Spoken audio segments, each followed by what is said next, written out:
Hello everybody. How is it going? I personally am a bit tired, honestly, but I am very much excited to get into this. Didn't want to wait, and if Act 4 is anything like Act 3, that's not going to be an issue. I'm going to get plenty excited. I'll be plenty energized, in all likelihood. So I'm just going to get straight to it. Yeah, unfortunately can't really just teleport straight there, so gonna do my best to get there quick. Alright, yeah, I am very excited for this act. I managed to avoid spoilers, like, almost entirely, if not entirely. I can't think of anything I got spoiled on, which is nice. It very much seems like people mostly online have been talking about, Milliaster Wonderland, which, you know, makes an amount of sense. Oh, anyway, alright, we got a cutscene. Do you think the others are making good progress? Hope it's all going smoothly. That is a thought I have had. I feel like it very much could, given that I don't know how much longer the rare stuff is gonna go. But, I don't know. It's entirely possible, I feel, that it could go beyond Act 5. Flint's! Llama! How did it all go? All is well, thank you. Nefer and Yehoda had to stay at the curatorium to wrap things up, so they won't be joining us for now. I ran into Miss Nefa and Miss Aino on the way back. Their work is still in progress, so I suspect they won't be back for a while either. You seem rather just a few of us today, Mr. Flint's.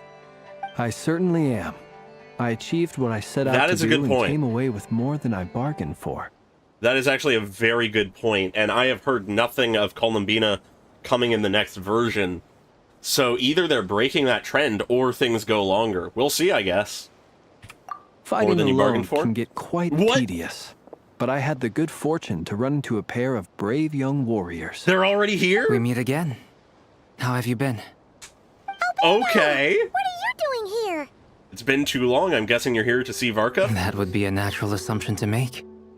It's also the correct one. Makes sense. These two courageously lent me a hand while I was fighting the wild hunt. When they told me they were Sir Varka's colleagues, it all made sense. Anyway, show me Durin. People of outstanding talent tend to cross paths, it's no wonder you're already acquainted. Show me Durin. So, who's your travel buddy, Albedo? Why don't you come and introduce yourself?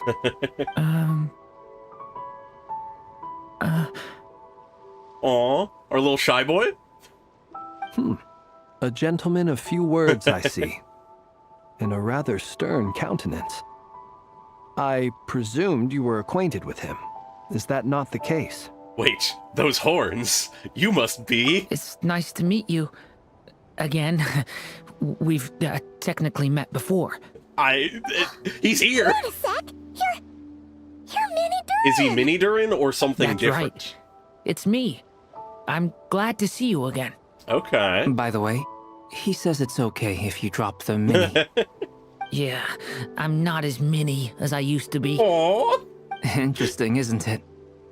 The first step towards blending into human society appears to be reflecting on whether one's name really reflects who they are. Huh. Wow! You look so different!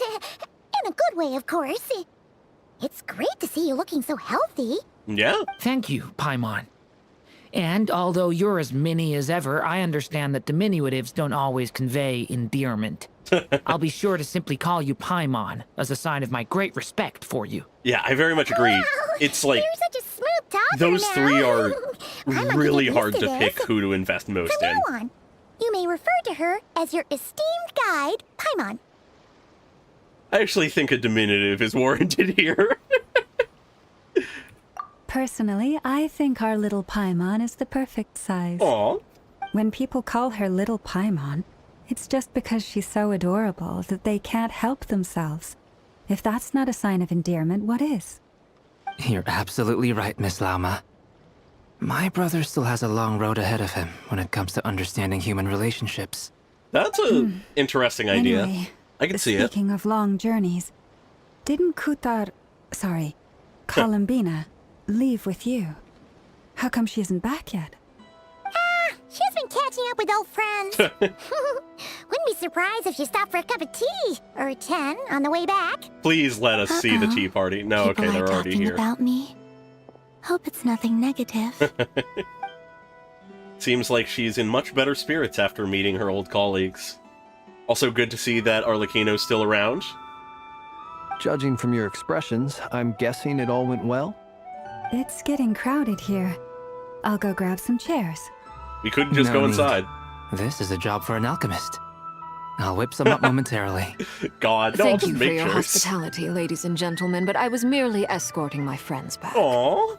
I'll be meeting Sandrone shortly, Okay. as we still have some things to discuss. It's been a pleasure, everyone. But this is where I'll say goodbye. Aww, We no. really appreciate your help. Stay, father. Thanks for standing by us. Oh, come on. Spare the formalities. I'm just glad I could help out some true friends. Yo. We're true I friends to her. understand. Well, bye for now, Harlequino.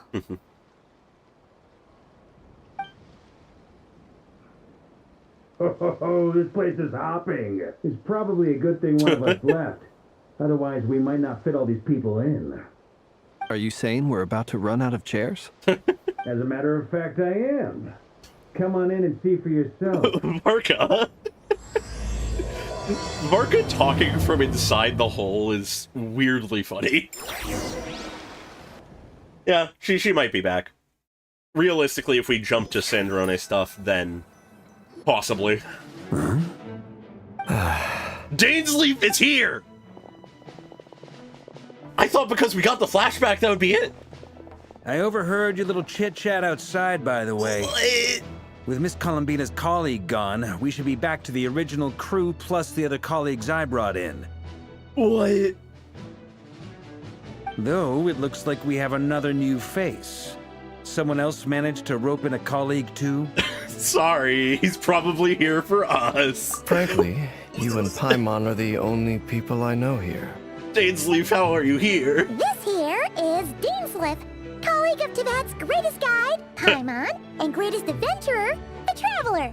Well, not exactly colleagues, more sort of friends. When someone else jumps in to do the announcing, you know you're speaking to someone important. I can't believe Let's Dainsleif hear is what he actually has here. to say. Note to self, once Paimon knows your name, the rest of the world will soon follow. When he comes looking for us, it's usually something important. Yeah, we might have beaten him to the punch, Guessing though. You've heard about the Wild Hunt, then. From the looks of it, you're about to hold a meeting. If I were to say that the Wild Hunt is our mutual enemy, would that earn me a seat at the table? As Yeah, the saying Varka knows goes, all the heavy enemy hitters, of my enemy is other than my Skirk. friend. Mr. Dainsleif, there's a seat with your name on it. Though, I can't promise the same for everyone else. Hey, Albedo, think you can rustle up a couple more chairs? After all this time apart, Grandmaster Varka's first order is to rustle up a couple more chairs. I've missed this. Oh boy. Is he being sarcastic? I honestly don't Hey, know. he's your brother. Why are you asking us? Ooh, calling each other brothers. Oh. I've still got a lot to learn about the nuances of human conversation. Trying to decipher Albedo's way of speaking has been like jumping in at the deep end. Fair, fair. Oh, good point. I'ma get you now.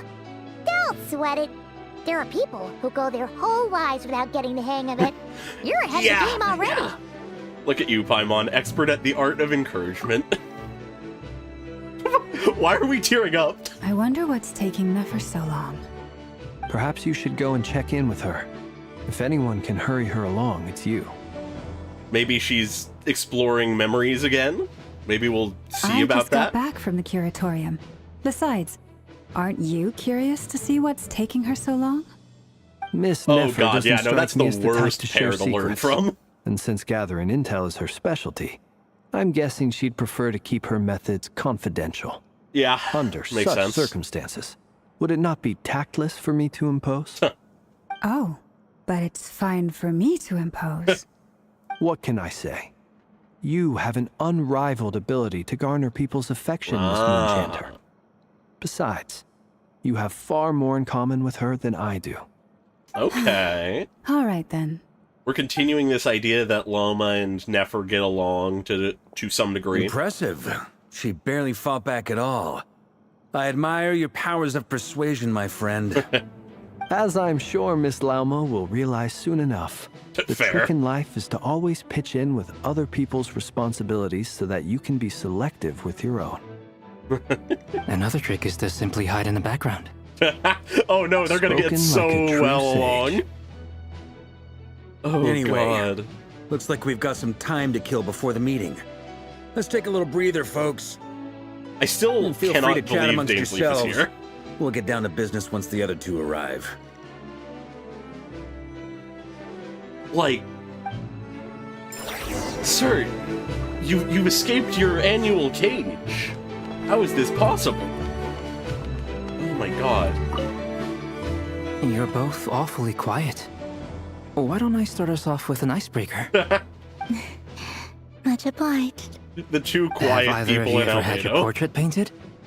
If not, I'd be glad to help. That sounds like a lovely idea. You know how to paint, then? Just don't make I anything dabble come to occasionally. life, Albedo, please. He's an excellent painter. Tables, chairs, people, dragons, you name it. He'll paint it for you. I'm flattered. If I ever get the chance, I'd like to give it a try myself. Ah. I'll bear that in mind. Anyway, how about you, Durin? What sort of portrait would you prefer? Oh, I'd be fine with anything. Whatever style feels best to you. Very well. Okay. I'm Then sort of trying to get a I'll play it by download ear. on Durin's You can personality replicate currently. any style I want. I can try. If you show me a sample, I'll do my best to match it. Thank you. In that case, I'll dig up some reference material for you. Okay. Interesting little conversation. Hi, Dainsleif. Why are Is you here? there How are something you you'd here? like to say to me? I mean, I know why. For But... starters, why'd you just show up here without even giving us a heads up? If you think back to our previous interactions, you may recall that that's hardly out of character for me. Yeah, he's not the introduction kind of person. Do have a point there. Sorted out your accommodation then? Oh yeah, you'll need to find somewhere to stay the night too, right? Want to tag along with us? You never know. You might get a group discount. Sure, let's do that. Wow, okay. Great! Paimon will handle it. And in return, we can get Dainsleif to be our very own personal bodyguard. Paimon, you're thinking out loud again. If that's what you had in mind, you should have said so sooner. I'd be happy to help. Really? Oh, Okay. then. Paimon was only kidding, but good to know. Anyway, since we're all here together, we might as well watch each other's backs. That's just what friends do, right? I suppose. Indeed. Thank you.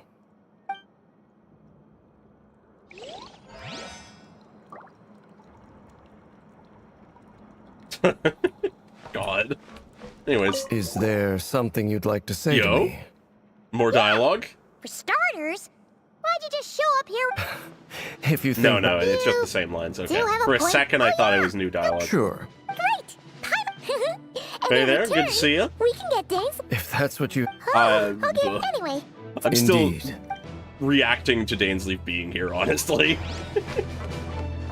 Anyways, hi, Varka. Truth be told, I can't remember the last time I was in a meeting with so many people. Because you've been on a You're fucking not alone expedition. there, my friend. The Lightkeepers also struggle to bring everyone together for a serious discussion. I don't doubt that. I've only ever met two Ratniki, one Oh. being you, and the other being that young guy, Eatlua. Eatlua is a good apple. I'll give him that. He's kind, honest, and regularly delivers supplies to my lighthouse. A true Ratnik to the core. In that sense, he puts me to shame. So you're what? A fake Ratnik? That's what it sounds like you're saying. But I get the feeling that's not quite what you meant. Yeah. He's a bit different, a bit special. Come on, why the awkward silence? Yeah, supposedly their Sorry. dad is on the I'm not expedition. even gonna bother trying to hide it. You've known all along, haven't you, my friend? Varka just has that vibe, that sense. Now that was an awkward silence. Let's just keep this between ourselves. Probably best if Eloa doesn't know, huh? That goes without saying. Gotta be careful what you share with youngsters, after all. Anyone else in the know? Let me guess. The Traveler and Paimon? Hi, we're right here. It's dangerous being too sharp for one's own good, you know. Then, in the name of the Animo Archon Barbados himself, I swear your secret's safe with me. Wow, okay. When we went for drinks, you said that you and Barbados were practically best buds. In the light of that claim, do you really expect me to take your oath seriously? Fair, fair. Of course.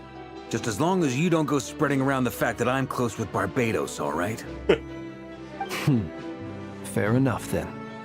Nothing like a bit of mutual leverage to seal the bonds of friendship. Yeah, well, good to see you regardless. I understand why you couldn't, like, be there for the stream, but good to have you here now. Alright, Loma and Nefer are back. Yeah, we really were just eavesdropping. Ah, Miss Nefer. You made it after all. This squad is insane. But what about Yehoda? I'm here to give you an update on how things are going on our end. Once this is over, I'll be heading straight back to continue my work. I left Yehoda back at the Curatorium to watch over things while I'm gone. Okay. So much for just this once.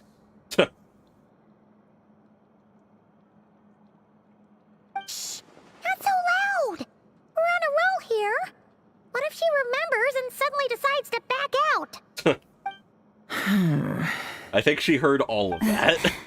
Did you say something, Mr. Varka? Huh? I didn't say anything. Right, Flints? Must have been a frog. I love how They get so buddy-buddy they noisy suddenly around here are. at nighttime. It's like they're putting on a concert in the background. Anyway, before we begin, there's a few introductions to make. Let me start by saying that it's an honor to be speaking before so many distinguished colleagues and collaborators. First up, we have Miss Lauma. As Moon Chanter, That's fair. she's the leader of the Frost Moon Scions, a local very religious fair community in concern. Nodcry. Then there's Miss Nefer, boss of the Curatorium of Secrets, an intel gatherer extraordinaire. Nefer is leading the investigation into Rerer's background, assisted by Yehoda and Lauma. From the little I've heard, they're making some great progress.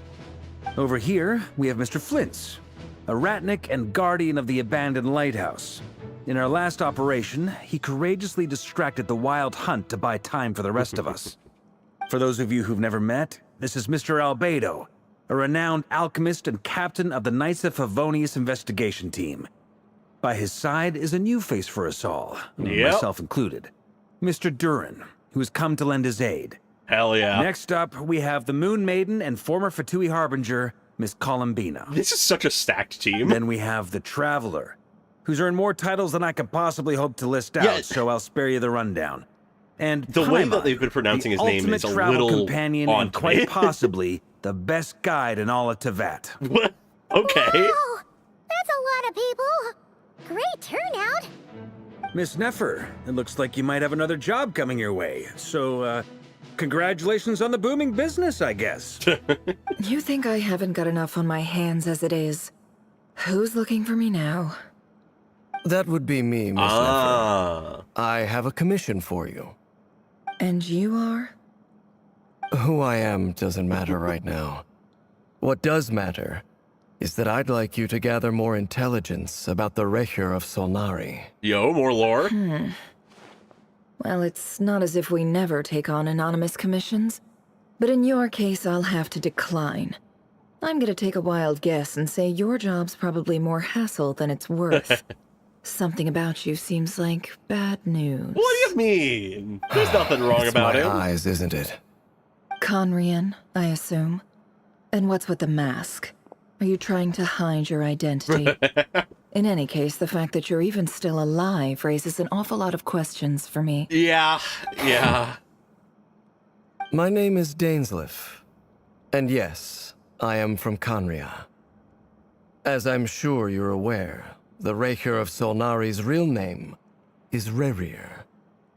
He was once an acquaintance of mine. Funnily enough, she's one of the only Really? people who Then already you knew must have that. been quite an influential figure yourself. You flatter me, but none of that matters anymore. My point was simply to clarify why I have asked Miss Nefer to investigate Rerir's background. So you're both from Conria, and it sounds like you used to be friends. What am I missing here? Surely you already know how he became one of the 5 sinners. Yeah, I imagine. I'll tell you everything I know. The history of Conria. Yeah, well, The he names was there and in one of the identities memories, the 5 yeah. sinners. I remember it all like it was yesterday. I have never spoken openly of this before. Oh? But the truth was exactly as people say. The 5 sinners were each driven by their own desires, and it was by playing upon these that the Abyss tempted them to their fall, Ah. tearing Conria apart in the process. Tempted The by visionary, the Abyss. Vedafenir, who wished to foretell the future. The wise, Haroptatir, who sought limitless knowledge. I love that we're just Gold, getting this. Rhindaughter, who desired to create life. The foul, Sertologi, who pursued supreme strength. And last, but not least, Raker of Solnari, Rerir, Ravager of the Moon. I also just processed. We got 2 people in this room right now that are effectively creations of Gold, Rhindaughter. Does he realize this? Because if Dainsleif realized this, I wonder what he would do, if anything. Of the 5, Rerir is the only one who remains a mystery to me. Really? He never harbored grand ambitions. Huh. So what changed in the space of a single night? I wonder. How did he come to fall like the others? I think it might have to do with a little thing called love. In other words, you're saying that his change came as a shock to you, and you have no idea what actually happened? That's right. You mentioned how the Abyss tempted them, which led to their fall. But what did that look like in practice? And what other context can you give me about the events of that time? Yeah, Nefer's asking the more questions detail we you want. can give me, the better. Strangely, now that it comes to it, I hardly know where to begin. The fateful night took Yeah, that's a good place point. during I the forgot era about that. of the Eclipse Dynasty. One day, my elder brother, the visionary, Vedafenir, was summoned to the palace by the Vinster King, only for the king to gouge out his eyes and cast him into the dungeons. Jesus. When I came to hear of this, my fury knew no bounds. I gathered together every ally I thought I had, and together, we set a night to storm the palace and free Ved. Interesting. Centuries on, the memories of that night still haunt me, like a never-ending nightmare. We broke through the palace gates, just like we had planned, each striking towards our separate targets. Huh. But then, I was betrayed. Even Oh. Vedafenir, the very person I had come to rescue, abandoned me and partook of the Abyss's power. Oh. So, it's personal after all. Then tell me, Mr. Dainsleif, what price are you willing to pay? You, of all people, must know that nothing comes for free. Yeah. I cannot say what price would be worthy of such a commission. But know this. Rerir was not always a madman. Believe it or not, there was a time when he was just an ordinary man, Possibly. working for the Conrian Intelligence Service. Uncovering the truth of Rerir's past is the only way to unravel this mystery. But before you decide if you will accept my commission, I will tell you more about him. Enough, I hope, to help you plan your next move. I'm very excited about that, but to acknowledge your thought more, Pokolov, I think that is very possible, because one thing that does occur to me, as, like, a mythological, like, comparison, is to Odin. because, you know, it's the whole thing of Odin, like, giving up an eye or whatever to gain wisdom and, like, true knowledge. It could potentially be that to be able to see the future or whatever, Vedolfnir willingly gave up his sight so that he could see beyond the present or whatever. I don't know, just like random Sounds pretty thought. good to me. Feels like we just flagged down a random passerby, only to discover he's actually a master strategist who has a score to settle with our enemy. Sounds pretty nice. Must be all that good karma we've been building. Who knew having a Conrian friend would come in handy? Can I borrow your halo? It could be useful in the lighthouse. God. Hey, enough with the wisecracks. Besides, isn't that lamp of yours bright enough already? Relax. It was meant to be a compliment. If that was a little over the top for your liking, I'll make sure to tone it down next time. I'll give your proposal some serious thought, Mr. Dainsleif. Okay. Let's speak in private once the meeting is over. Hopefully we see that. We're There's a few talking! things I'd like to share. We're talking! What? No, okay. You recount meeting the Knave and how the iridescent moon's marrow was retrieved from the Crimson Moon space.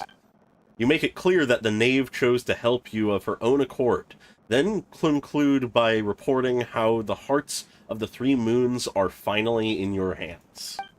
Now that we've united the hearts of the three moons, your power should be greatly enhanced. God. But it seems The rare like that hasn't paycheck to the happened yet. Traveler VA. I believe it will take a little longer. Okay. You've done so much for me, so I want to be completely honest with you all. Even though I'm doing a lot better now, the truth is, my recovery will likely be an ongoing process. Not From the surprising. moment I was born, my power has been slowly ebbing away. And that is because Tevat has never accepted me.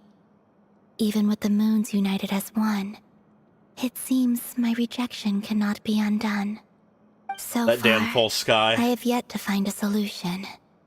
It may turn out to be a problem that will plague me until the day I finally leave this place behind. Huh. Even so, I will do everything in my power to help you drive out the Ray here of Solnari.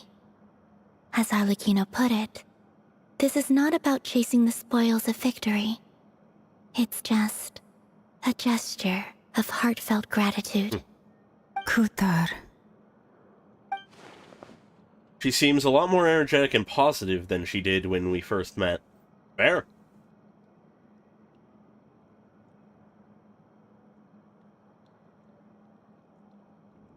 Oh, that's a possibility. Defeating the Ray here of Solnari will be no easy task. While my strength slowly recovers, we'll also need to gather more intel.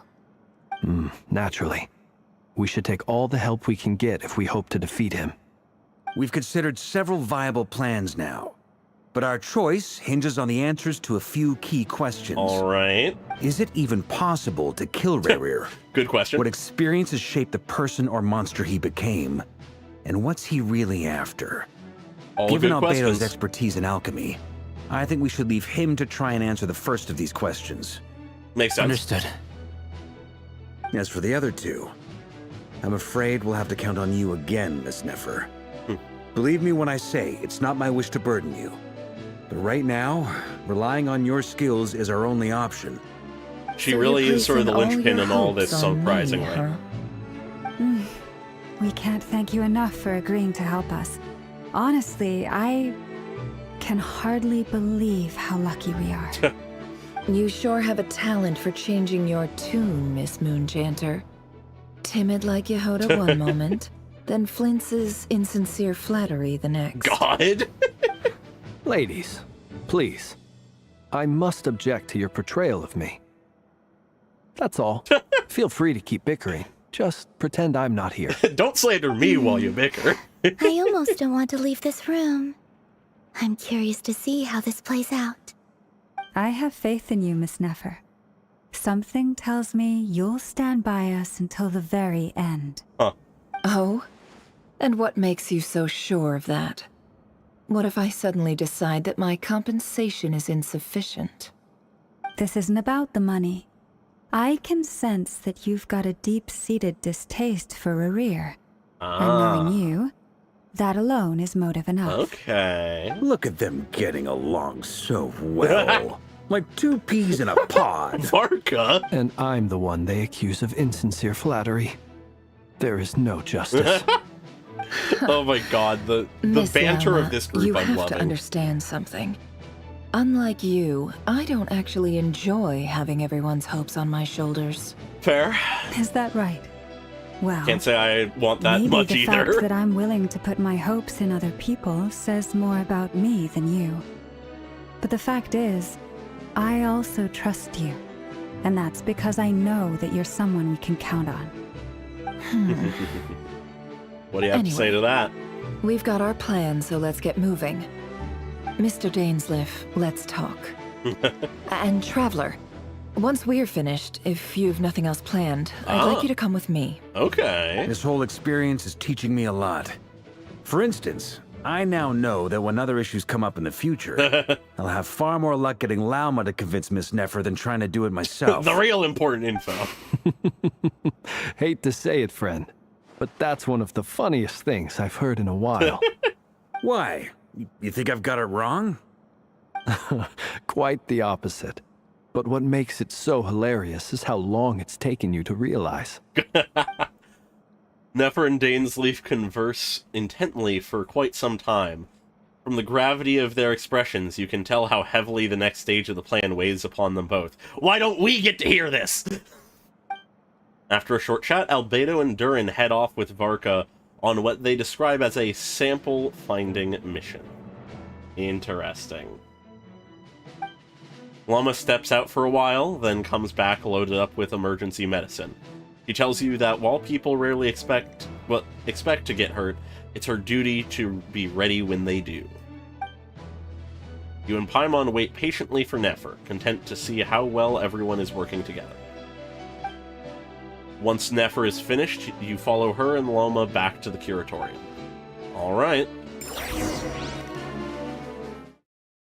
I'm loving the Nod Cry, like, anti-Rare team we've got here. Alright.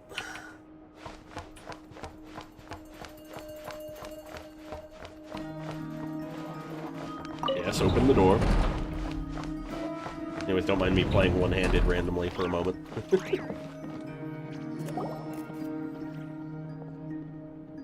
Thank you for waiting. Alright. It's okay. We actually used the time to help Dainsleif get a room at the hotel. Ah, that's good. That's very considerate of you. Now, I trust you share my curiosity about Rarier's past. Yes, yes. And you seem fairly familiar with Mr. Dainsleif already. That's right. We've known each other for quite some time now. We spoke at some length after the meeting. He was the one who suggested I should invite you to join this operation. Are we getting more memory He time? feels confident that these secrets will be safe with you. Okay. Dane has a lot of faith in us, that's for sure. Thanks for your trust too, Nefer. Likewise. I appreciate that you got right on board without interrogating me about why I invited you. Yes, very much so. It shows I that agree you with that a trust lot. me to explain everything in due course. That's because we know what you're capable of. We appreciate you too, Nefer. You might have been forced to help in the beginning, but this time, it was your choice. That's one way to put it. Another is this, that once a decision's been made, it's set in stone. After that, my only goal is to see it through. Yep. All right. He sees things so here's through. how it is.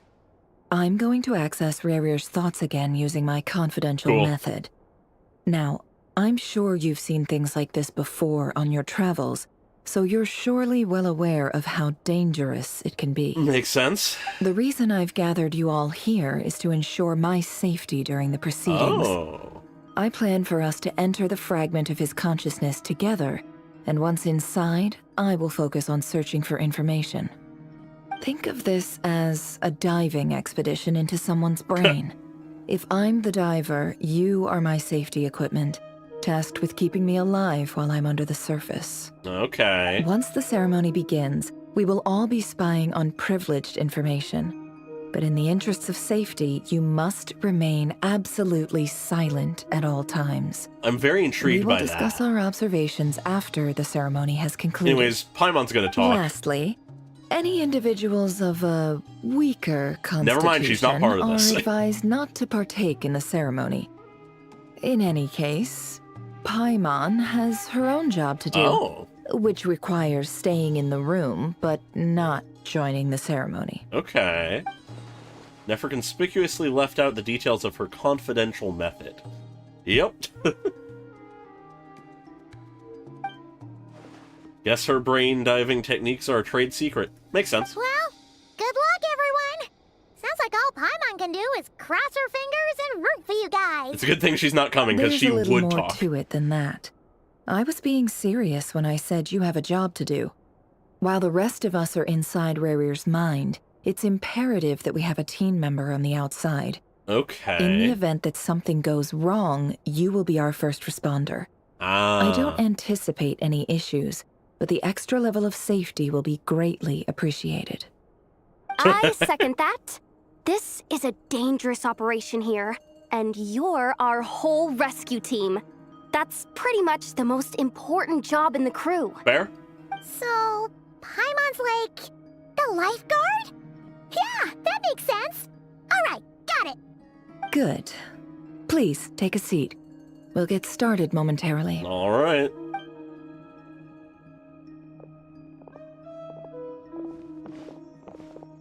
So, did Mr. Dainsliff tell you anything else? He told me that he believes Rarir kept some big secrets in his life. Fair. He's not sure that they were the cause of his eventual downfall, but he's asked me to uncover what those secrets were all the same. But surely you're not planning to go through with this, no matter the cost. If you think that, you'd be overestimating me. I'm a businesswoman, not a mercenary.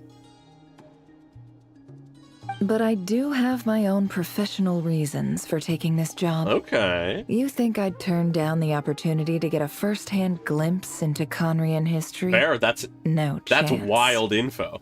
Well, as long as you don't let morbid curiosity get in the way of safety concerns, we're good. We'll do whatever we can to help you. You're such a killjoy.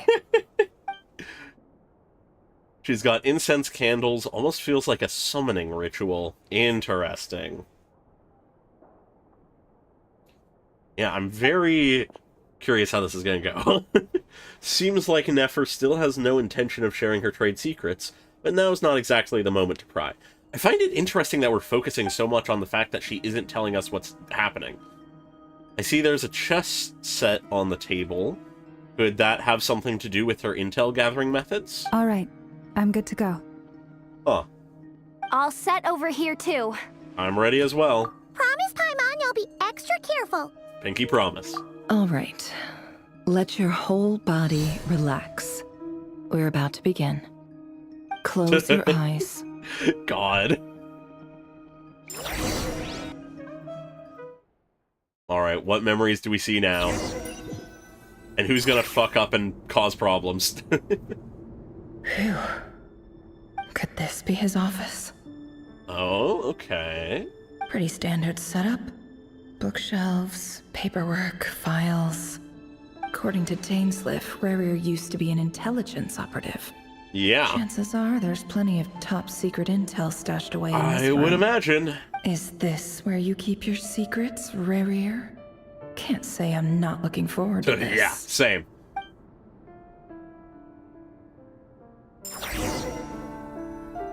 Yeah, no, I loved the last, like, lore section, memory stuff. A file tucked inside a folder. The title reads, Dear Breakfast Shop Owner. What? It's a list of names. Okay. But at this stage, I have no idea who any of them even are. Yeah. Wonder what kind of encryption technique this is. Seems like it has to be inserted into that camouflage device nearby. Okay. Aha! It's an audio recording. Ah. Please, hear me out. They have fucking audio I can't recordings in shake the feeling Conria? Someone's been spying on our house. No, I'm not being paranoid. It's true. I saw someone dressed in all black. It was a couple of days back, but that was on another street, not near my house. I swear, I know what I saw. There's a note in the margin. Surveillance of the Runfather residence has concluded. We apprehended the target and filed the mission report last night. Damn, really some like Could the voice in Secret the Service recording type belong shit. to one of Rare's targets? Secret police, intelligence agency, you know. Alright. Oh, there's one up here. Try not to miss any of this. Bookshelves full of documents. Looks like these are all files, packed with the personal details of individual Conrians. The Crimson Yeah, Moon that's sort of what I was Dynasty thinking. preceded the eclipse. Since Rarier worked as a secret agent during the latter, it stands to reason that he was tasked with purging remnants of the old dynasty. Yep, seems like it. Yep. Lines up exactly with what Dainsleif told me. Alright. Just making sure I don't miss anything. One more over here. A box. A box containing a ring inlaid with Oh. a precious gem. The ring he Must proposed be with? for his girlfriend. Yeah. Okay. Huh. Let's sit in his chair. Ah, yes, and then we are him. Today's files are in. Oh. Time to wade through them, just like usual. Interesting. Male, 51. Occupation, cook. Confirmed Crimson Moon descendant. Has maintained frequent contact with other descendants over the past year. Okay. Poses a threat to the dynasty. As a cook, he poses a threat. Neutralized. Jeez, fun. This one should be archived under purged targets. Rather dramatic.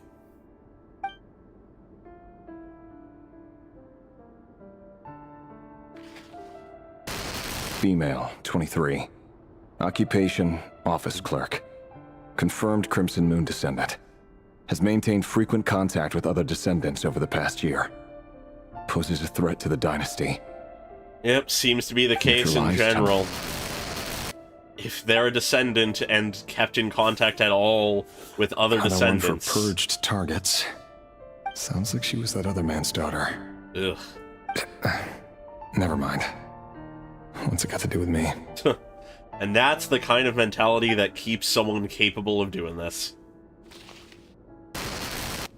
Male, 40. Occupation, teacher. Confirmed Crimson Moon descendant. Has been observed making contact with other descendants during the past year.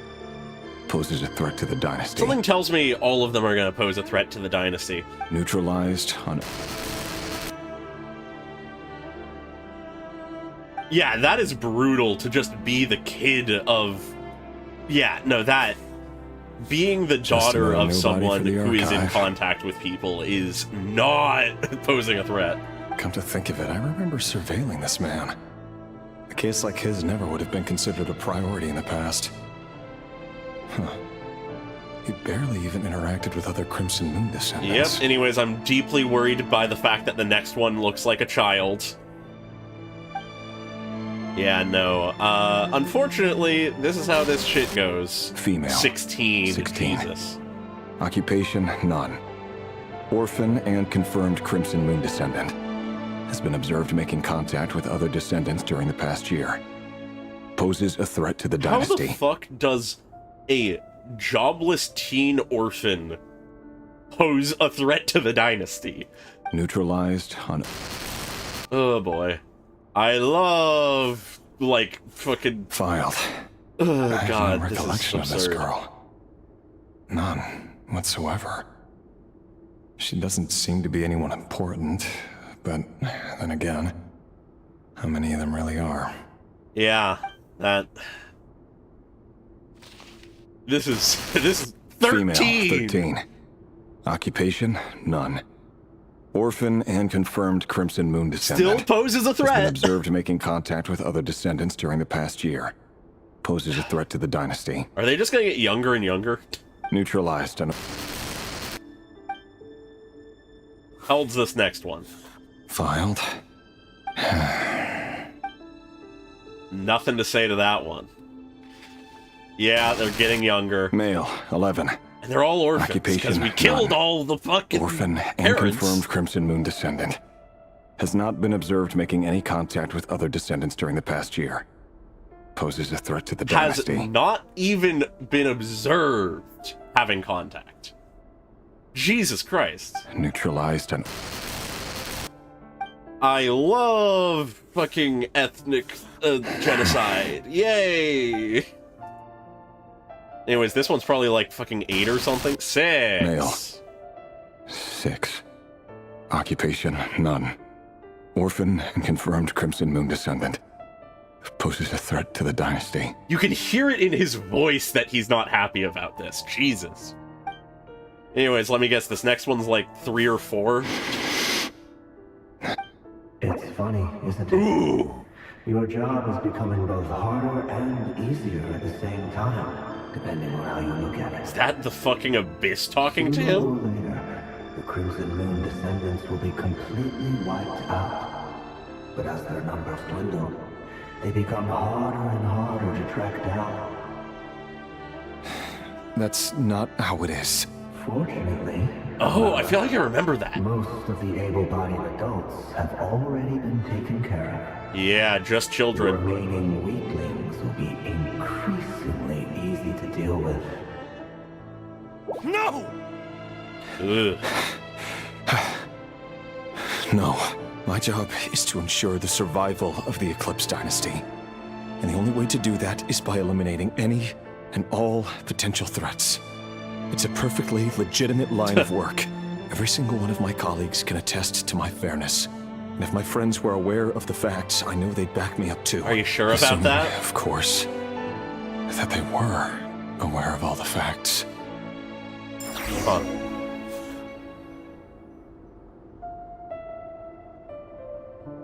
Yeah, no, that's fair. Huh. He looks even gloomier than last time. I wonder what's changed. Killed some orphans, you know, that kind of thing. Or maybe at this point, Felindis has been lost to the fucking void. Let's see. Yep, that's a door, okay. Ah, this is going back to his room, okay. Mr. Vedifalnir? Ah! It's been quite some time since we last met. Oh.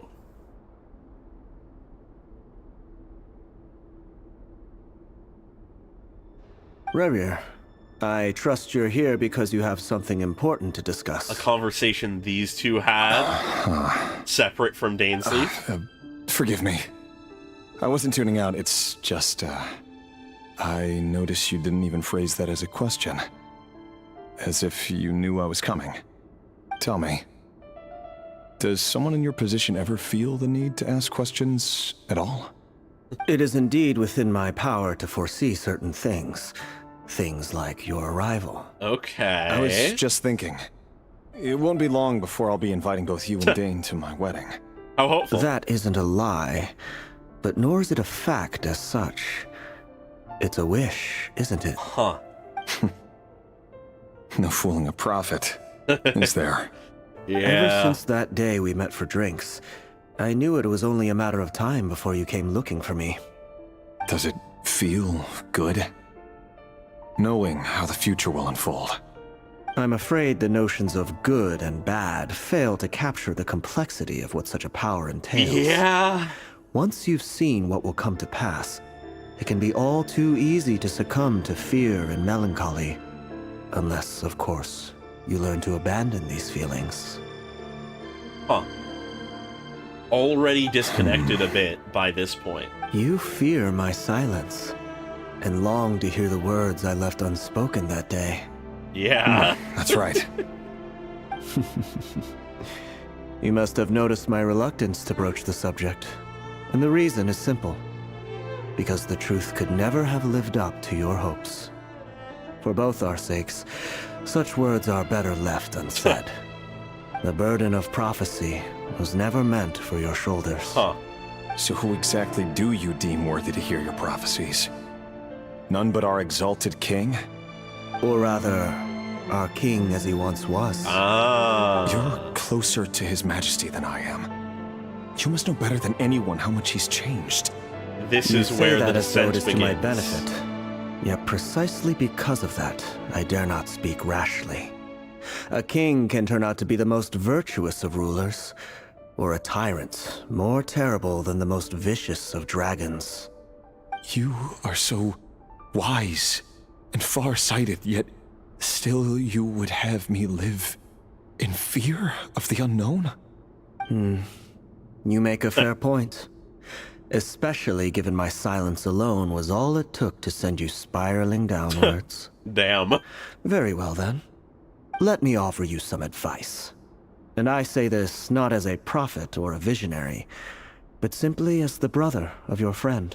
Okay. For many reasons, there is very little chance of your marriage ending in happiness.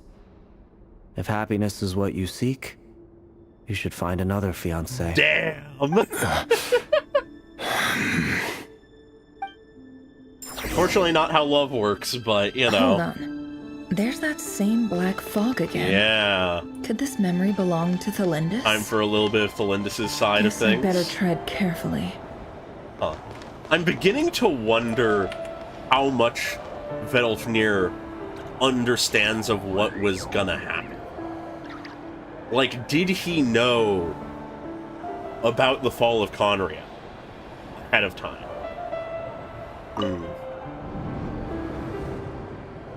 Wait. Back me out. here. This time we finally got a clear look at his face and learned his true identity. Yep. His name is Rayrir, and he claims to be one of the king's guards. What did you say? A cruel irony, isn't it? The man you're set to marry leads a double life as a brutal executioner. Why are you telling me all of this now? Simple. It's because I want you to kill him. I want you to kill him. Yep. You are the only person he would never suspect. No, absolutely not. I would never dream of doing such a despicable thing. So you'll just stand by and watch him slaughter us to the Yeah, last? no, I know what you're talking about. God, the Do name's not escaping me forget as that the well, blood though. of the Crimson Moon flows in your veins, too. Yo! The blood of the Crimson Moon? What does that matter now? The dynasty has long been dead and gone. That makes things awkward. You think that alone is reason enough for me to throw away everything I have? Why wouldn't it be? You two were once a child of the Crimson Moon, just like me. Don't tell me you've never felt so much as a flicker of fury for the way we were trampled into the dust. Interesting. As long as you promise to abandon this pipe dream of restoring your dynasty, I can try to persuade him. Or have him persuade the Vinster King. Yeah, both were hiding Persuade things. the Vinster King? Do you even know why he's so obsessed with hunting us down? Why he keeps trying to force us to hand over our secrets? Over and over again? Because the Or usurper why can't we have any refuse threats to give to up on them. restoring the dynasty? The Vinster King. A blind fool.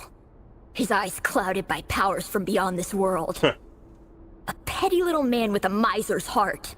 Damn. And he dares to sit upon the throne? Mark my words. Sooner or later, Conria will fall. Yeah, and it will be his doing.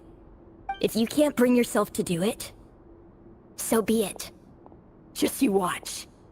It won't be long before calamity descends upon us Are we all. sure this kid doesn't The have Ray fucking here of the Solnari. ability to see the future? That really is quite a secret you've been keeping from me, Rayrir. But who am I to talk? Am I really any better? No, the I've Crimson kept my own Blood. past a secret this whole time too. Her connection to the Love dynasty. should be built on honesty, but ours was born from lies, and yet. But yeah, no, Is it really that connection so wrong absolutely to hide things that would only reinforces make the life theory. harder? If we don't cover up the parts that no one else should see, how can we go on pretending to be normal? Maybe don't pretend to be Deifalmir normal. must have known all this, and that's why he made his prophecy. In the end, nothing stays hidden forever.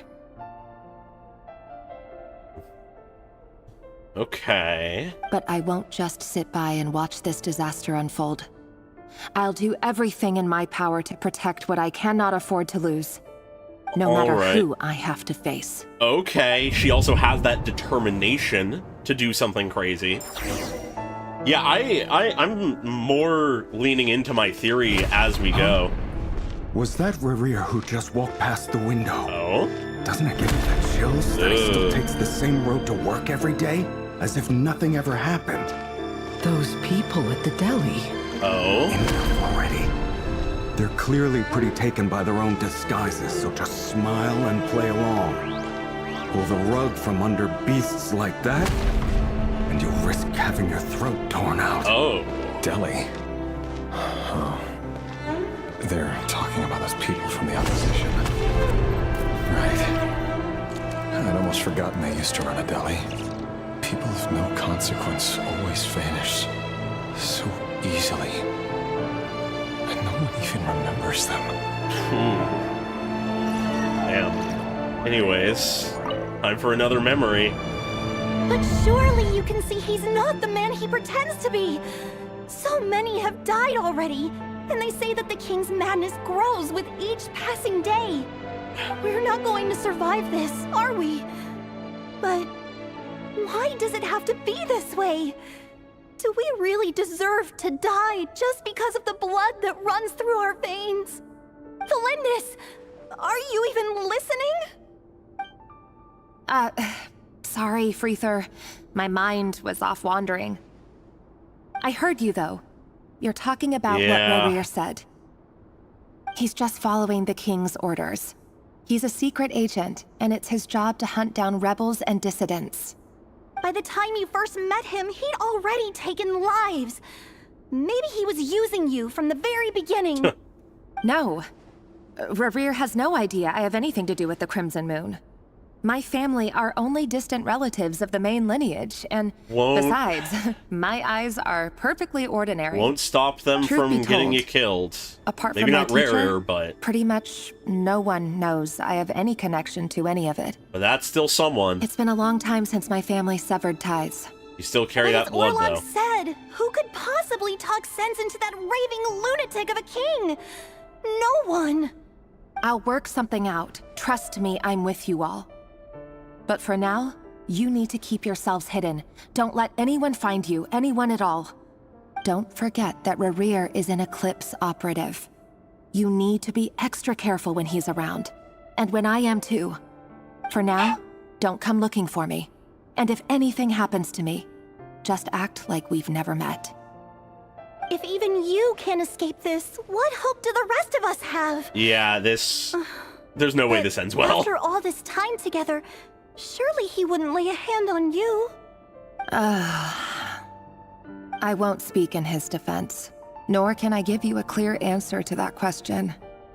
But I'll do everything I can to put an end to this.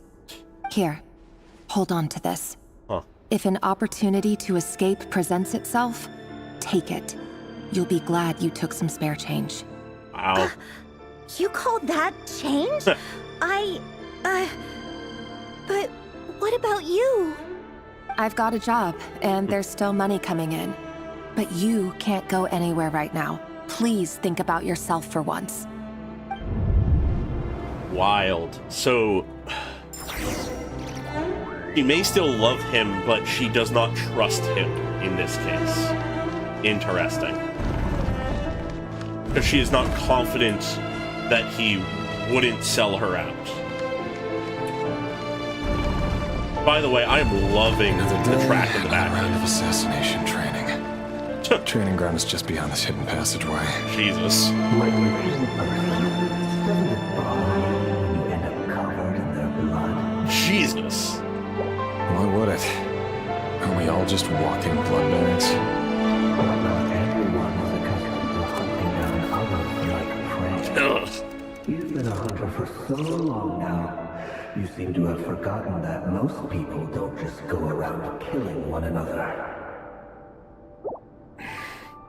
Leave me alone. Yeah, no, I do honestly believe that if the two of them were able to just come clean to each other, that it wouldn't solve all of the greater issues, but they would like, they wouldn't sell each other out. They would work together to try to find a solution to things. Oh boy, training time. Make sure you have a firm grip on the handle. Then choose your angle well. Keep your movements light and brisk. And the prey won't sense a thing. I know that. I'll bet no one's ever died a quiet death as you. Really? I work clean. Traces. Proper assassin.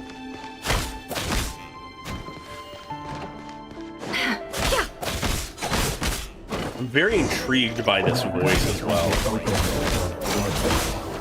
The king just happens to be you now.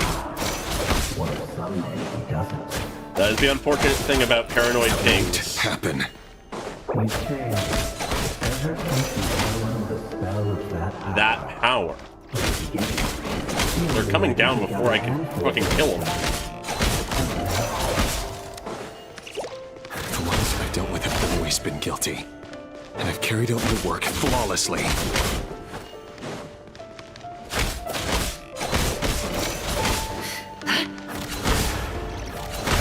Okay. Huh.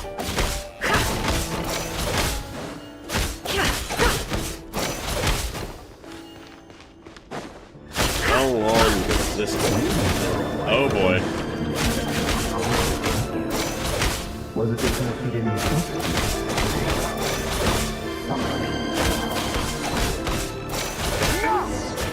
Whoa, and now it's all dead people. Jesus.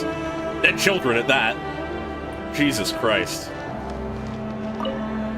Yeah, ugh. Delindis, do you still remember Orlog? Is Orlog gone? Orlog.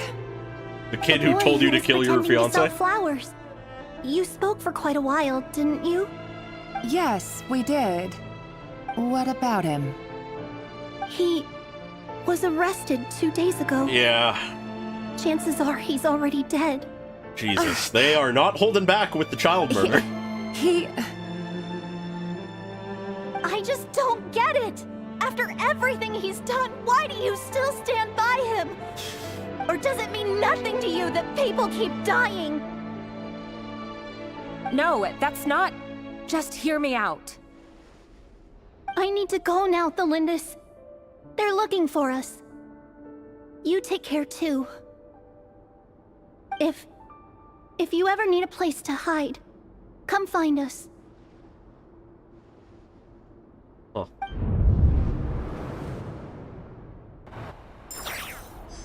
I honestly can't say that I expected us to be getting into fucking Conrian, like, genocide initiatives being the fucking origins of one of the sinners. Over the course of this week, the research object was subjected to interference for a total of 47 hours for experimental purposes.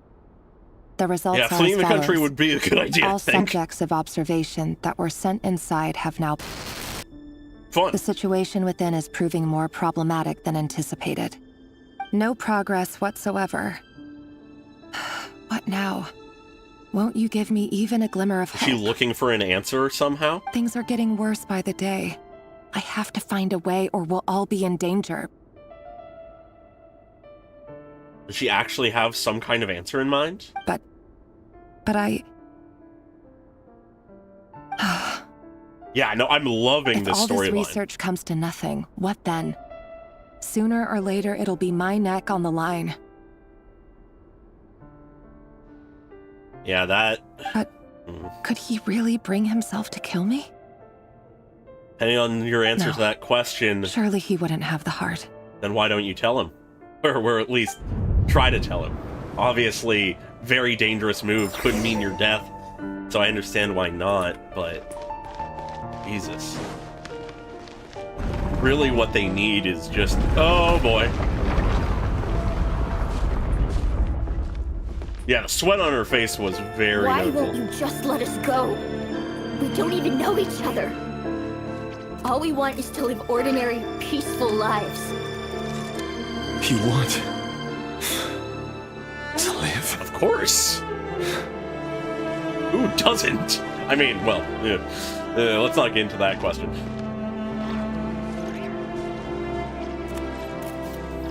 Yes. I just want to go on living. Is that really such an unforgivable crime? No.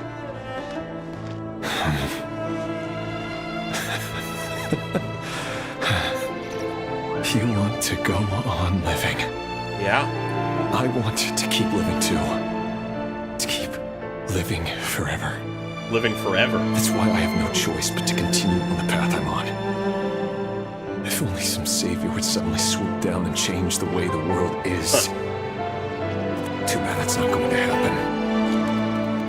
The music is really solid right now.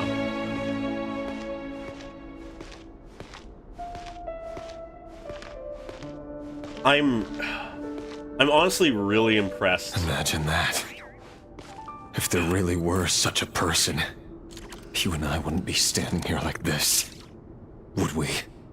All the fucking children he's responsible for the deaths of, I suppose. Jesus, but I am honestly so impressed how well they are fleshing out Rare as a character. Today's files are in. Time to wade through them just like usual.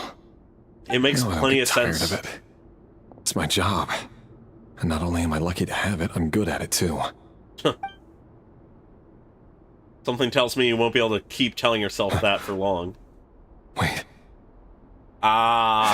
Yeah, okay. Here it comes. Flinders? Yeah, yeah. It wouldn't stop. They'd find out. No. No! And that's the breaking point, I imagine. Why? But you bear no mark of the Crimson Moon. How could you possibly have anything to do with them? It cannot be! A diluted bloodline. Carefully concealed. I see it now. You've been living in the shadows just like me. He acknowledges that it's just like him. I've been numbing myself with talk of justice. Even imagining my friends would back me up. But in the end, Yeah. Irminsul.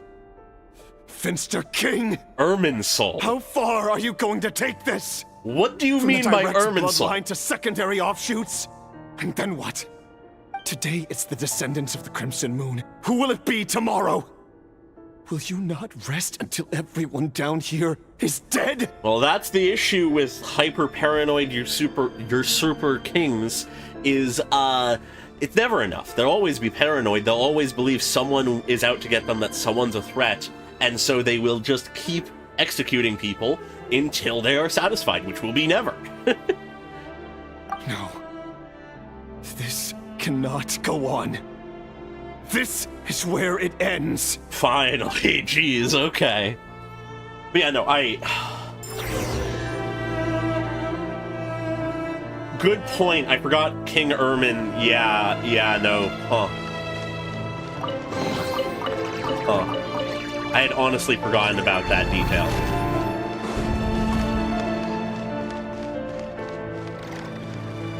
Yeah, it is so understandable why he hits this breaking really point. letting me go? And I am. Yo! As long as you can guarantee that no one will find you. He's turned Don't against his worry, own I'll be fucking extra king. Careful. No one will know I was here. But what about you? Me? If you let me go, you won't be able to complete your mission, will you? Good point.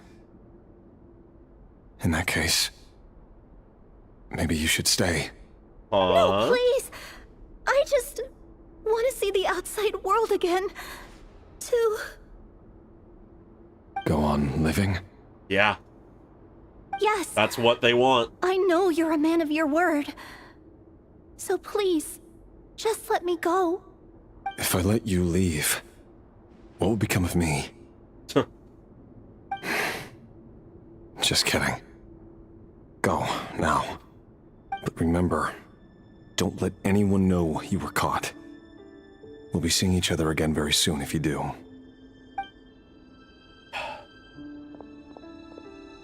Even shadows in the dark must live by a code. But you can't save everyone. You've been whispering in my ear for days now, Vedavulnir. Ah. What are you trying to do? break me down? I Interesting. only say this because you long for an answer to your problems. Let her go, Rerir, or you risk losing everything. Huh. I will not abandon Thelindis. Yeah.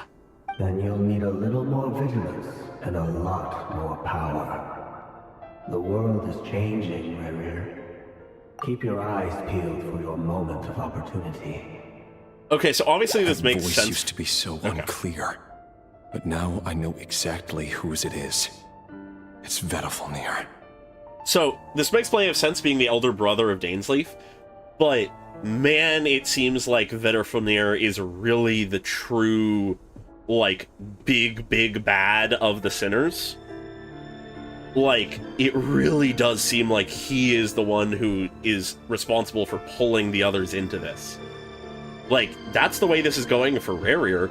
Literally, that line just now was Vedalfnir saying, hey, if you want to save Thelindis, keep her safe and keep yourself safe and not abandon her, you need more power.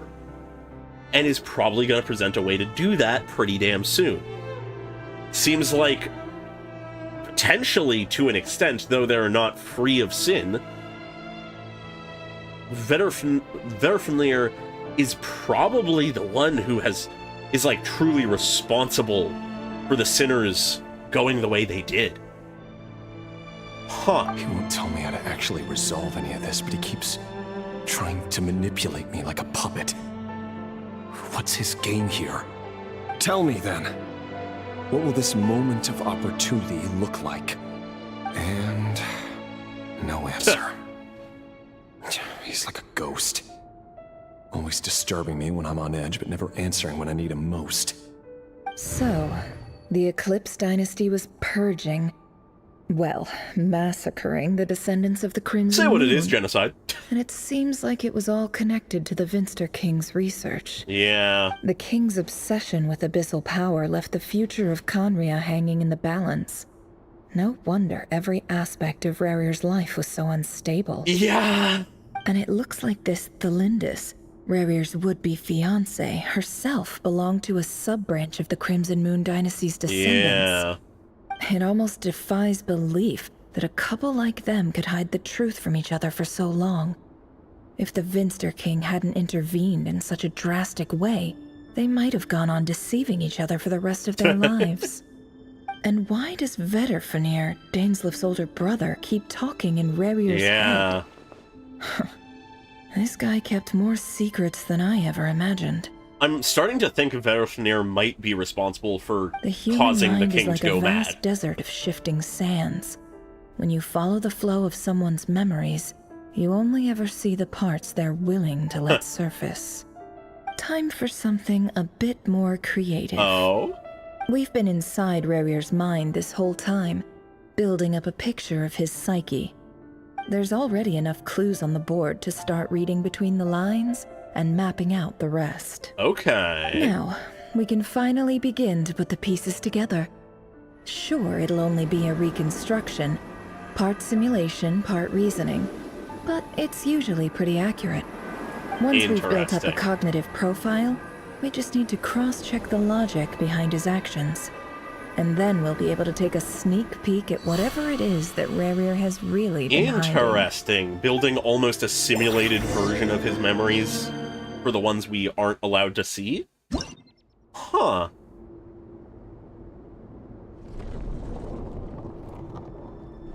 Yeah, no, that is very fair. Huh. Rerir, are you there?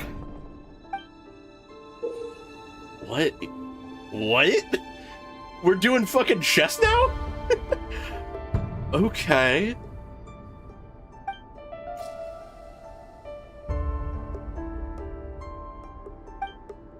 Huh.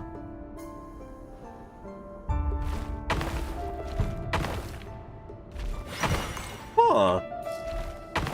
Weird. Can't say I expected fucking, like, Hey, random Rerir! memory minigame. Come out, it's urgent. I guess we did see this What's wrong?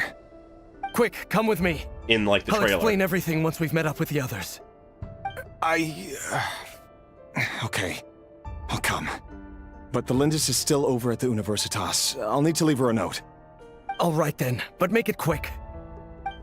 Okay. I've never seen Dane so worked up before. Whatever this is, it must be big trouble. Is this the lead up to the effectively coup? Attempt to free his brother?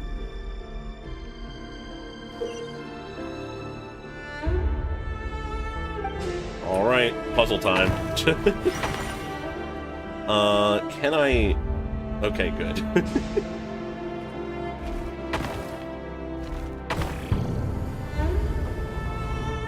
Alright, oop, my brain. Okay, I fucked that up. The angle of things does certainly make this slightly annoying.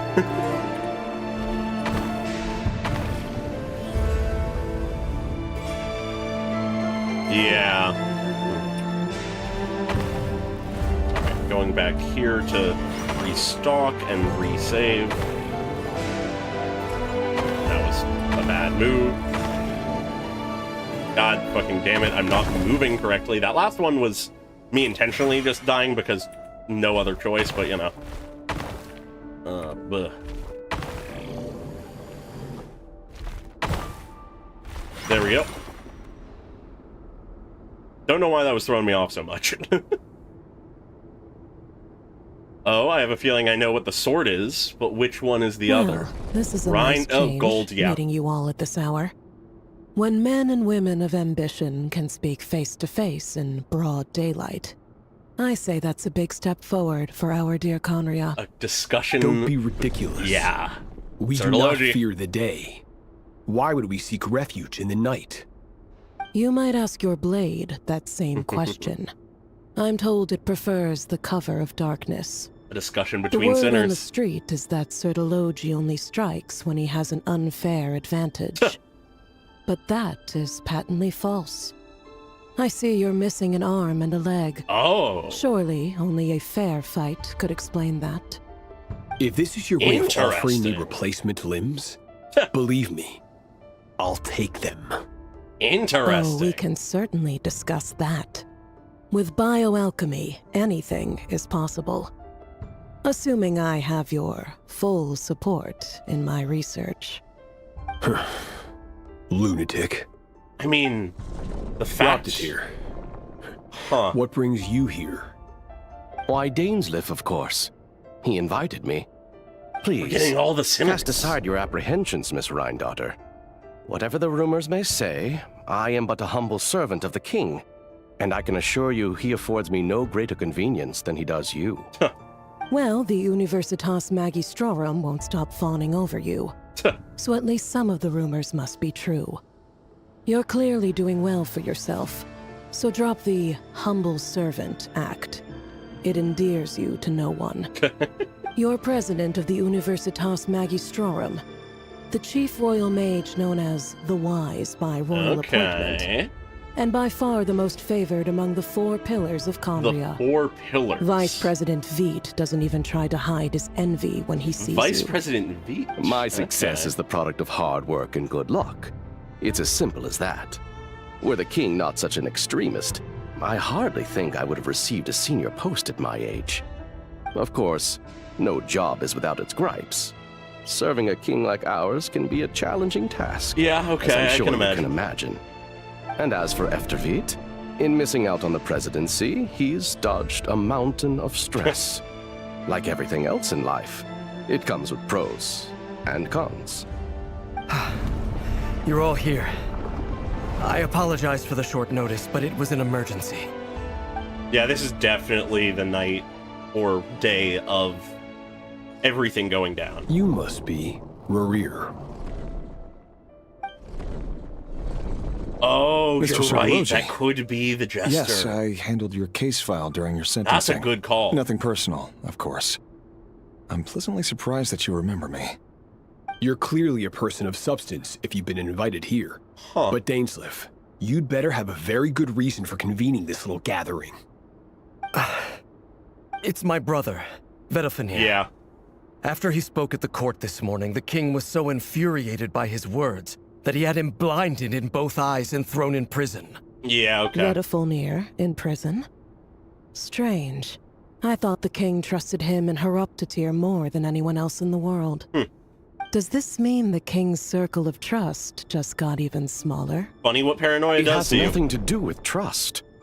It's about what the king wants, which is as clear as day to anyone paying attention. I simply appease him, because it's in the best interests of the Universitas Magistrorum. And also because you're slimy. Vedafulnir, perhaps less so. But still, a visionless visionary? It rather inclines me to think that qualifications are not what get you ahead in Conria. Do you honestly think this is an important discussion to be having right now? Dane, what are you planning to do? Yeah, no, very much so. Vedafulnir, I assume. Correct. It will mean storming the palace by force. Tonight. I need all of you on my side. That's far too dangerous. And don't forget, Dainsleif, you're captain of the Royal Guard. You swore an oath to the throne. You've been planning this for a while, haven't you? I have no desire to commit treason. But whatever critique the king may have of Vedafulnir, disfiguring your most loyal subject for putting the best interests of his court and nation first, this is not the conduct of a wise ruler. What? What are you talking about? My blade will force the king to see the error of his ways. Okay. So, Vedafulnir's prophecy enraged the king. I'm sure it wasn't what he wanted to hear, but if he won't take counsel even from the visionary, that is deeply troubling news. Yep. The extent of His Majesty's madness is now all too clear. The question is, how does a man like me get out of this situation unscathed? Yeah, he's just looking out for how he can survive this. Dane, but I'm afraid they don't do much for a guy like me. I'm not interested in saving the world. All I want is a letter of pardon. A letter of pardon? For whom? Thelindis? Yep, that's what I'd imagine. I find this so interesting for what this does for the dynamics. Because what this effectively means is Vedafulnir is clearly being a bit of a mastermind here. How much of this he planned is hard to say, but at the very least, Rerir, his role in all of it and him getting involved with becoming a sinner, absolutely, like, was his doing. But realistically, the reason Rerir is part of all of this is because he was a friend of Dainsleif, not because he was one of the most important people in Conria, just he was a friend of Dainsleif's. That's interesting. Huh.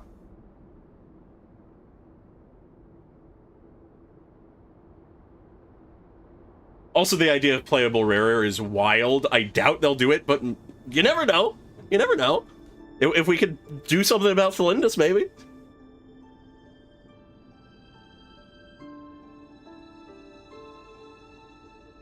Yeah, no, leaving the letter is never a thing that works out in these kinds of things. The chances of the Vinster King issuing a pardon for anyone connected to the Crimson Moon seem vanishingly slim. Yeah.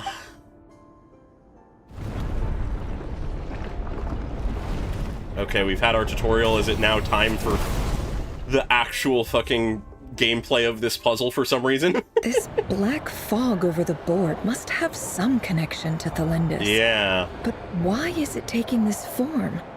Does it have something to do with Rerir's past? Maybe? Another mystery I'll need to unravel.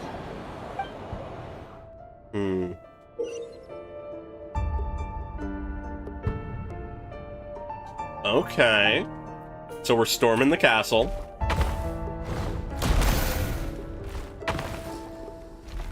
Huh. Alright. So we're just trying to get up there. Realistically, I don't need to fight, I don't think. I guess I do. Alright. Oh, I have insufficient action points. Never mind. Okay, I guess I gotta hop over to the 6. That'll give me a bit more. I can even explode this guy. Huh. Alright. But that means they're gone now. I can also do this guy. And then with that, I can get to here. From here, I can get to here. Then from here, I can go up. And there we have it. Into a Thalindus memory. Author Thalindus. Oh? Over the course of this week, the research object was subjected to interference for a total of 60 hours for experimental purposes. The results are as follows. Research dating back to the Crimson Moon Dynasty has established 2 points regarding moon marrow. Firstly, its origins have something to do with a god's power. Secondly, it serves as a portal to an as-yet indeterminate location. Moon marrow can thus be defined as a spatial gateway. However, there are a number of hurdles to overcome before we can... I just want... Okay. 2 points regarding moon marrow. One, its origins have something to do with a god's power. That we knew. Secondly, it serves as a portal to an as-yet indeterminate location, and is thus defined as a spatial gateway. Huh. Oh, great. Just cut off the line. However, there are a number of hurdles to overcome before we can answer the question of where it leads to. To start with, opening the gateway requires a specific power source, which the relevant literature indicates... An enormous amount of power is then required to keep the gate open. Currently, the total power output of our instruments remains in the single digits. To make matters worse, I am now the only staff member remaining in the Moon Marrow lab. Unfortunate. The Universitas Magistrorum recently decided to move most of its personnel into abyssal energy research, which has stymied all Crimson Moon-related projects. Fun! This is not a wise move. I have always maintained that placing all our hopes in a single source of power is risky. Yeah. Especially one as poorly understood as this. As well as making ourselves overly reliant on a single resource, we are neglecting other promising technologies. Thalindus is smart. I apologize if this comes across as disrespectful. But as a Moon Marrow researcher, I desperately want to see the world beyond the gateway. If we really made it there one day, what would we find? And how would we go about taming the unknown? My imagination is endlessly fueled by questions such as these. Taming the unknown. Interesting wording. I'm continuing to sort of believe in my theory that she believed she could take control of the Moon Marrow and use its power to achieve something. Just need to see how it fits into the rest of this. Alright. Gonna go along this way. I'm just sort of fucking winging it until I find the correct path. But this seems to be working out so far. Asterisk. Oh, damn. Okay. So this wasn't the intended path? Because, yeah, you can't get around that way or anything. Interesting that it's bringing me back all the way here. I guess because we can go 2 different ways. Let's kill some of these guys.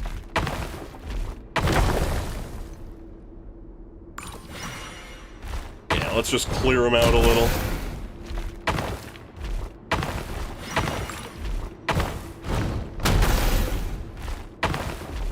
Alright, so let's see if we get here. And just enough to get to the next one. Cool. Interesting that they had a full-on dead end. This is for you. I heard you're gonna leave the city with your parents. Ah. Thalindus, did you hear about what happened? Oh? I've heard nothing. Rerir got back very late last Friday, and he was acting a little unusual, but he slept pretty well, so I'm guessing whatever he did was a good deed. You could say that. There is a child in front of you alive because of that. You never saw him, and I don't know what he did. And this conversation never happened. You understand? What if he finds out that you pried into his secrets? Don't be silly. I don't know what secrets he does or doesn't have. All I know is he's just a normal guy who happens to run some errands for the king. That is a good point visually.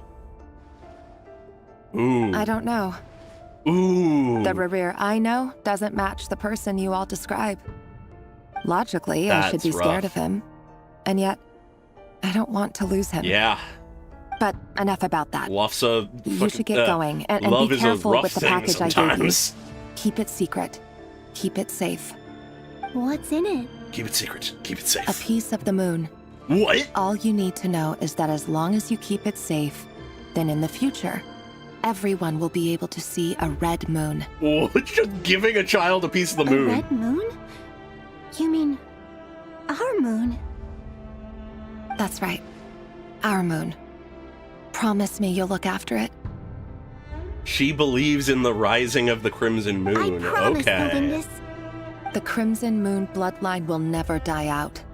Its light, the color of blood, will become like a fire that flows in our veins. She's becoming no matter fucking how radicalized. Okay. That possibly.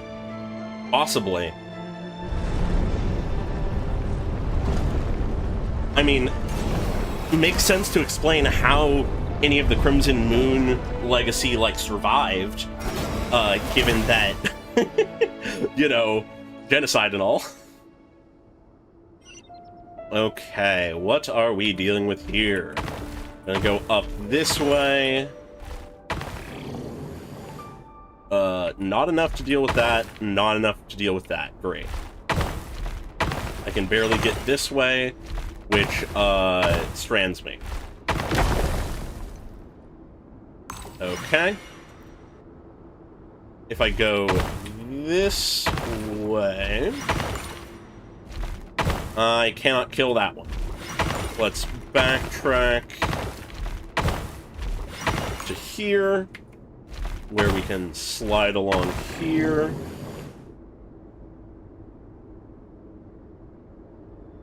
Well, based on how they've been talking about it, it seems like they're sort of the main bloodline, which are the ones with the, cross eyes.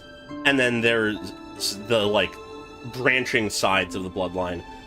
And I would assume the main bloodline implies the royal bloodline, but who knows?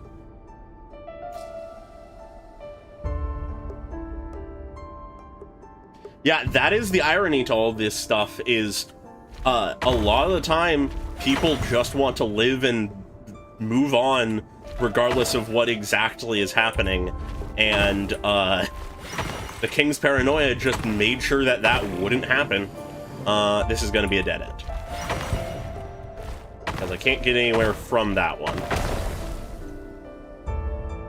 But yeah, no, it is tragic, but it is also tragically predictable.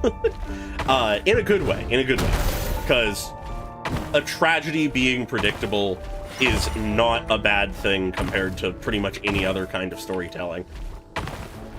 Seeing where a tragedy is going can be a painfully good thing. Anyways,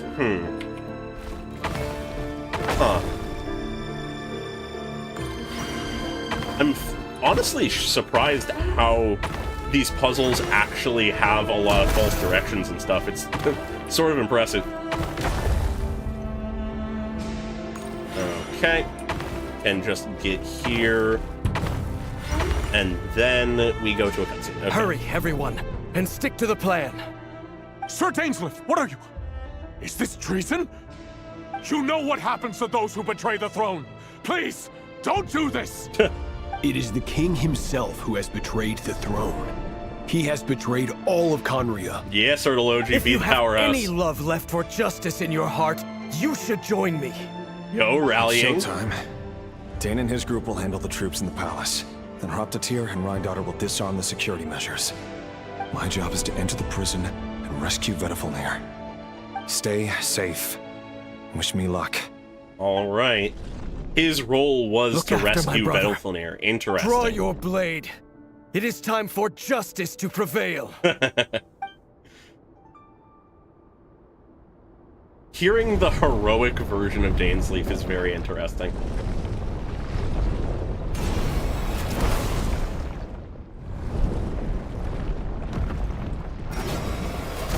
This is a very sort of intriguing way to portray all of this. All right. I think we just avoid that guy. Oops. Yeah, never mind. I can't avoid that guy going that way.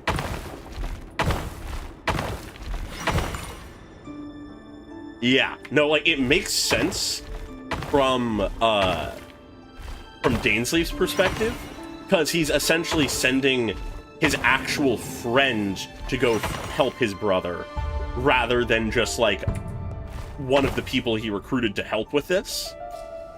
So, like, that makes sense from that front, but the fact that Velfnir has been fucking whispering in his ear this entire time does not help the situation. Anyways, wahoo, I trapped myself.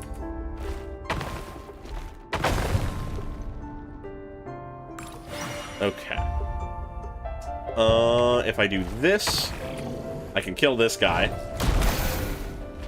I only have one left, so I'll bink here, but then not be able to make anywhere. But now I can do it.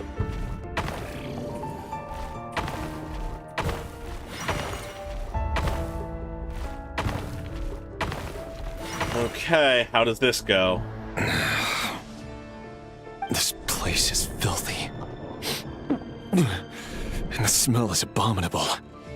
Clearly, the king doesn't allow his prisoners a single shred of dignity. This is dire. Found you.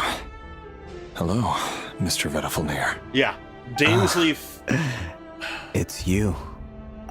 It is so very clear based on this. Dainsleif was a heroic, good person. He was just caught in a scenario that had no happy ending, unfortunately. Probably because of fucking Vedafilnir's scheming. Surprised? The difference is incredible. Wait. I guess surprise isn't an emotion that prophets feel very often. I certainly felt some surprise in the moment when I was blinded. Surprise at the king's sheer ignorance. Surprise at just how unfairly this world responds to words of earnest remonstration. I'm curious. What did you prophesize this time? It wasn't a prophecy. It was a word of warning.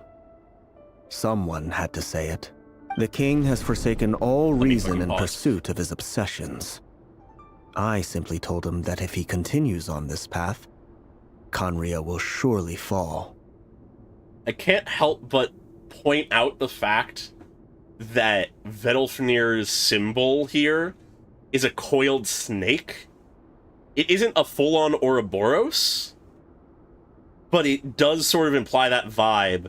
But also the fact that it's a snake, if we get biblical about this, helps with the idea that he's a schemer and a, like, corruptive influence. Huh. Huh. But he didn't listen. Worse still, he stabbed you in both eyes and locked you away. Dane asked for my help. The court is in complete chaos now, but I'm sure you predicted that. Everything is transpiring as I foresaw, yet I am powerless to change it. Fate is an immutable force. I can but lament as the inevitable unfolds. I do wonder whether giving a man the power to see the future does nothing more for him than slowly crush his spirit. Forgive my curtness, Vedafilnir, but the king did not suddenly turn on you today. His suspicions have been brewing for a long time. Paranoia. You can't have wisdom beyond the reach of your fellow man without attracting his fear and suspicion. There are things the king does not want to see. So, he doesn't want you having visions of them either. He blinded you because he thought this would make the visions stop. That He wasn't That is also a entirely good wrong. point. I did indeed lose my power to see the future. Right up until... Oh? Until what? Just now. I believe I saw something new. Okay. Well, tonight could go a lot of different ways. 5 of us banded together to storm the palace, also we could rescue you. This will go down as the most tumultuous day in Conrian history. We'll see. I sense hatred in you, but also hope. A desperate hope that with the tyrant deposed, that will be the end of the story. But this is not the end. It is the beginning of a new chapter, in a whole new story. The beginning of what would there become are many the men entire of story honor of the and game. courage in this world, Revier. But you are not one of them. Damn. You're not here for justice, are you? You're here for yourself. Himself and the Is that a Lindis. dagger? Interesting. Why not the polearm? It was always your weapon of choice. Playable rarer when we know what weapon he uses. He's a polearm character. With your abilities, I don't doubt that you were able to recover some of your sight. But I also doubt that you want to make an enemy of me right now. Of course not. We're on the same side, aren't we? Ugh, I hate how he says that. We could be. But I need you to be honest with me, Vedafalnir. At this point, you're my only hope for the future. You mean your future? With your beloved, Felindis? Yes. And I know there are bigger things at stake here.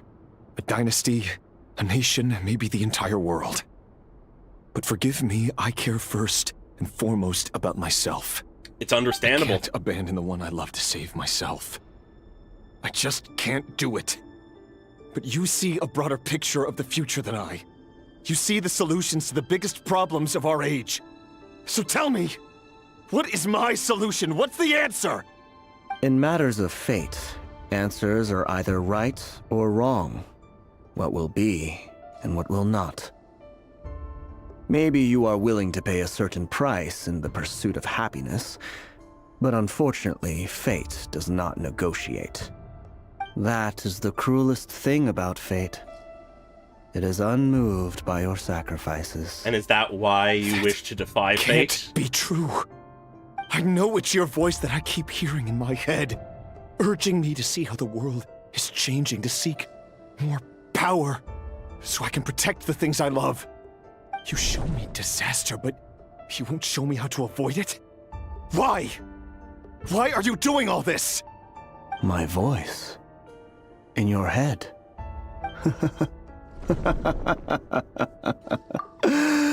So, you hear it too? The voice that steals your mind, gains your trust, and drives you crazy. I just had a thought. That's not current Vedalfenir in his head.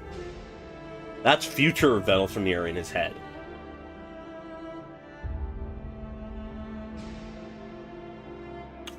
Because what is time to a sinner who sees beyond time and such? To the visionary of the sinners? What if this is sort of a self-fulfilling, like, paradox?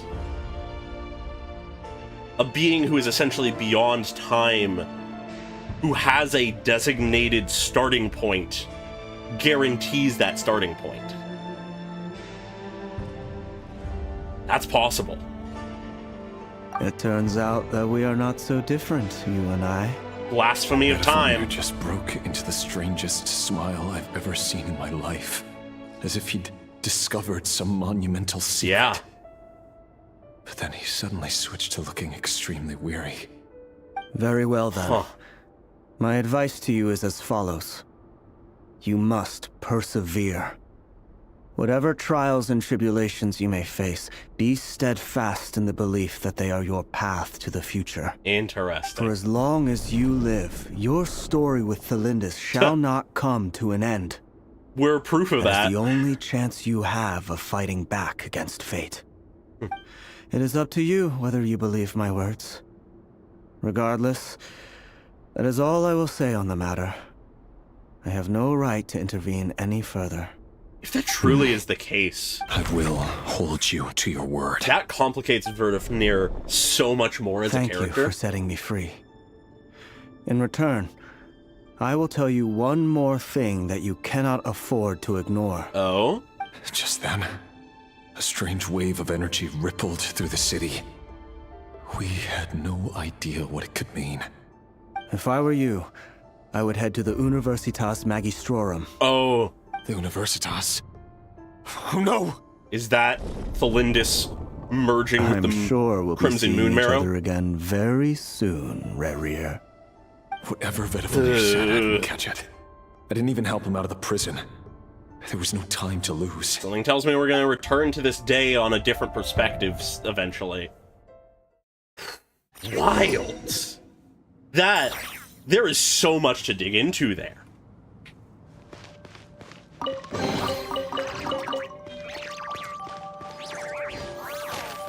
Yeah, as long as he lives, his story with Thelindis will not end. It's just not the way he wants it. My daughter's doing Universitas Magistrorum. Knowing what we know, yeah, these are Rhindodir. Shit is going down. The Universitas. That reminds me of a rumor I once heard. Oh? Allegedly, the king installed secret mechanisms in the palace and around the city. No one knows where they are or what kind of power they hold. But if they were ever going to activate, it would probably be on a night like tonight. Fair. Help! Help! Oh? Hold on! Don't let them anywhere near you! Save me! I can't! Ah! That sounded like an explosion. So, the rumor is true? The king really went through with it?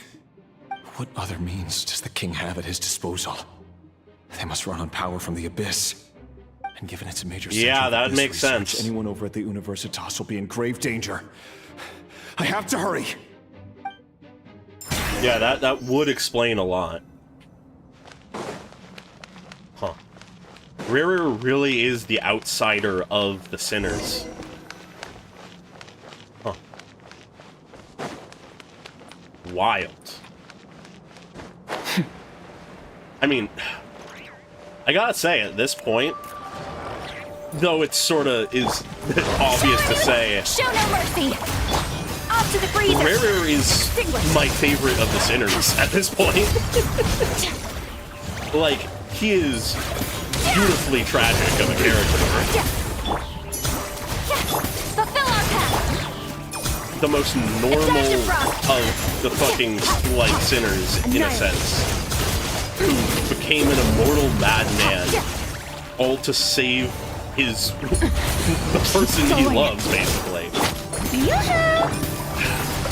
Really, it's sort of what complicates it is it's wrong to just say that he is normal compared to the others, because it really does seem like he was one of the main, like, enforcers of a genocide, which complicates things so much. Monsters at the Universitas Magistrorum? Why now? That's Grindoder. Oh no, they're coming. Okay, It's so no use. The table won't hold out much longer. The weapons. Where are the weapons? she hasn't fused with anything yet. Of course. All the lab equipment was upgraded after the inspection last week, but the new weapons haven't been allocated yet. Massive oversight. Is anyone there? I need help! Okay. Is he gonna make it?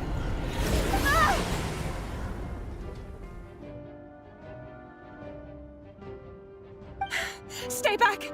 Please stay back! Please!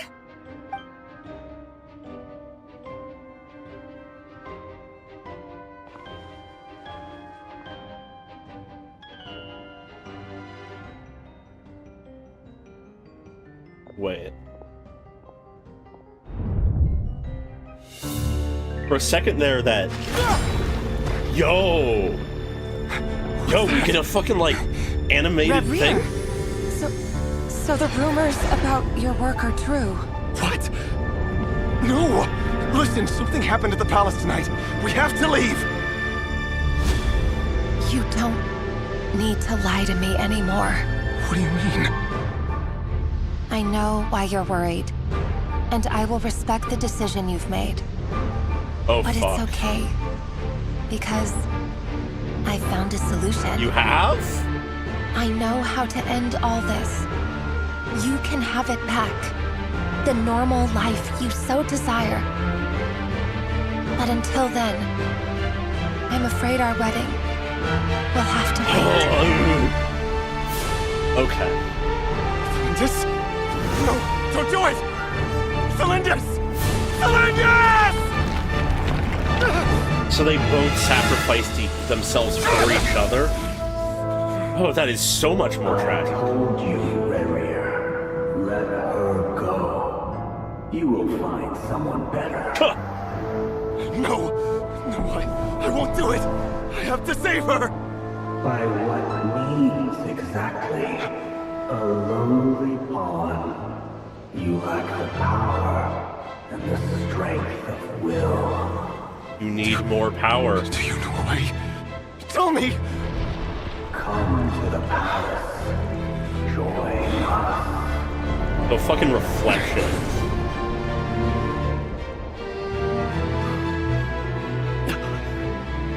Rarier, thank goodness. Oh no. Step forth and take your share. The final betrayal. You made it. Not you too.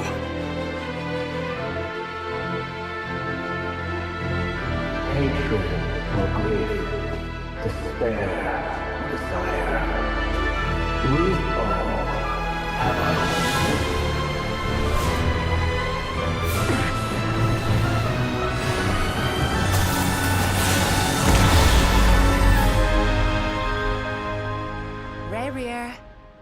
Rarier. Cylindus? Of course, his mind goes to Were her. you daydreaming?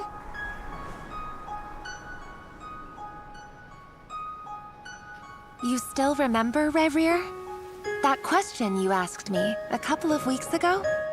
A version of events where everything worked out. You mean the proposal? Yeah.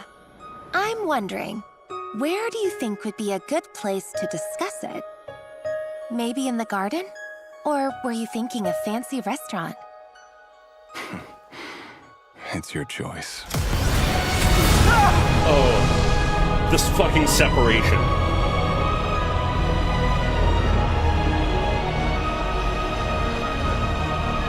Her falling into the abyss. And him embracing it to save her. And that's where his hair turns white. Okay.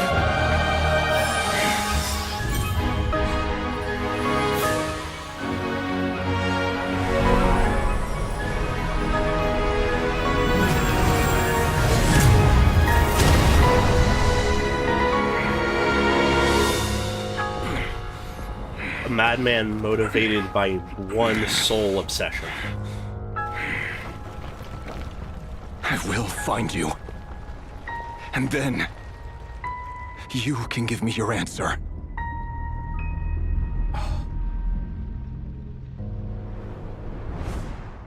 And so he dives into the abyss. Holy shit. What is the answer she found?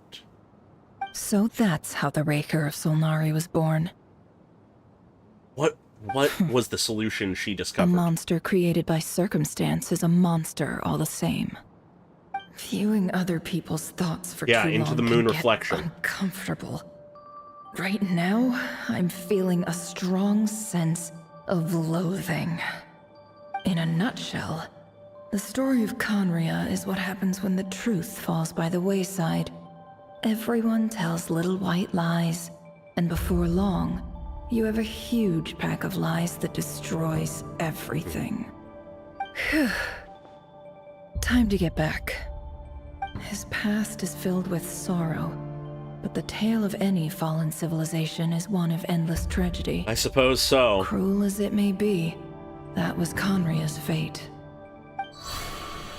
Jesus.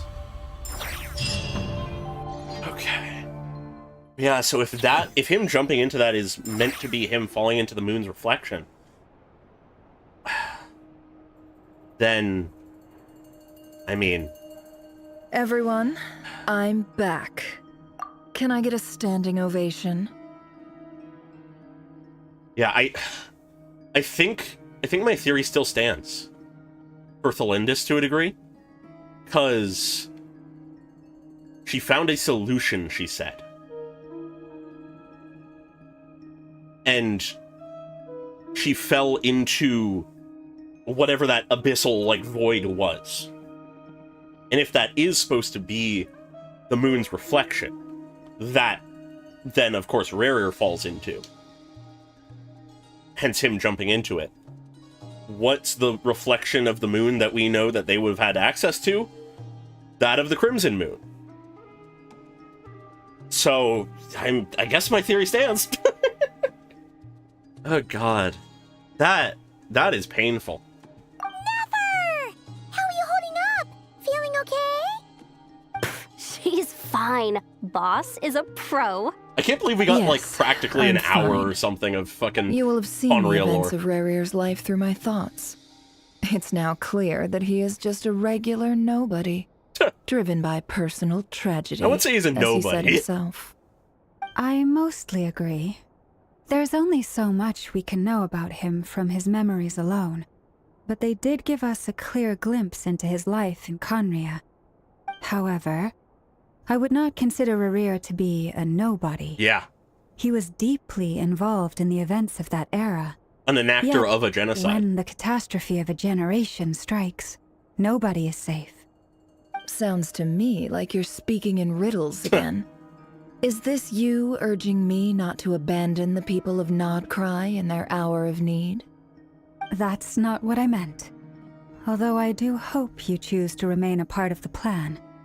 Without you, the mission ahead will be all but impossible. Then try to remember that I respond better to the carrot than the stick. And I don't appreciate being bossed around. Now, as for you, Missy, you were excellent. You stuck to the rules of the ceremony and kept your mouth shut the entire time. Bravo. Cool. So, can you fill me in on the deets now? Most of what I saw went right over my head. Patience. You'll hear the whole story, don't you worry. But let's meet up with the others first. All It will right. save me narrating it twice. Fair. Yehoda? Yes, boss. Let me get that door for ya. That's more like it. For a moment there, I was worried you'd forgotten about the first clause of your employment Wow. contract. Forgive my curiosity, but what does the first clause say? It says I gotta do the annoying stuff that boss is too lazy to do for herself. Like opening the door, pouring the tea, yada That is yada. insane. Is that right? If something is in the contract, it's because she willingly agreed to it. Rest assured that the Curatorium abides by the very strictest of labor policies. You don't seriously think I'm cruel enough to treat her like my slave. In any case, I've hardly shied away from my share of the work today. Yeah.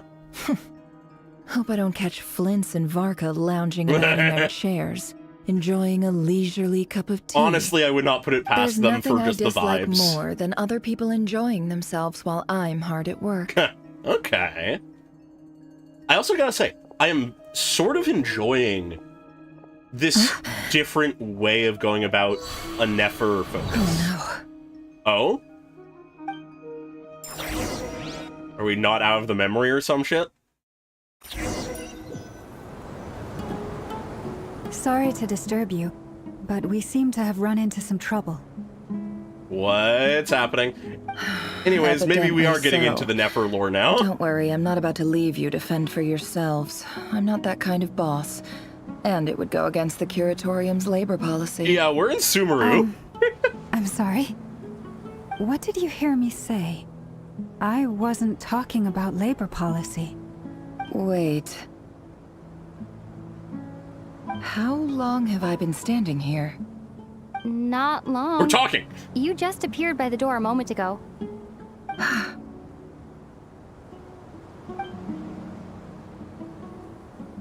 Boss, what's wrong? You look like you've seen a ghost. Are we still in the tricked. fucking We never thing? left at all. Yeah. Somehow I hallucinated that whole scene back inside the office. Hallucinated? But how? The influence of the memories of a sinner? How indeed. This place should heed Yeah, my we're will trapped. alone. All thoughts and actions that occur in here are just a result of pawns moving across the chessboard in a carefully calculated manner. And nobody has access to this chess set but me. Unless you put the So you heart of control a sinner everything? into it? More or less. But yes, it's a special technique of mine. Has anything like this ever happened before?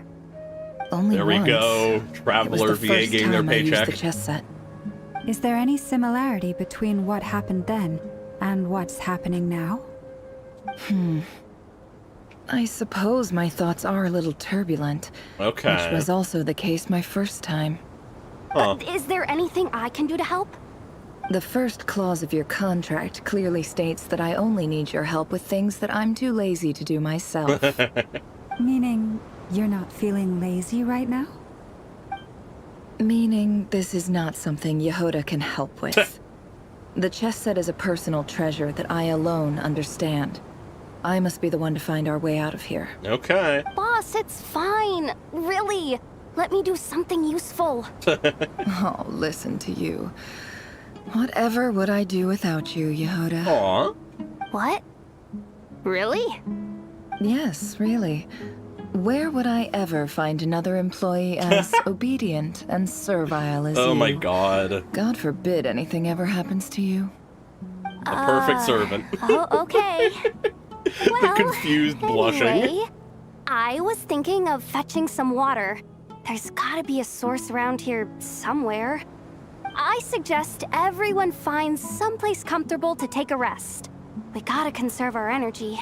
Fair. Even though all this chess malarkey doesn't exist in a physical sense, mentally speaking, it's all real. And so is our tiredness and fatigue. You don't want to dismiss mental fatigue. Nope. Just because it isn't physical doesn't mean it's any less serious. But anyway, I got your backs, so don't worry about a thing. Don't I have the best employees? Jealous much? If we can find a suitable time, I'd love to borrow Yehoda for a God. day to help out at the Frost Moon Scions. Everybody wants Would Yehoda you to be work for him. amenable to that, Boss Nefer? Oh, Lauma. Have I ever told you just What? how pretty you are? Whoa, never? Beauty runs from the tips of your antlers to the depths of your imagination. Were they Time roommates? to rally, everyone. Follow me. As we continue our journey, the same rules will apply. That means stay focused and no talking no matter what we encounter. And don't disturb the God. chess pieces. You have my word that I will get us all out of here. Alright. Moonless night. Anyways, something tells me it's time for Nefer lore. Why else would we be in Sumeru?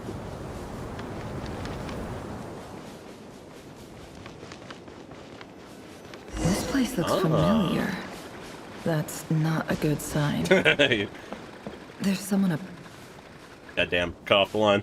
I wasn't expecting visitors at this hour. Wait, is that? Oh, it's him. Him? There you are. Sinue's been looking for you all day. I think he has some news for you. Oh, yeah? What were you doing Young just now, Nefer? Uncle Retinue?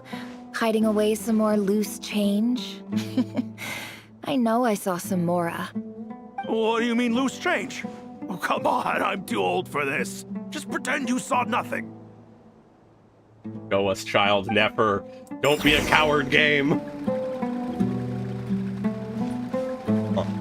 It all adds up.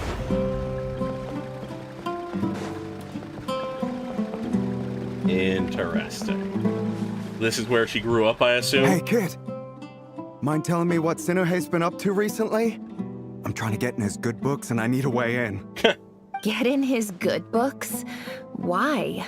What do you want with my dad, Uncle Apepi? Oh. I've written a new song. I was hoping to showcase it at the next festival, but I'll need his approval. A new song, huh? I'd love to stay and listen, but unfortunately, Uncle Retinue says my dad's looking for me. Huh. Well, there's plenty of time and I'm not going anywhere. See that pile of stones? I'll be sitting there warming up my vocal cords. Come find me when you're done. Pile of stones. Got it. I like how it's clear it's the same voice actor, but they have changed up their voice to sound a bit younger.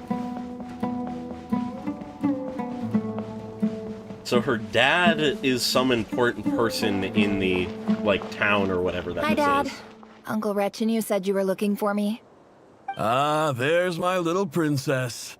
If you'd gotten back just a little sooner, you could have shared the spoils of war with me. Oh? Spoils of war?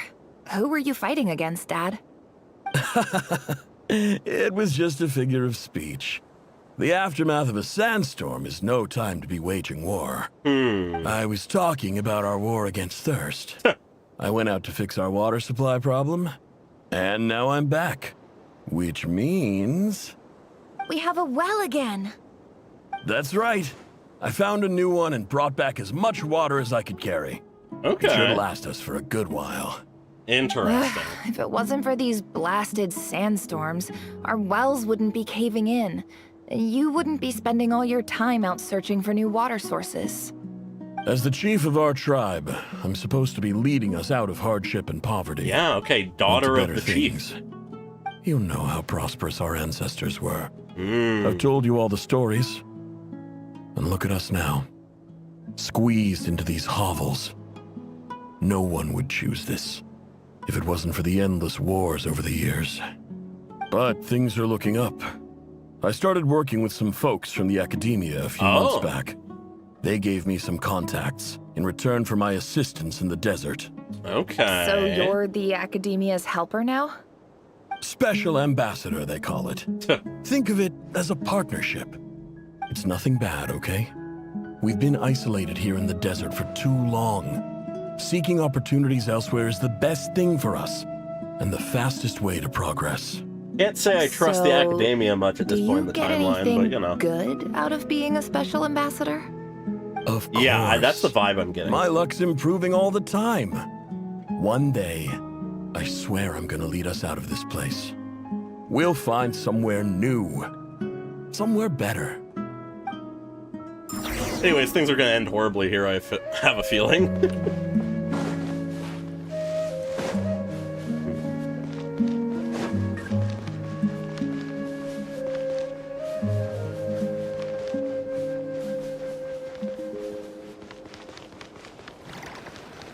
Okay. Where are we headed now? No more lies. Can't hide the truth. Using her skill is just a little bit of a dash. That's our well, and you know it. You stole from us. Well, you've gone from chief to thief, and now you have to face the consequences. Okay. Weird Did you sort of really pause think there. you could take our water without permission and get away with it? You're either brave, stupid, or both. And that special ambassador act? Yeah, nice try. We spoke to the academia. They said it was all news to them. Okay. You're a liar and a cheat. Concerning. I heard you This heard can't a be good. gasp, but I don't blame her. Most people are terrified by the sight of blood. Corpses strewn across the ground. The wounds are clearly from scimitars and daggers. The desert dwellers' weapons of choice. Yeah. There's a handwritten note on the ground. Let's see what it says. Halil, this is Sinuhe, chief of the Shimti tribe. Shimti tribe, okay. Surely you remember me. I was the one who helped you and your colleagues avoid the quicksand in the desert. This is my second time writing to you. I assume my last letter must have gotten lost in the mail, as I didn't receive a reply. I hope this one makes it to you safely. I'm writing to you because I need some help. That sandstorm the other day completely blocked up our well, forcing me to look for another water source in Iab and Unut territory.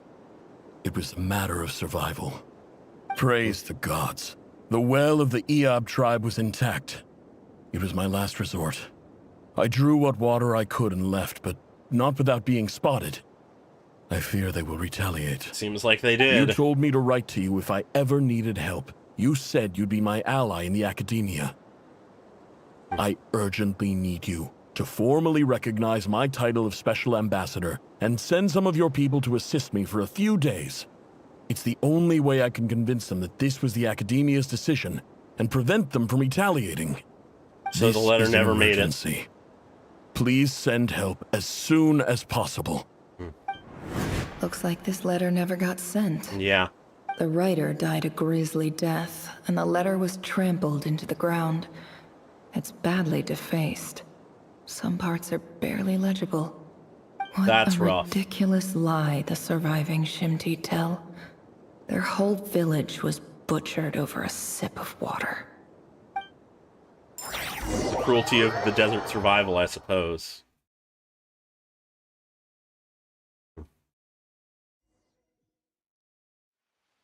Ah, officer. Welcome. Welcome to our humble village.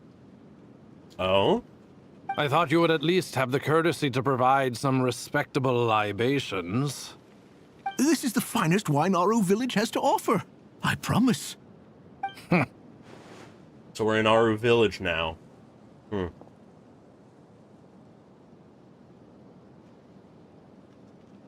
The Academia has agreed to reserve a single space for a candidate from your village.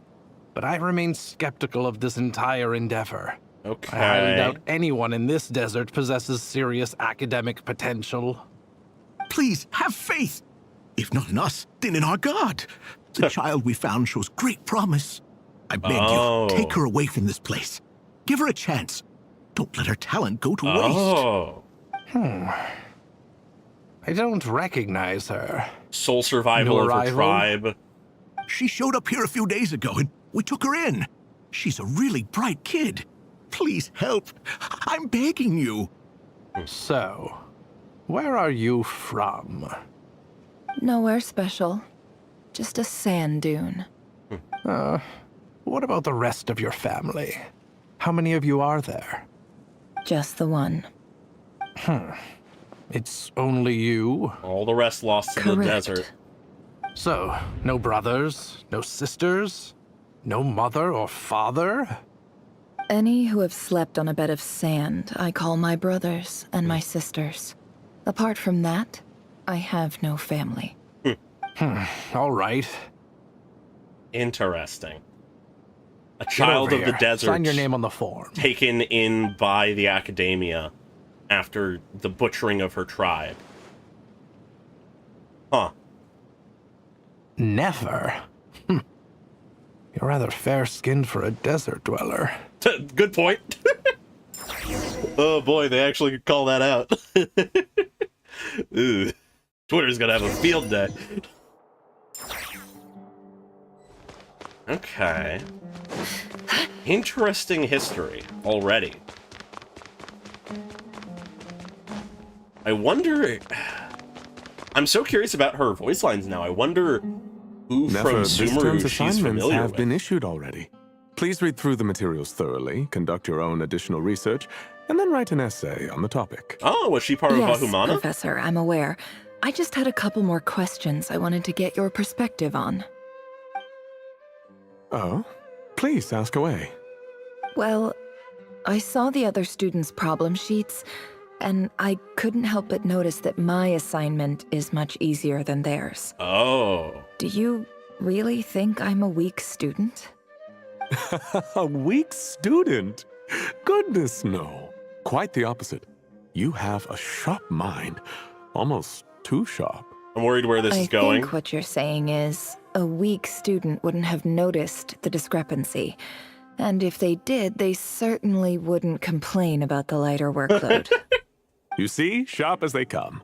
You see things the way they are, and I'm sure you know why they're like that. Because of where I come from. Yep. Because I'm different. Discrimination. Can't have a desert dweller I'm sorry, rising Nefer. too high in the I academia. don't like it any more than you do. It's just... Anyway, you said you had a couple of questions. What's the other one? What is it? I wanted to check.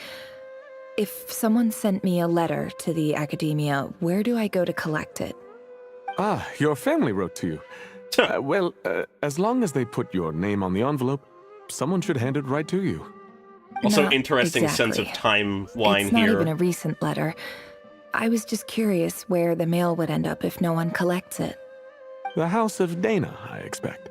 I know there's a box for unclaimed mail somewhere in there. Exactly. Probably sitting on a shelf. It's, whatever you're looking yeah. for, that'd be the place to start. Okay, got it. Thank you, Professor. Oh, don't mention it. Honestly, I feel like I failed you. I'm supposed to be your teacher, but I haven't taught you anything. Hey, don't say that. You're a great teacher, and you do your best for all your students. But the rules are the rules. You're not allowed to teach students like me. It's not just the academia either.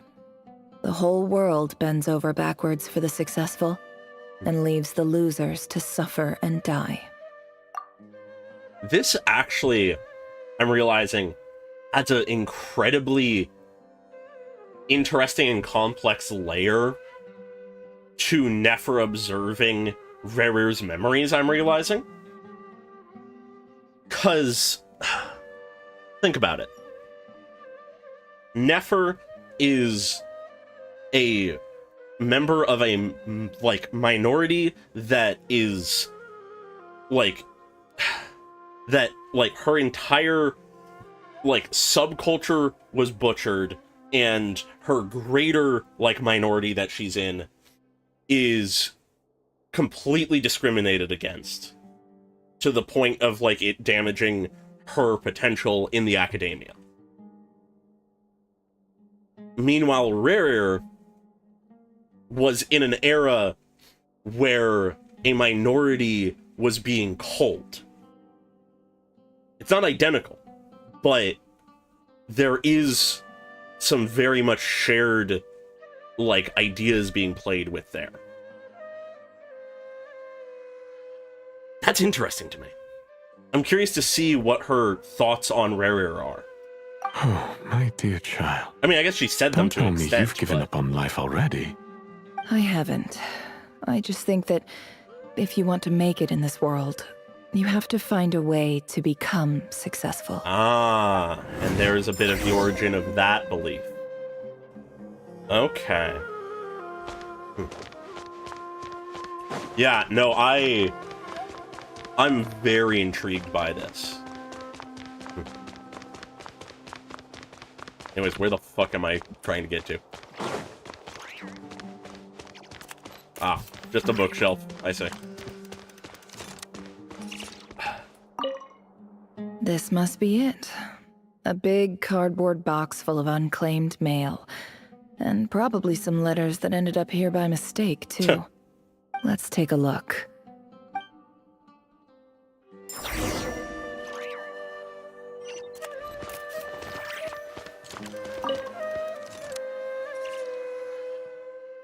Oh, we're getting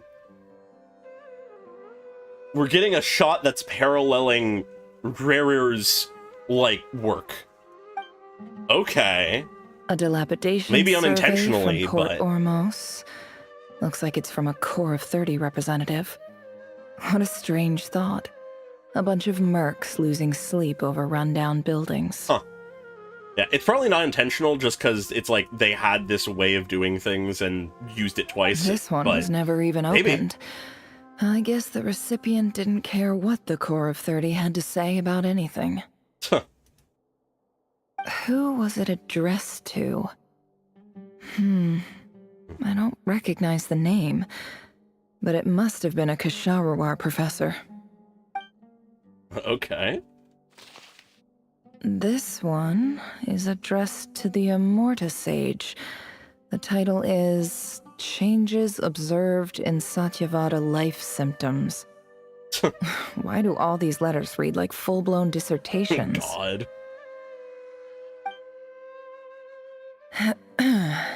Guided by the incense, we became lost somewhere in the forest. All the barriers between levels of consciousness disappeared as our minds soared around in circles, looking for a branch to seek refuge on. In clinical terms, these symptoms fit the description of incense poisoning. The Amurta Darshan strictly prohibits the use of hallucinogenic substances, but I believe there are still people getting away with it. For example, my neighbor who always breaks out into song and dance after using incense. This seems like something the academia would want to know about. Why wasn't it collected? Good question. Wait, what's this written on the back? It's so small.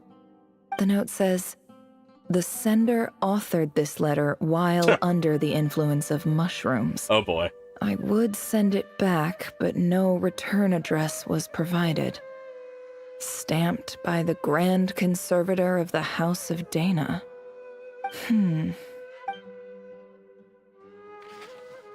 This next one is addressed to Grand Sage Azar. Oh boy, did Nefer know some shit because she found a letter for Azar? A few words of protest regarding recent changes in Sumeru's educational policy. In recent years, the academia has taken on a small number of students from the desert region, as per the policy to this effect. However, it appears to me that these students have not, in fact, been provided with educational opportunities that are, in any meaningful sense, equal to those enjoyed by their peers. She's familiar with this. As well as receiving dumbed-down assignments and perfunctory tutoring, they do not even have full access to the Akasha system. Damn. As I was saying about the genocide, I can't say I expected the quest to go the angle of, like, academic racist practices to, like, keep minorities down, but I'll take it. It's interesting. Education is the fundamental purpose of this institution, which should go without saying in a nation whose founding virtues are knowledge and wisdom. I ask you, is the lip service we pay to the policy of education for desert students truly the standard of pedagogy to which the academia aspires? As Grand Sage, policy decisions are your prerogative. But do not forget your roots. You and I were once students too, as was everyone else in this institution. I do hope you will give some serious attention to this matter. I encourage you to discuss issues like this with myself and others, and listen to some alternative opinions. Great letter. Shame it didn't get to where it needed to go. Yeah. Who wrote it? And the sender is... Huh? Sage Cyrus of Spontamod. Okay. I didn't realize anyone else even knew how bad students like me have it in this place. At least someone high up is concerned about it. So this is where letters from the Sage of Spontamod end up? Nice one, Grand Sage. Really enlightened leadership. I love that Azar is just a horrible person. It's so consistent. This isn't what I came here for. Moving on. I'm not exactly holding out hope that a letter sent from the desert would even make it here. But if it did, where else would it end up if not in this box? Yeah, that's a good point. That is a very good point. I can't believe how much discarded mail there is. Must have been years since someone last went through it all. And this is just one box. The whole House of Dana is boxes on shelves. I don't believe for 1 second that any human being has sat down and read through all the documents in this place. Who has that much free time on their hands? An aspiring information broker, perhaps? Anyways, this looks like it might be from the desert. Wait, could this be it? Least fancy envelope in the box, written in crude quality paper. And of course, it would be right at the bottom of the pile. Clearly, no one gave this letter so much as a first glance, let alone a second. The handwriting on the envelope looks very familiar. Greetings, Halil. My name is Sinue, chief of the Shinti tribe. I was the one who came to you and your colleague's aid when you ran into trouble in the Great Red Sand. That fucking sucks. Another reason to hate the academia. They don't care about the desert people. We already knew this, but more proof of it. Jesus Christ, the letter made it, and it was ignored. And because of that, an entire village was butchered. Well, if that ain't saying something, then I don't know what is. I don't know how well you remember it now, but I brought you to safety and gave you some water and other supplies. You seemed very pleased and told me your name. In my tribe, learning a person's true name is serious business, and I therefore see you all as friends. You were kind enough to leave your contact details so we could stay in touch. The Shimti tribe lives a harsh, nomadic existence in the desert. You were sympathetic towards my plight, promising to make me a special ambassador of the academia and help us find a way to make a better living. Okay. This brings me to my reason for writing. Our tribe has fallen on particularly hard times, and I would like to ask for your assistance. There was a terrible sandstorm a few days ago, which blocked up the well in our land. To ensure my people's survival, I had no choice but to venture into Iyab and Unut territory in search of an alternate water source. Yeah. The Iyab and Unut are descended from the Thamudians, while we trace our ancestry to Tulatala. We worship the Lord of Flowers and have had relatively good relations with our fellow tribes up until now. I found a well belonging to the Iyab tribe. They declined to help us, but I really had no other option. So I took some water to keep me and my tribe alive. My actions are certain to incur their wrath. When we met, you assured me that you would be my ally in the academia. I would like to take you up on that offer, because I really need your help. I wonder if you could send an academia representative to meet with me. That aside, the last time you were here, you mentioned that the academia had started accepting students from the desert, and I told you a little about my daughter, Nefer. You made it in the end, but no help from this. We have next to no resources here in the desert, and my power and influence are limited. Would you consider enrolling my daughter at the academia? She is a smart girl. I know she won't disappoint you. That's fucking tragic and cruel. From the outset, the academia never took you seriously. Those things they promised were just empty words. I doubt they even remember the name Sinue. And you were so emphatic that your luck had finally changed for the better. You swore you'd lead us to a better place one day. You spoke with such conviction, like you were the most powerful chief in the whole desert.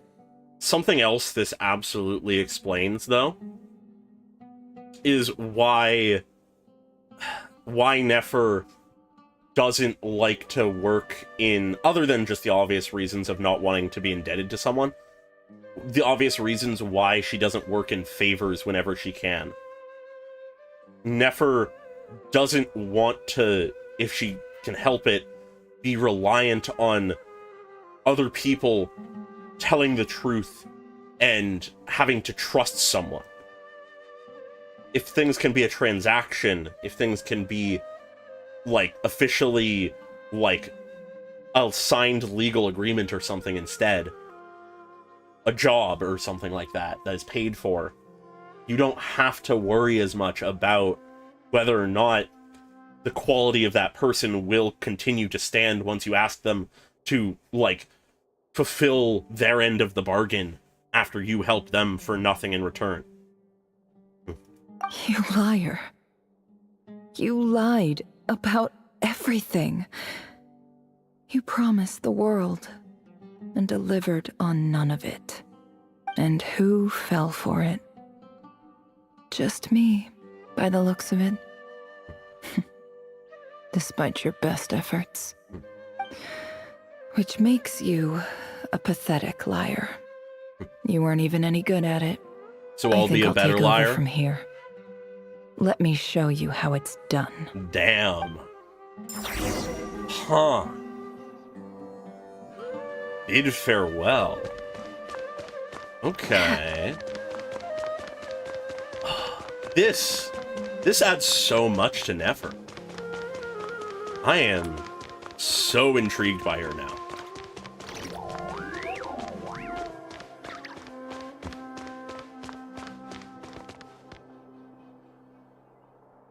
I just came to say goodbye. Thanks for everything you've done for me in my time here. Nefer? You packed your bags. Where are you going? I'm quitting. Something's come up in my hometown. Gonna head back and deal with it. A first lie. But this was a hard-won opportunity for you. You know that better than I do. It was. But it doesn't matter. I have more important things to deal with, and they can't wait. Oh, and I didn't want to overfill my bags, so I left some incense on your desk.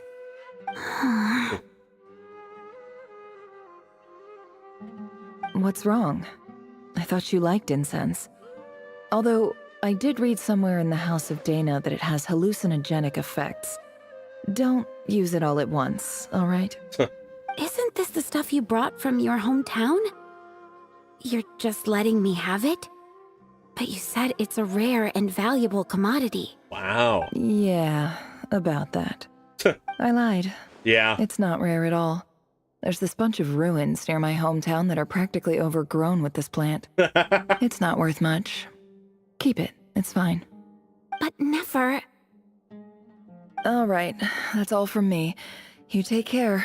Huh. She really did just cut ties and move to Nod Cry, huh? Don't forget me, okay? I mean, we're more than just classmates, right? We're friends. Yeah. I'll remember you. This is proof that she did. Again. That incense is worth a fortune. Oh, wow. It's a rare find even in those ruins. And as for lies upon her, lies. I have far too much to do when I get back. No time to reminisce. I'll be lucky if I even make it through this alive. But either way, I expect I'll forget you pretty quickly. And here this stands as proof of the opposite. Interesting. Huh.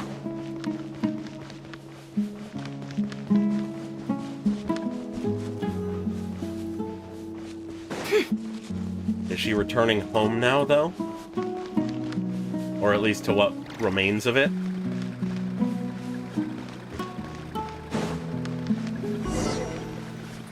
No, to... Oh. Is she on the warpath?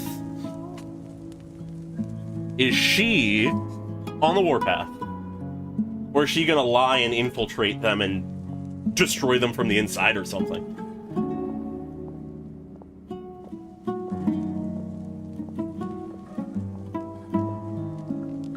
It's a pleasure to meet you, Mr. Arif. So, what does the Academia want? Since they've sent their special ambassador, I assume there's a big business deal to be made. If not, I'd be very disappointed. Please, sir, lower your blade. You're lucky I'm the one they sent. Not all special ambassadors share my admiration for the Eab people. Sure, let's call it that. The ever-shifting balance of power in the desert reduced the once great civilizations of this region to rubble and sand. But the story of the Eab has a very different trajectory. Others grew weak, but you grew strong, beginning in obscurity and moving to prosperity.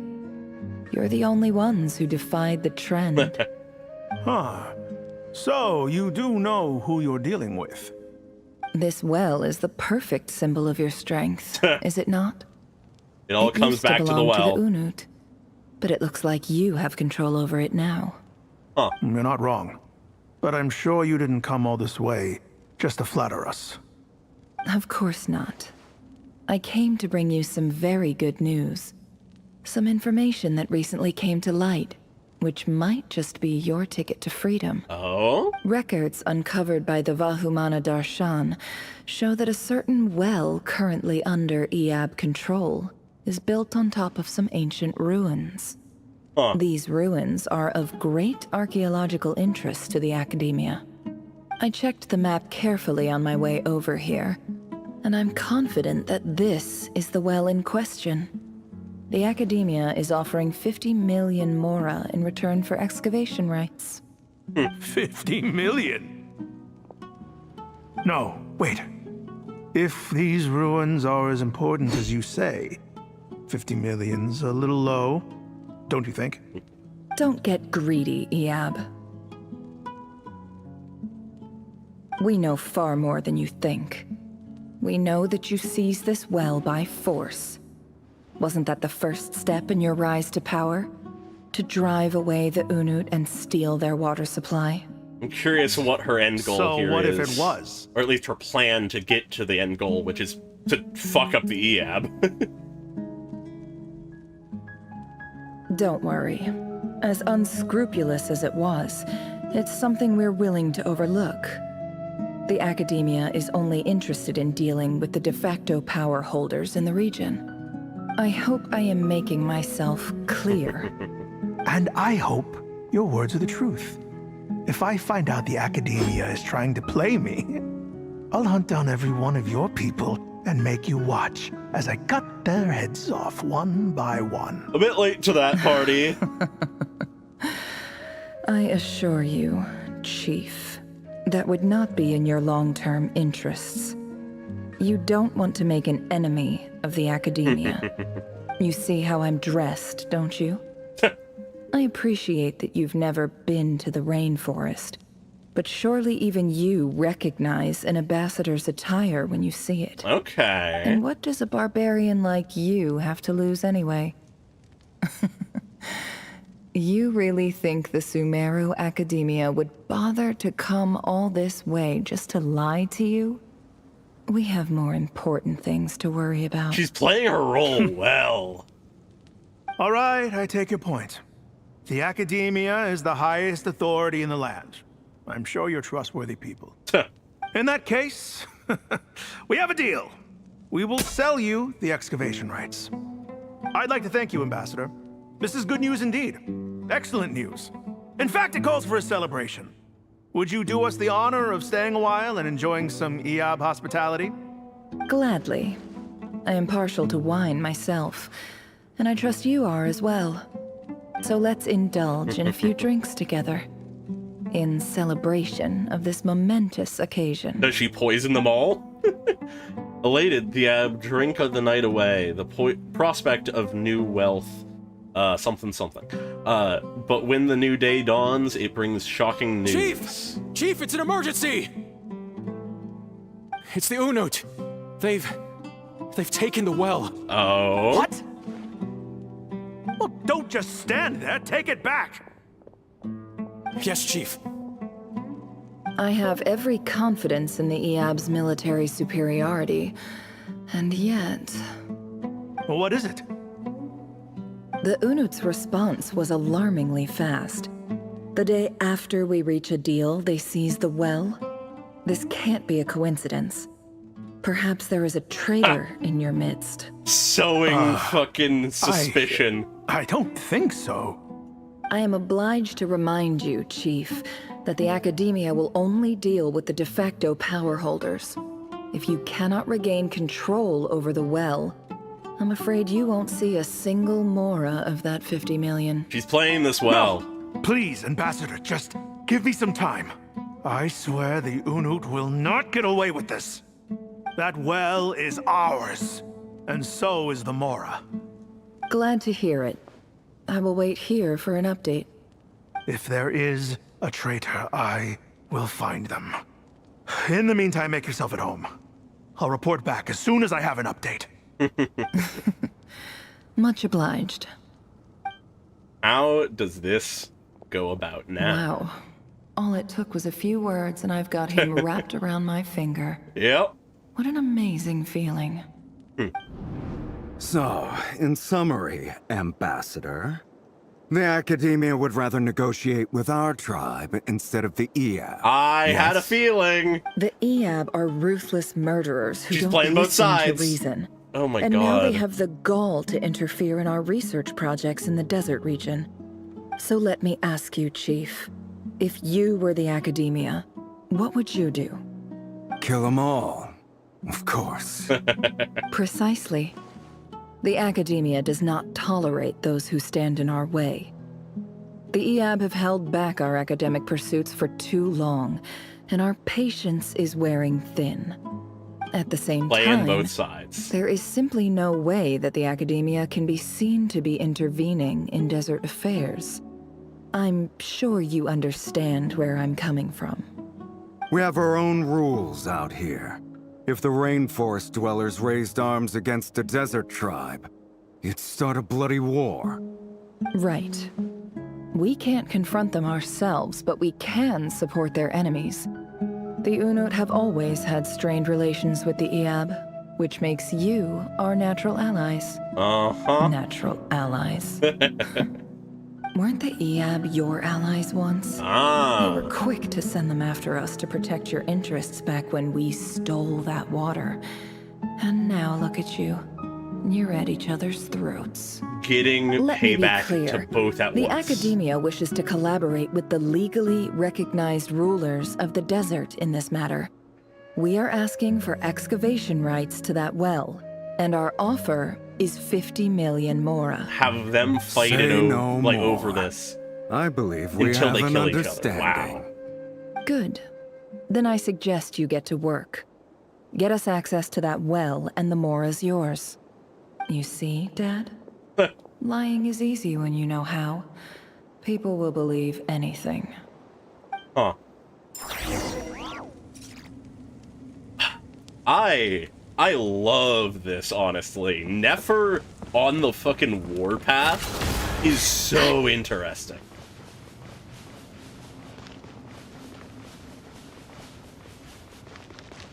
I also like how we really are just letting this sit in this, like, backstory.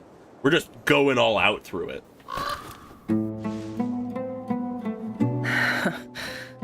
Oh?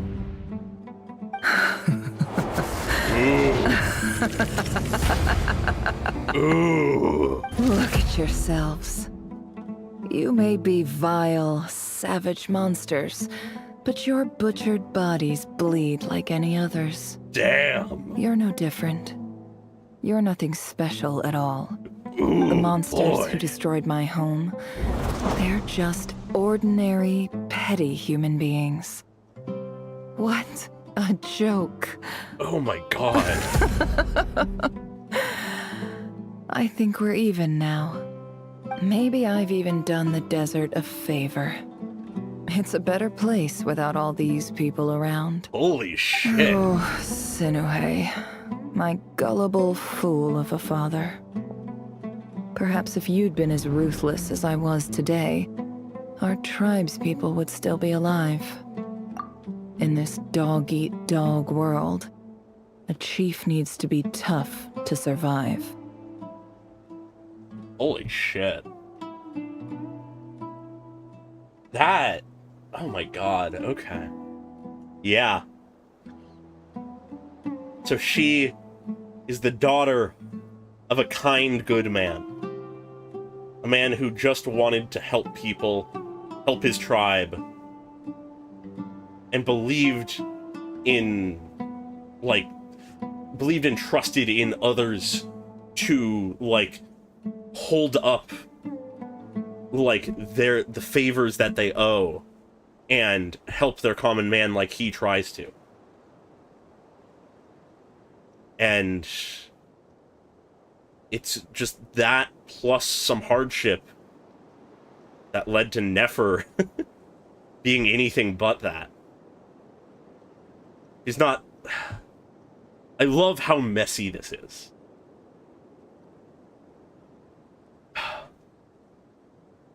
Because this very much is the issue of vengeance. Of just more fighting and conflict and death, begetting more death and more hate. But at the same time, it's understandable to a degree. Huh. We can tell since then that she isn't inherently a bad person. Wow, okay. Yeah, no, it is so clear how she got to the point she is. But it is sort of you incredible. couldn't do what had to be done. So I did it for you. And there's all of us Nefer, looking in the background. It's okay. All of this is in the past now. Oh, and that's telling for Loma to just try to comfort her. To remain silent. Yeah, but even so... Yehoda, is there anything you can do to ease the tension? Yeah, no, I very much appreciate that even the characters not attached to the evil organizations, quote-unquote, are being allowed to be messy. Like, it is so nice to see stuff like this.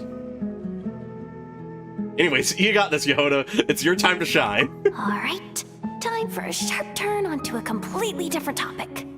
So, anyway, that's enough of that. When are we getting out of this place? Feels like we've been walking forever. I'm getting pretty tired. Oh, Alma, you tired? Yes. If we can find somewhere to sit down, I could certainly do with a rest. It's not far now.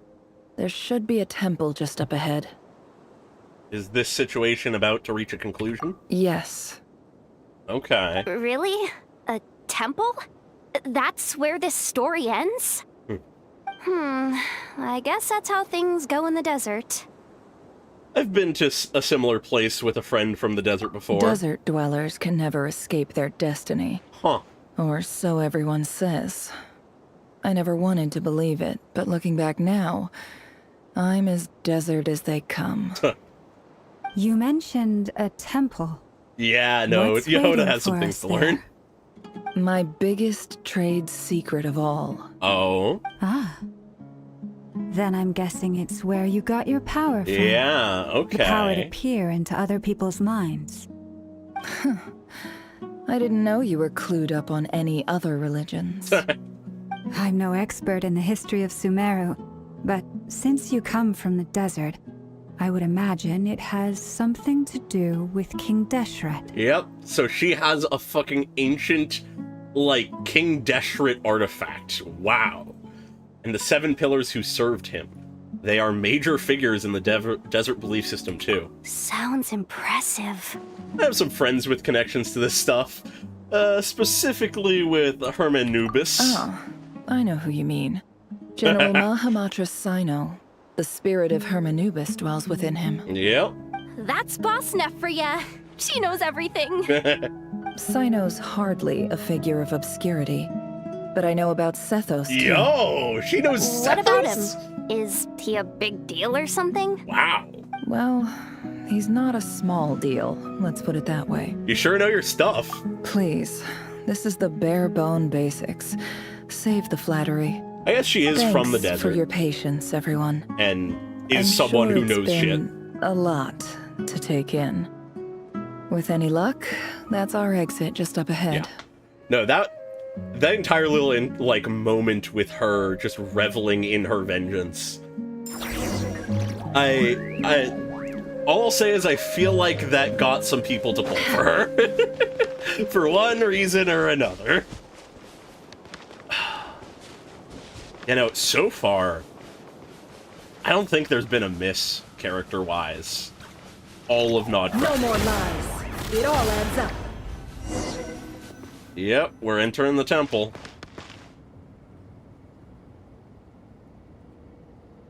Yeah, I mean, like, honestly, timeline-wise, if she keeps up on info about Sumeru at all, she probably heard that way. But it is possible that she just, I don't know, knows some shit because of some of the stuff she's discovered. I mean, she has a fucking mind, like, diving artifact she discovered. Anyways, I went past what I need to do, I guess. Can't hide the truth.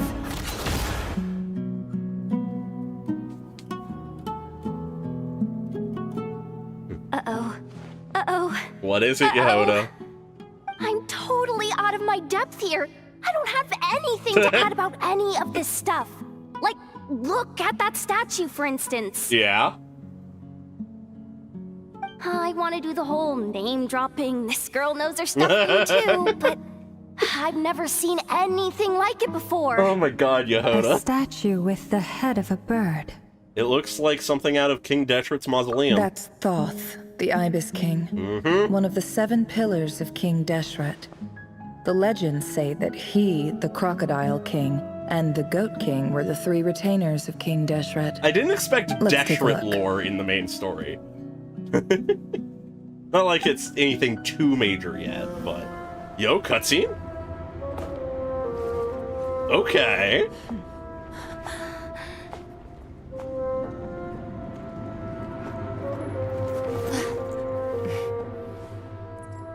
Oh?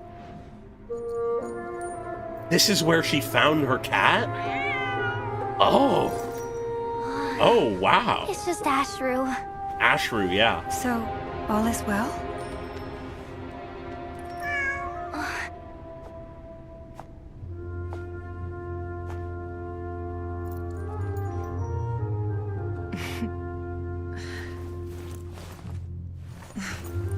Typically speaking, at this point, the world disintegrates. Oh. Then we find ourselves back in the outside world. Besides, these are my memories. There's nothing to fear. You're sure? Of course. It's almost over. The fact that we have a cutscene tells me differently. Oh boy. Oh shit. The fucking wild hunt is breaking into the memory? Oh fuck. Never! Hey! Hold on!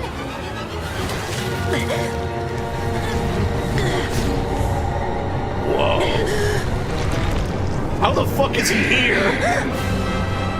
Knowing too much is always a death sentence. Holy Think shit. for yourself.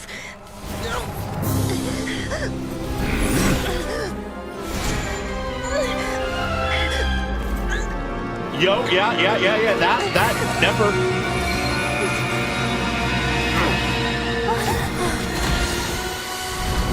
Alice coming in clutch?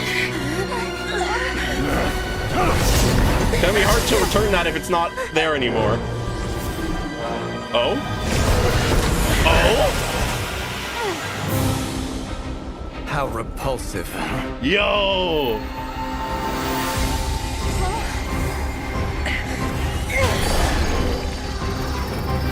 Okay, Nefer, what are you doing?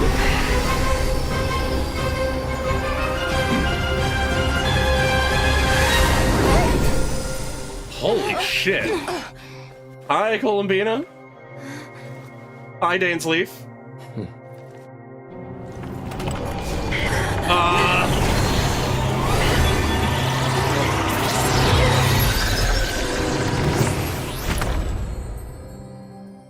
Okay.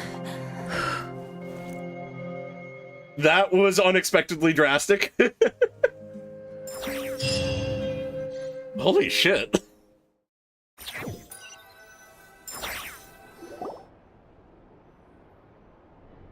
Timed that pretty well, didn't I? That's a solid idea. Maybe there will be someone resembling or like matching each of the different sages. That'd be cool.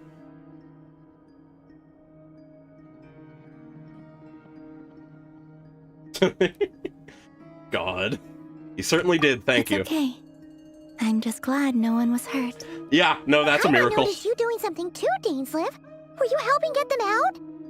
Paimon, you did nothing When I for asked us. Nefer to conduct this investigation, I was not naive to the dangers involved. Okay. I had a duty to ensure your safety. Good to know Oh, your that's a good sense of point, yeah. justice is still intact after all Maybe they'll these buffer. years. I take that to mean that you saw the truth. That comes as a great relief. Yeah. I certainly did. And thanks to your help, I also managed to trap Rerir inside the chess set. What? He's in there? Oh, really? How'd you manage that? Well, to be honest, I sensed that something was wrong long before we made it to the temple. That's a good point. By That's using possible. this fragment to probe into Rerir's past, well, the monster formerly known as Rerir, it seems I alerted him. I was tracking him, then he caught on and started tracking me too. Can't say I'm surprised. Yeah. But how did he track you through your thoughts alone? That shouldn't be possible. Rerir was a secret agent who reported directly to the Vinster King. Yep. He is an expert at finding a trail and hunting down his pursuers. It sort of was his entire job. Wonder. He infiltrated the chess set, read my thoughts, and built a new virtual chess set inside of it. That's why we weren't able to leave at first. Speaking of your chess set, it's quite a remarkable item. Would I be right in thinking you have some connection to King Deshret? He just calls it out. You overestimate me. I only have a connection with one of his underlings, the Ibis King. Yep. You all saw how this came to be. A long time ago, the Iab massacred my tribe, the Shimti, in our home village. A few years later, I enrolled in the academia, where some new information came to light. The Unut and the Iab fought a bitter battle over the rights to a well, all for the sake of a non-existent 50 million mora. The Iab ultimately won that confrontation, but their victory came at the cost of almost every warrior in the tribe. The final blow to the Iab came at the victory feast, when an Unut assassin beheaded their chief right before my eyes. Wow! The remaining Iab fled and have been scattered to the winds ever since. Holy shit. Having gotten my revenge, I returned to my hometown, where to my surprise, the nearby temple was still standing. There it was, seemingly immune to the relentless hostility of the desert, while my tribal home lay in ruins. That is certainly possible, but we still have the fight to do. Temple, I noticed a cat just outside. This cat, as it turned out, was home to the spirit of the Ibis King. Holy shit. He led me to a gate deep inside the temple, and there he made a deal with me. That's one important cat. This chess set is my gift from the Ibis King. The chessboard within is made to the same specifications as the one in the mausoleum of King Deshret, and represents his power of piercing analysis. Okay. With this chessboard in its container, I gained a certain ability to perceive hidden secrets.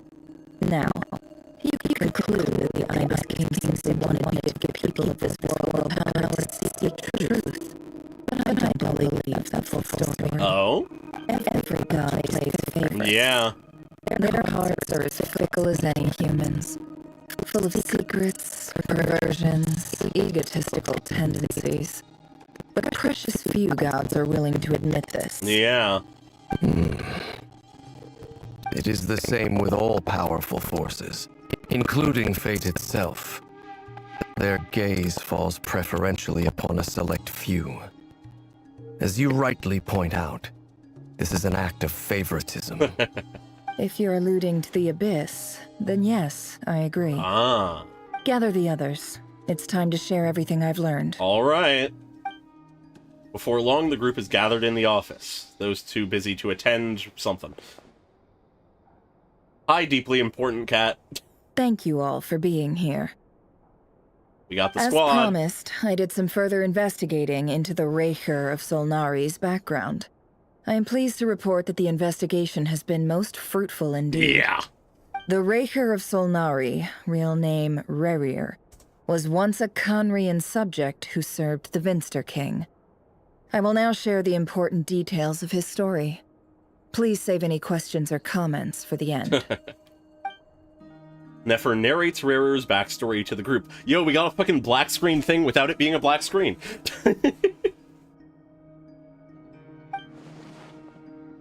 At the Vinster King's behest, he gathered intelligence and assassinated descendants of the Crimson Moon dynasty. Unwilling to take down his beloved Thelindis, who was secretly of Crimson Moon heritage, he then got dragged into court politics.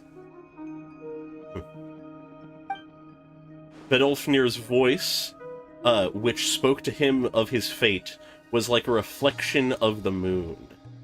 Though he could disturb the waters to gain some temporary relief, he was powerless to erase it entirely. That's very interesting as a comparison and, like, metaphor. Fell into the reflection of the moon. And we say the voice of Verdolfnir is the reflection of the moon, or is like it. He fell into the words and manipulating, like, deceit, almost, of voice. Ooh, that contextualizes things. In contrast, Rarer's own life was like a reflection of a broken moon. Once the stormy winds of fate blew across the water's surface, it was utterly destroyed. Huh. Interesting. Thelindis smuggled away a piece of the moon before disappearing through that mysterious portal. It was passed down through the ages, finally falling into the hands of the knave. Yep, that's confirmation of that. But what lies on the other side of that portal? Is it really a whole other world? Watch Genshin Part 2 has Thelindis as a playable character. Thelindis never had the chance to share what she found there. Neither did Rarer, who followed her in. So that's why he's so obsessed with the moon.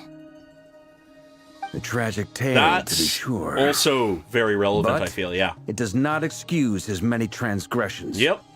No matter how much Rarir suffered in the past, the fact remains that he is what we know today as the Wild Hunt, wreaking havoc upon innocent lives in Nodcry. Yep. He becomes more dangerous with each passing day. If left unchecked, it is simply a matter of time before all of Teyvat suffers the consequences. This is a threat that the Knights of Favonius cannot ignore. All right. A question for Miss Columbina.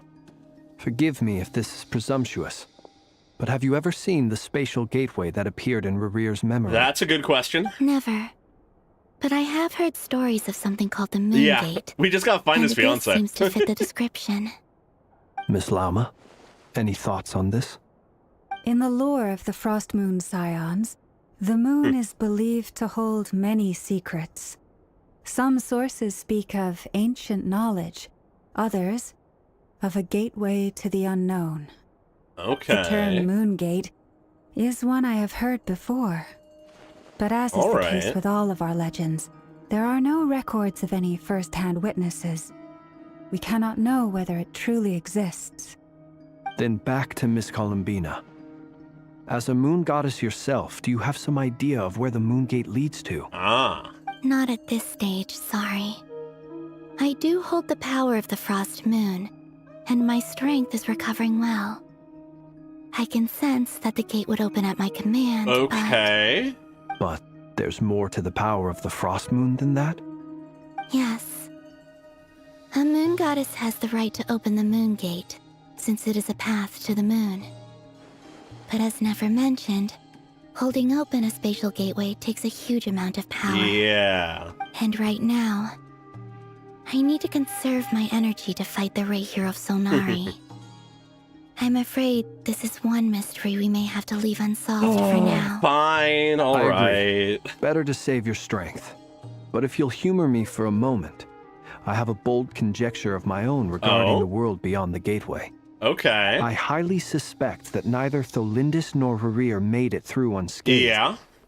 The evidence pointing to this is the fact that the Rehir of Solnari exists in the form of countless fragments. Yeah. With the abyssal power he wields, no ordinary foe can touch is him, not involved. let alone tear him to shreds. And yet, the Wild Hunt proliferates wherever his scattered fragments lie, drawing hordes of monsters to many different locations across the land. So your theory is that Rerir was physically torn to shreds by some powerful force? Hence, why the Wild Hunt is a distributed phenomenon, rather than a unified one? Huh. Makes sense to me. What did that? Explains why the Wild Hunt is so pervasive, and why he's been trying to piece himself back together. He was whole to begin with, and he wants to be whole again. Without the power of the Abyss on his side, he almost certainly would have perished the moment he was torn apart. But the Abyss, much like a curse, has kept him alive. Yeah. I could not agree more. The power of the Abyss is most surely a curse. It is a compelling explanation, and one that accords with my present understanding of Abyss creatures. Whether the life form in question is primitive or advanced, if a curse has extended its lifespan unnaturally, it will continue to survive in spite of everything. This raises some interesting questions. I will run some experiments and see if there is any validity to my suspicions. Okay. That being said, regardless of whether my research bears fruit, I would like to thank Miss Nefer for conducting such a thorough investigation. Yeah. Already, it has greatly enriched my understanding of the entity we face. And that is very important. My pleasure, Mr. Albedo. I too hope that the information I have shared today proves useful as we look to formulate the next stage of our plan. Erosion is what has occurred in a way. You look really upset. We're talking about a friend of his at one point. Just, when I think of the man I once knew as Rerir, I struggle to understand why things had to turn out like this. Had to. The two of you used to be friends, didn't you? I don't know if these words will bring any comfort, but my heart goes out to you. Mine too. We can never know all the hows and whys of the way things are. The moon and stars are full of untold secrets and lies. And the skies are host to many more mysteries than lies alone. Yet, none of that can begin to compare with the complexity of human life. Unfortunately, those are the first comforting words I've heard in a this. long time. Thank you both. Wow. Well, I think this is a good place to end today's meeting. I'm sure Nefer needs some time to recover.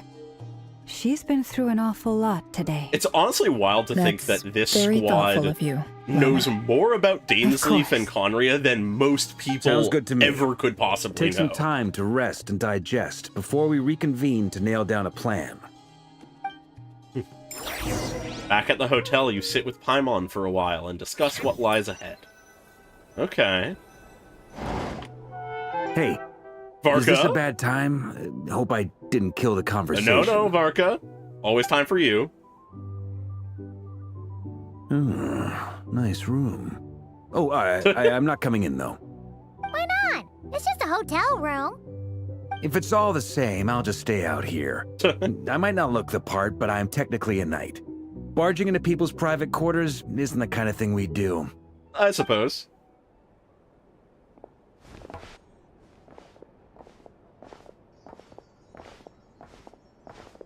Anyway, Nefer went back to the curatorium to get some rest. But before she left, she shared some things with me that I thought you should be aware of. Okay. Firstly, although she managed to trap the Raker of Solnari inside her chess set, there's no guarantee that the power of the Ibis King is any match for one of the 5 sinners. Yeah, I sort of doubt Their it. powers are beyond our comprehension. It's only a matter of time before he finds a way to break out. Yeah. We have to come up with a plan and take care of him before that happens. Honestly, my mom figured that might be the case. So, how long have we got? Well, I asked her that same question. She talked for a long time, but for the most part, it seemed like she was trying to convince me how precious her chess set is. What a long and storied history it has. It felt like some kind of sales pitch, you know? The kind where you end up handing over Mora against your will. Anyway, After all that, she finally answered the question. 2 days, at most. That's not gonna get us to Luna 3. Holy moly! Can we even recruit enough help in that time? That remains to be seen. Which brings me to the second issue. Dainsleif is obviously conflicted about this whole thing. Yeah. But given how little time we have, there's no way we can pull this off without his help. You have some history with him, right? Do you think maybe you could talk to him for us? I'll see what I can do. Great. I appreciate it. Any reason to talk more with Dainsleif? On to item 3. So, Albedo, Durin, and I put our heads together and came up with a plan. Can't promise it's gonna work yet, but at least it's a start. Okay. We figured we'd bounce the idea off you first. We'll explore it further once everyone's recovered. Oh, please ask away. Oh, Paimon's dying to hear this. All right, so here's what we're thinking. In a hushed voice, Varka lays out the current plan. They're not telling us, so it's gonna work. It's a shocking plan, but nothing can faze the greatest traveler and trustiest travel guide in Teyvat. It doesn't take you long to get behind it. We felt a little uneasy about roping you into this. I mean, firstly, you're not locals, and secondly, none of us are your boss. You're well within your rights to refuse if you so choose. Roping us in? Why would you even say that? We know the stakes here. It's all of us against the Rayher of Solnari, or none of us stand a chance. I choose my words very intentionally, I'll have you know. I like to think there's an art to striking a down-to-earth tone even when the stakes are through the roof. Sir Varka, I have a few thoughts about this plan. She's talking. I'm all ears. I think we can be more flexible with how the roles are allocated. In my view, the most sensible lineup would be like this. And then we're not going to hear it because it's going to work. It's the fucking definition of how these things work. But if that's how we're going to approach this, you'd better make sure you're ready. I like so much clear, I how don't doubt your abilities. Traveler's just allowed to talk now. I just want to make sure. Are you really willing to take all this on? I want to do everything within my power. The Rayher of Solnari is a truly fearsome opponent, and if I do my part, it'll greatly reduce the risk for everyone else involved. Well, that tracks with what I've heard. Jean's mentioned in her letters that you're so diligent it's almost abnormal. As in, most people weigh up the risks and rewards in situations like this. But you seem to just march towards danger without a moment's hesitation. Yeah. Of course, everyone appreciates a fearless pioneer. But all that aside, I'm the Grand Master of the Knights of Favonius, and you're our honorary knight. I want to make sure your courage doesn't come at the expense of your safety. Thank you, Sir Varka. I should be the one thanking you. It means a lot to have you on board. I'll give some serious thought to your suggestions. Uh-huh. Cool. Varka gives a very knightly bow and says he'll see you at the hotel again later. He has arranged for everyone to meet and finalize the plan of action. In an effort to lighten the mood, he booked out the hotel for this meeting, so you could all chat over a drink. As the moon rises in the sky, you and Paimon leave your room, discussing whether Paimon has any other options than fruit juice. Everyone is already there waiting for you. They're chatting and smiling, clearly. The rest has done them good. As well as the existing crew, some unexpected help has arrived. Yet, you still remain conscious of the fact that the future of Nodcry rests on what is decided tonight. So many lives at stake. You may never meet most of them, but whether they know it or not, all of them are counting on you. Holy shit! This isn't the fucking... This isn't even the fucking climax unless it secretly is, and there isn't an Act 5 of the Rare Earths plotline. Which I doubt. This is a thorough plan, but I do have one last question before we take action. How can we be sure that our enemy won't leave the designated area? Great question. Albedo's been hard at work analyzing Rare and the Wild Hunt's behavioral patterns. His conclusions are as follows. Dory is here, Firstly, from the earliest known confrontation until now, Rare has never displayed any ability to manipulate the dimension of space. So it's unlikely he has any power in that dimension. Well, that's good. Secondly, he seems to have a particularly strong vendetta against our group. Yeah. If we put him in a fight-or-flight situation, he'll choose to fight every time. Makes sense. Thirdly, finally, and most importantly, he is consumed by hatred, both for the moon and for his enemies. Yeah.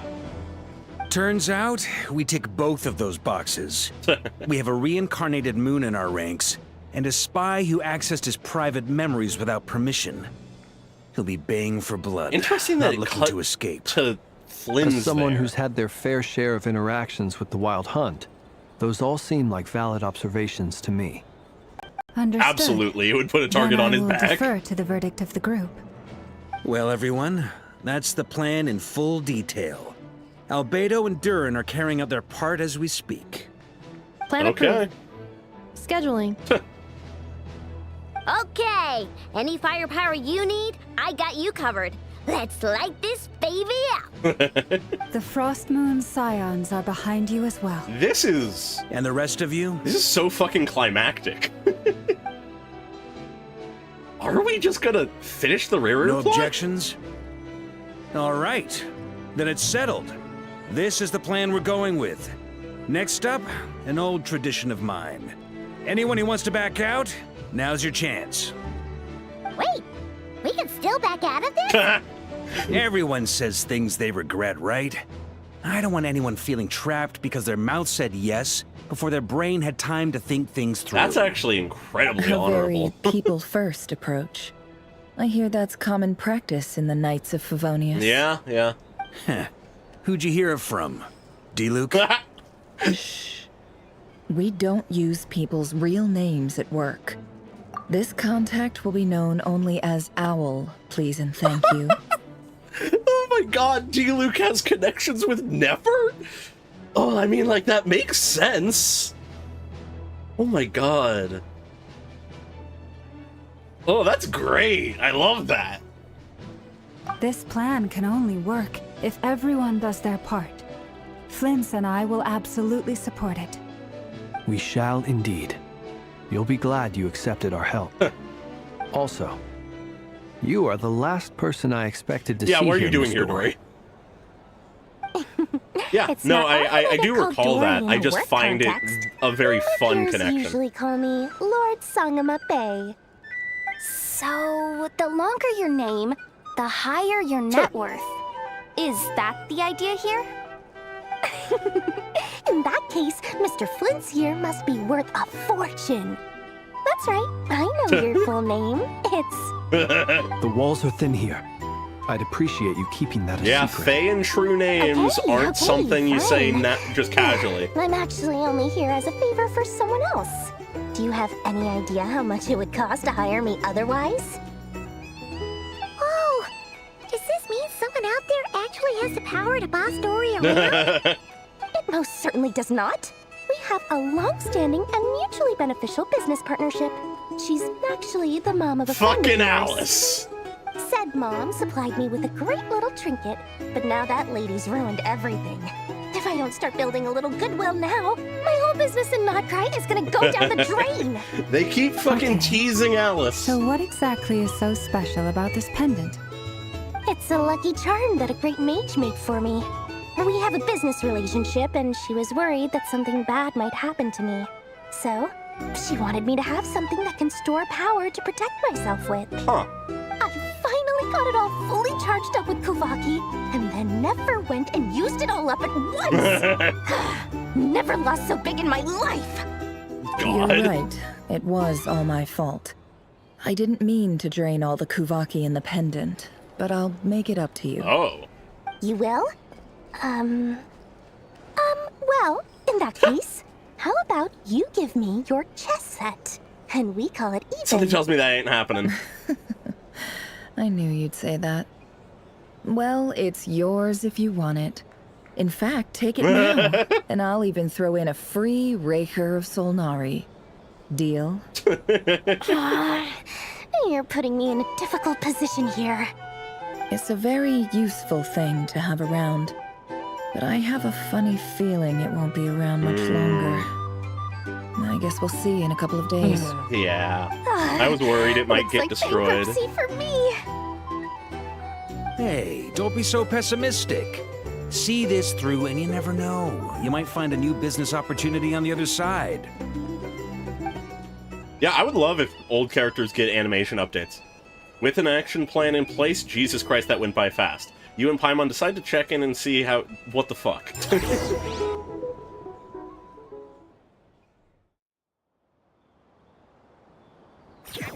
I really wish those didn't go by that quickly sometimes.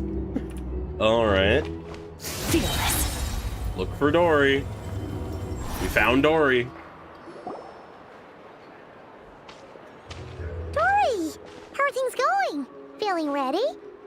Oh, I was born ready. We only have 2 days. You think Lord Sangamabe would let an opportunity like this slip by? Don't forget, when something's in high demand, the people with the goods on hand get to charge the highest price of all. Even higher than the sellers taking advance orders. Ta-da! See? It's right here. Oh. It's so pretty. Did you make it? I had no idea you were so skilled with your hands.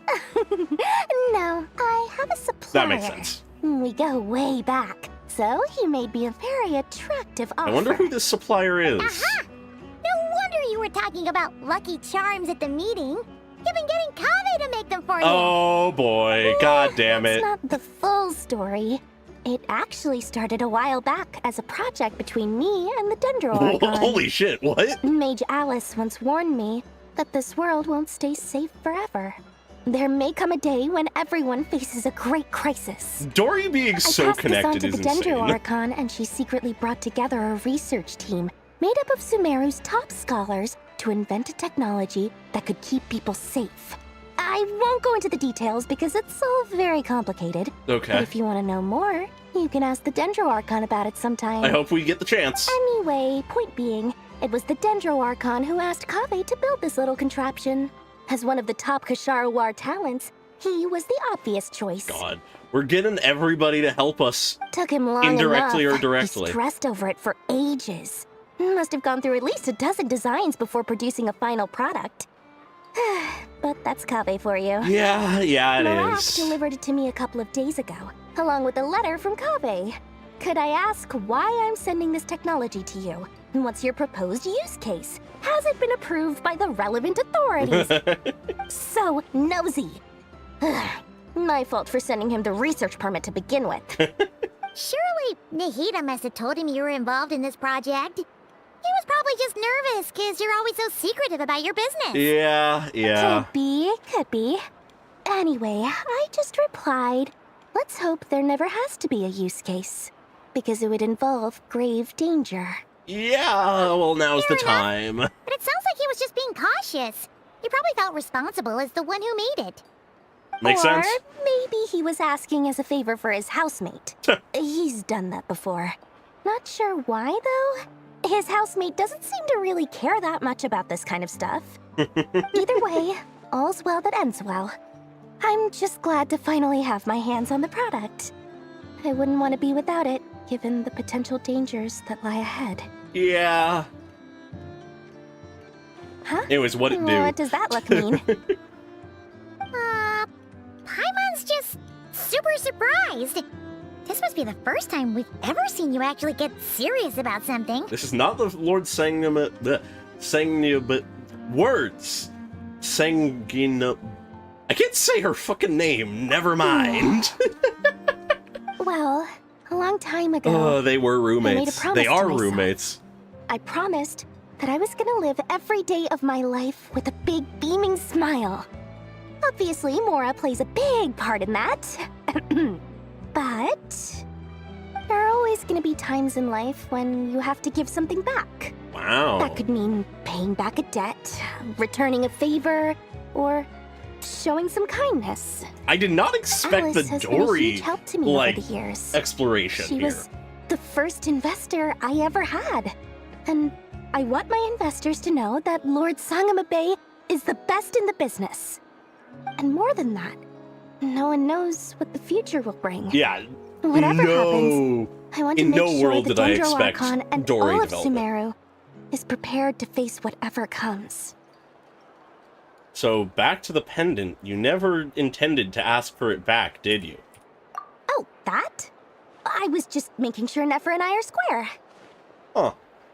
Don't be thinking it was some sort of benevolent act. I'm no saint, so don't treat me like something I'm not. My priority is doing the business that I want to do. So long as my conscience lets me, but it usually does. That's the Lord Sangama Bay business model. All right, if you say so. I do say so, and that's the whole point. I'm a businesswoman. Don't go trying to figure out what kind of person I am. You'll exhaust yourself. Yeah, it's easier for everyone involved if you just take my word for it. Oh, and could you two help me get this stuff where it needs to be? Thanks so much. You're my favorite assistants. It is truly wild how important Dory secretly is. Yo, time for some Albedo and Durin content? I love that fucking art.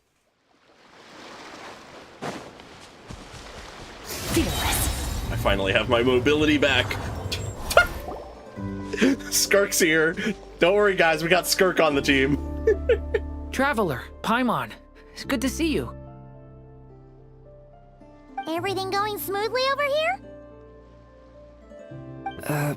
Sort of. As you're probably aware, Varka, Durin, and I captured some abyssal creatures from the Wild Hunt. Per the plan, we dissected and analyzed some samples of these creatures. Okay. The process went very smoothly. The findings, however, come with some troubling implications. Really? You can actually dissect the Wild Hunt? That depends on your definition of Wild Hunt and dissection. That isn't helping. Harmless, lifeless. These words are accurate descriptions. The Wild Hunt is an interesting phenomenon. In and of itself, it doesn't seem to possess anything akin to a human personality. Uh-huh. But taken as a collective, the medium through which the Wild Hunt is summoned does appear to have a soul. Interesting. Master griped a lot about the wise Horoptatyr, and seemed somewhat fascinated with the Faust Certology. Ah. But she barely mentioned Rerir at all. I mean, based on what we've learned... I don't think that was because of his lower social standing, though. Anyway, it's a pity. I should like to hear her thoughts on the nature of the lifeform he has become today. Huh. It's a strange mix.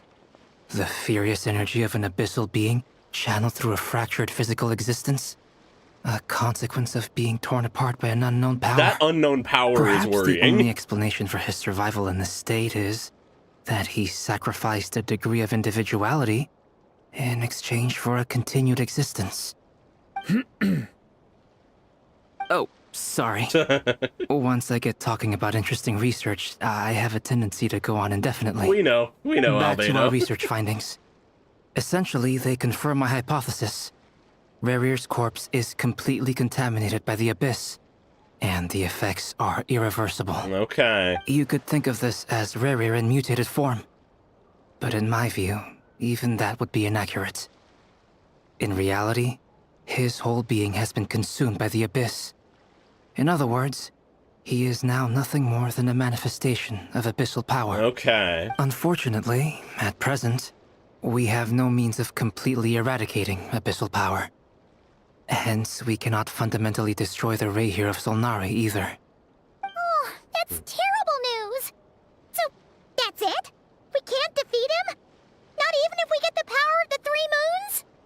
Miss Columbina's situation is a difficult one.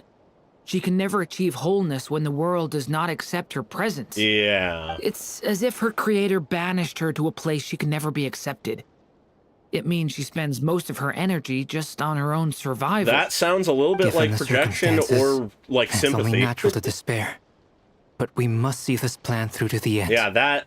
Time to Durin kick off actually the has backup a plan. lot of, like, overlap in some of that. Paimon almost forgot! This is for you.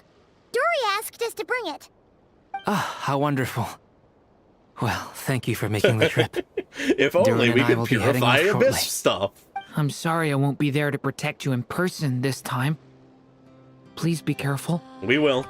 All right, okay, then. so we're not going to be Stay with safe. Durin for the actual clash. Curious. Ah, Varka and Lauma. Okay. Aw, that art is also fucking adorable.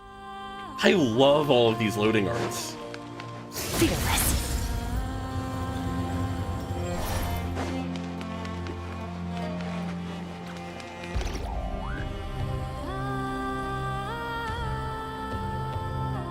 Miss Lauma, is everyone here? Gathering Yes. the remaining scions. The fate of my flock is in your hands, Grandmaster Varka.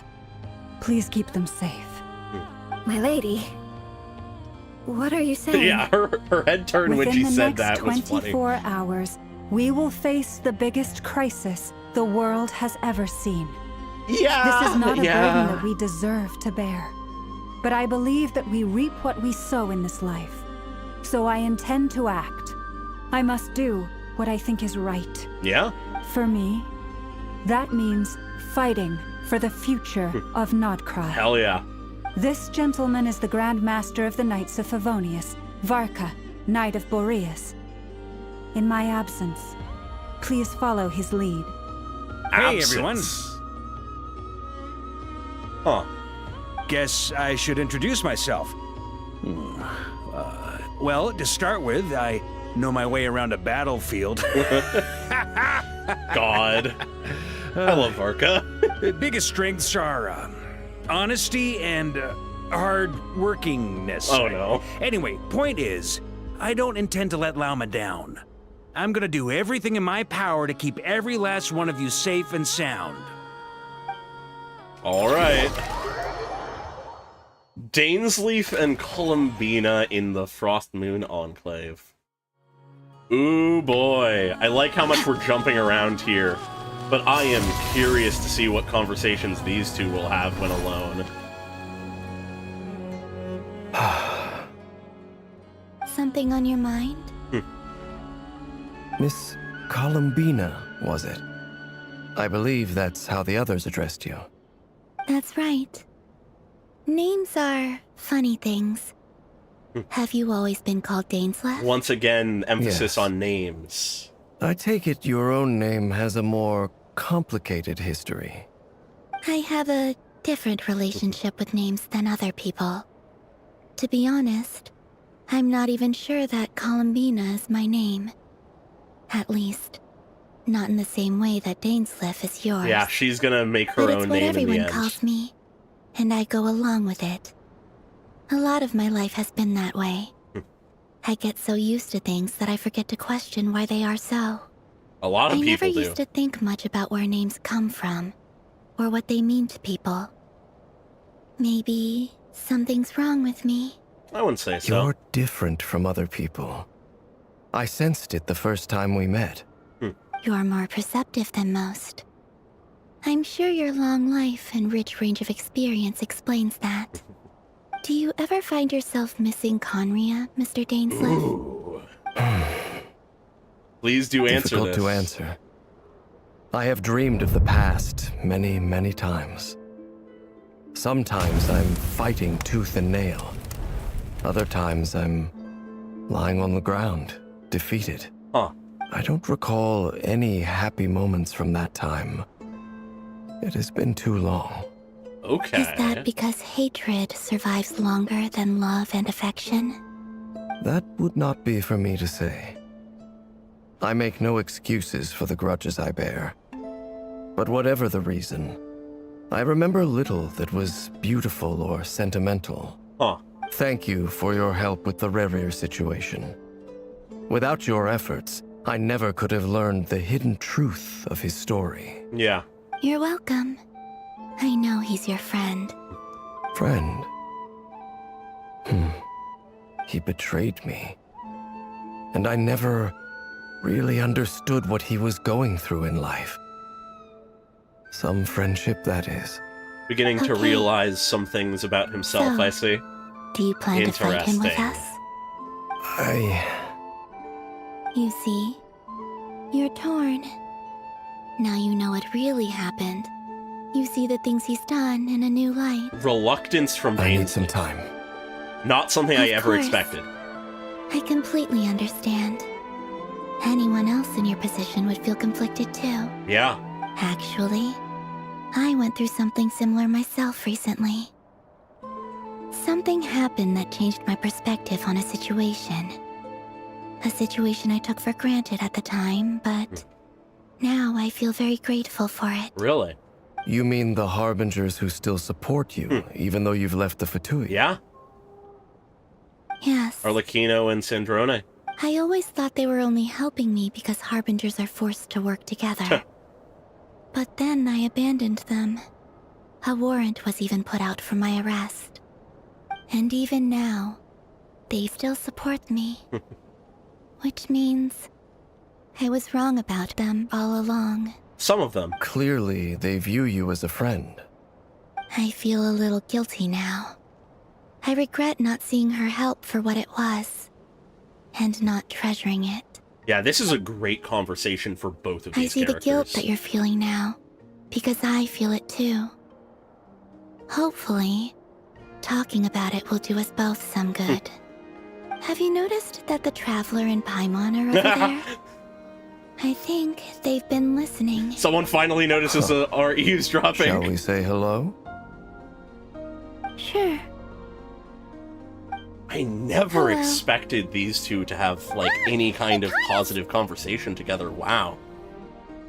Sorry, we were just concerned about you. Huh. I apologize for making you worry. Yeah, this does so much No for doubt you Daisy. wish to know where I stand on the plan to take down the Recher of Solnari. I'm afraid I need a little time, but I will seriously consider joining you. Okay. You will? Oh, I sure hope you do. much. Everyone will be so grateful to Yeah, hear non-cry is They non-stop needn't wins. be.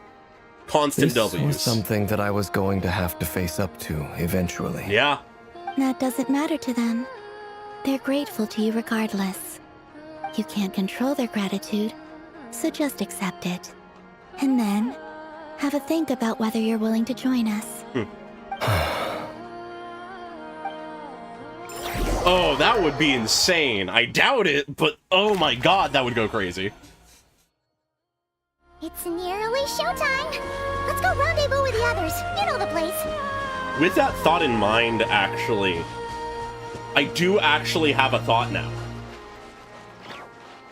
I seriously doubt Dainsleif would help Rarer, but what if the way Act 4 ends is we're doing the fight. It's a tooth and nail battle to try to defeat him.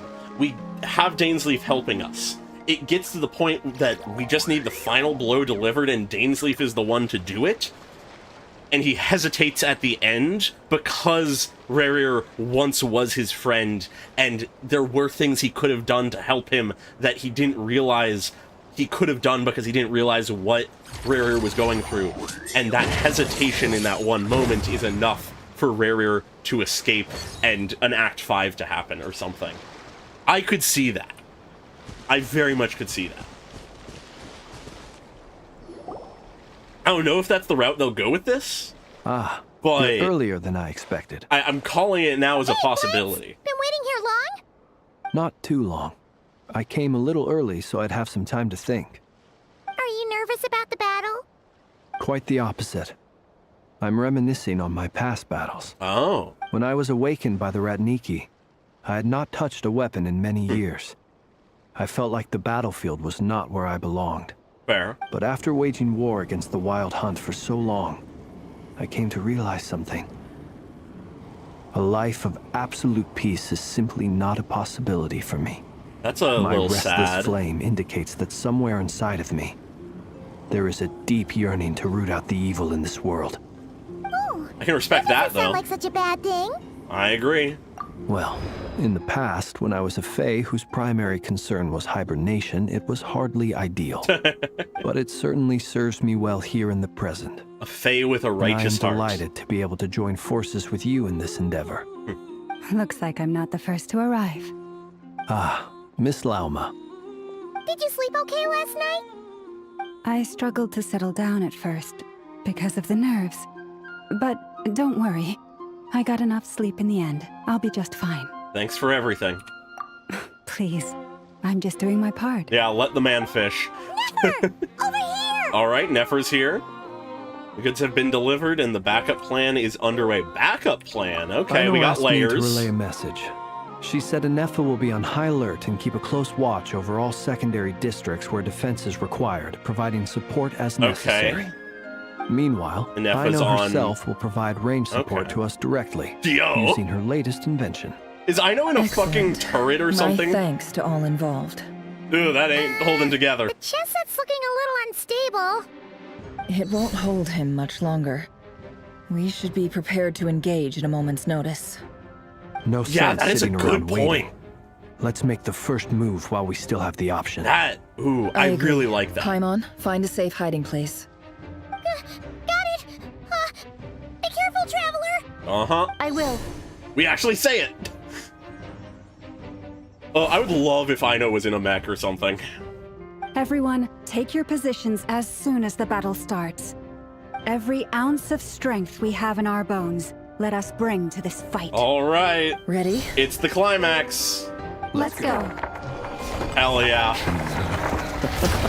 I've seen all your futile ploys before. You have become the authors of your own demise. Oh boy. I wouldn't be so sure about that. You are merely a moment of sport before I tear down the moon.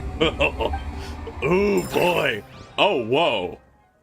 A fucking unique art for the loading screen? Holy shit.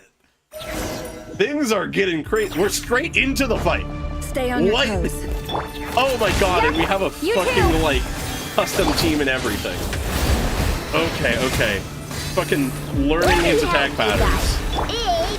Oh no, we're fucking Hydro Traveler. No! Alright, I basically don't know how to use these characters. I'm gonna do my best. Ow. Anyways, I don't love how little damage we're doing. Keep your distance. Steady now. Also don't love how much I'm getting fucked up. Forest, protect us. The mystery unravels. The moonlight. Can't hide the truth. Futile. Fly the frost moon. Five-person team, sorta. I know is doing fucking support from a distance. Be silent. Night falls. It all adds up. No more lies. Leave this place. We're technically doing damage. It's just, betrays you. You're taking some time. Can't hide the truth. The deception ends here. I have a feeling in a future version we'll have some of those. Okay, interesting. It all adds up. For the everlasting forest. I sure do hope we're not supposed to actually deal with his full health bar. Anyways, I am not using Flints correctly. Ow. Ow. Yeah, okay, that's basically a block encounter. Can't hide the truth. Move. The mystery unravels. Close your eyes. Be silent. To dust. Chloe, are you quite finished? Ow. Okay. No more lies. I understand, I think, a little better how to use It all Flints. adds up. Fly the frost moon hold. Be silent. Oh, fuck. With the moon, and so shall it end. Oh, fuck. The moon will protect you. Yo. Move. Oh. There. No.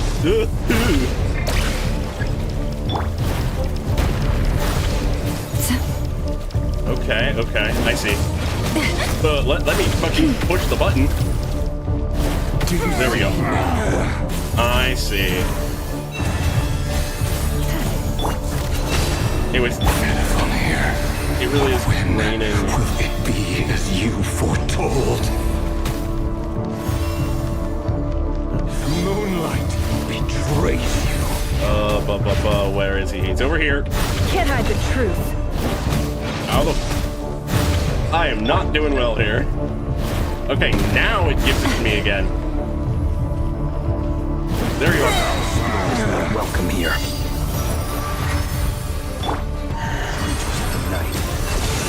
Yeah, it seems like he's doing Abyss stuff. No Anyways. more lies. Seek within.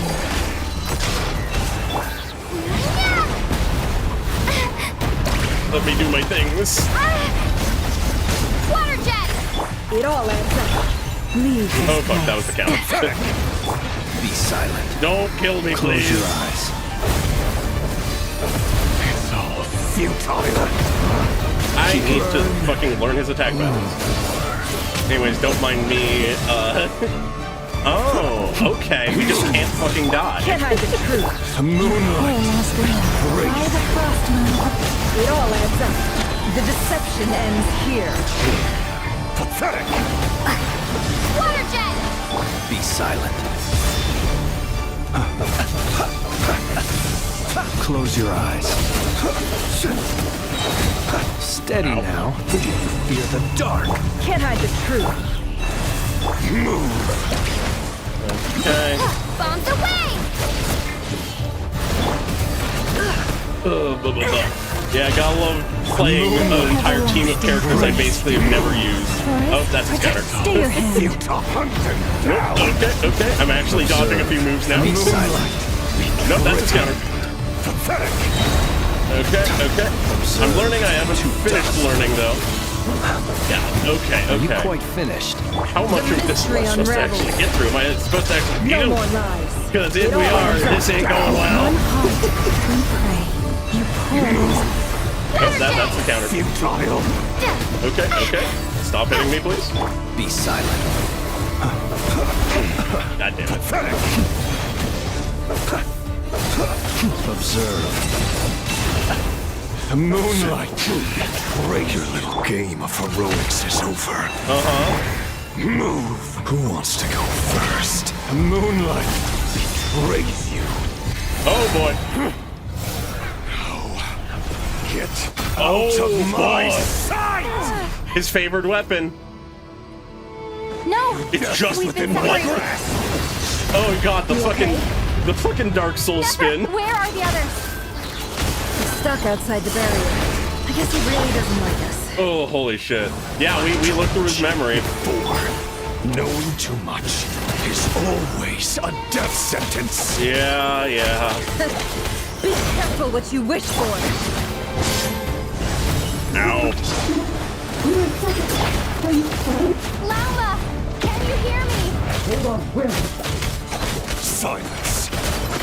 Okay. I forgot that charge moves are like sort of important. Plan. Remember my most important task. Just stalling him. If I can stall him for long enough, the moment We're will stalling him. Okay. That explains things more. How unfortunate. Can't hide the truth. Time to go clear.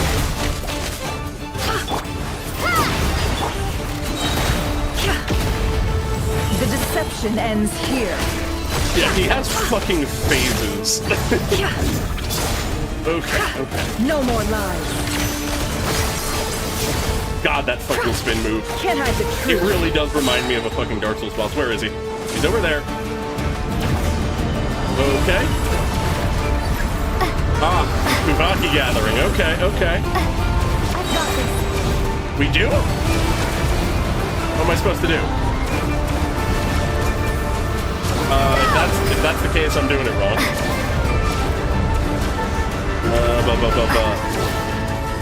I am not sure what I'm supposed to be doing here. Oh boy. The shield's broken. I can't. Okay. Not sure if I was doing something wrong or there was literally nothing for me to do.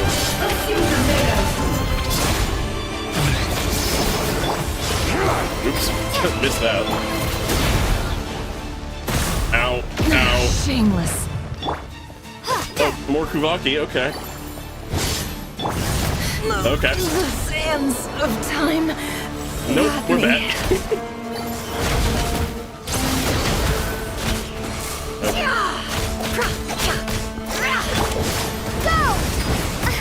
Alright, okay. Ow. The fucking second blast. Truly objective survive, and luckily the objective is very easy because they don't let us lose. Ow, I thought I dodged that one. Okay. Water jet! Let's get the ult off. Can't hide the truth. Alright. Okay. Doing great here. It all falls into place. Alright, actually dodged that one. Unravels. Water jet! A little bit more hydro in there. It all adds up. Okay, I'm beginning to get a hang of Can't hide things. the truth. Seek within. Yeah, I love how fucking pitched of a battle this is. Okay, he's doing his big move again. Sword Kuvaki 3 times in a row. I can do that. There's no other way. No other way? What a fucking quick time event! What? Mid-battle quick time event.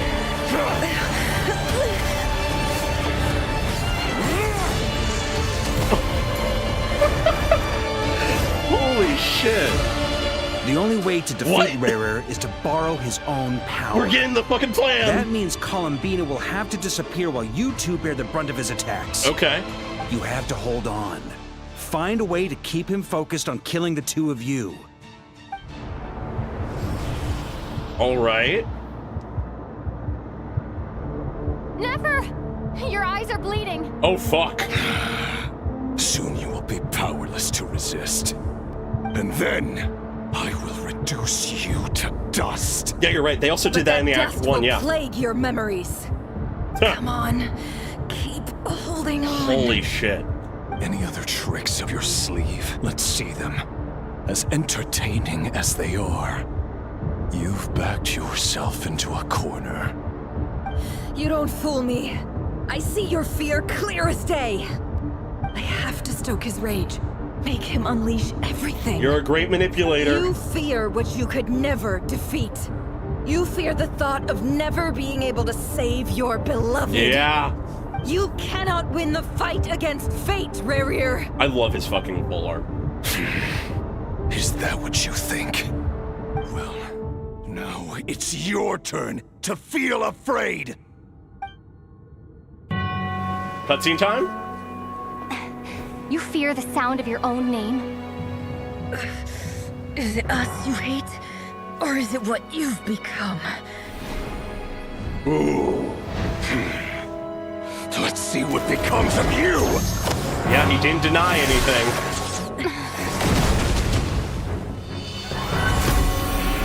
Okay. The plan's working.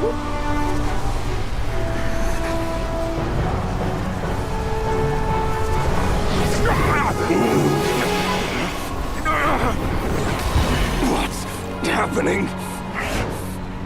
That power. I've seen it before. A power passed on by another sinner. His power is on another level. We'll need to use an alchemical array to convert his power into a usable form. Okay. Then quickly channel it into Columbina. Ah, rendering super. her powerful enough to compete with him. I'll join you. I can help. Okay. If I release enough abyssal energy into a confined space, it'll create a potential difference, allowing us to extract a huge amount of elemental energy. Holy shit. Yo, Next, like I'll 2D synchronize with blades. everyone's minds using pyro, then give you temporary access to their abilities and fields of view. But it won't last long. Holy shit. Can you see? Well enough. Very Columbina response. So, we have a student of Gold Rhine-Daughter in our midst. How about that? This is an awesome cutscene. Oh. God, fucking close. And now it's time for Columbina to come in. Oh my god. Let's see this fight. Oh my god. This is such a fucking crazy fight. You use my own power against me? Just like how you stole Kuvaki. Look familiar?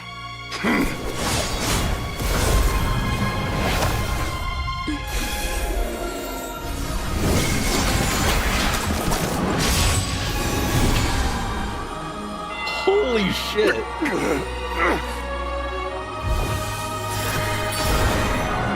What? Is that a hole in the bull sky?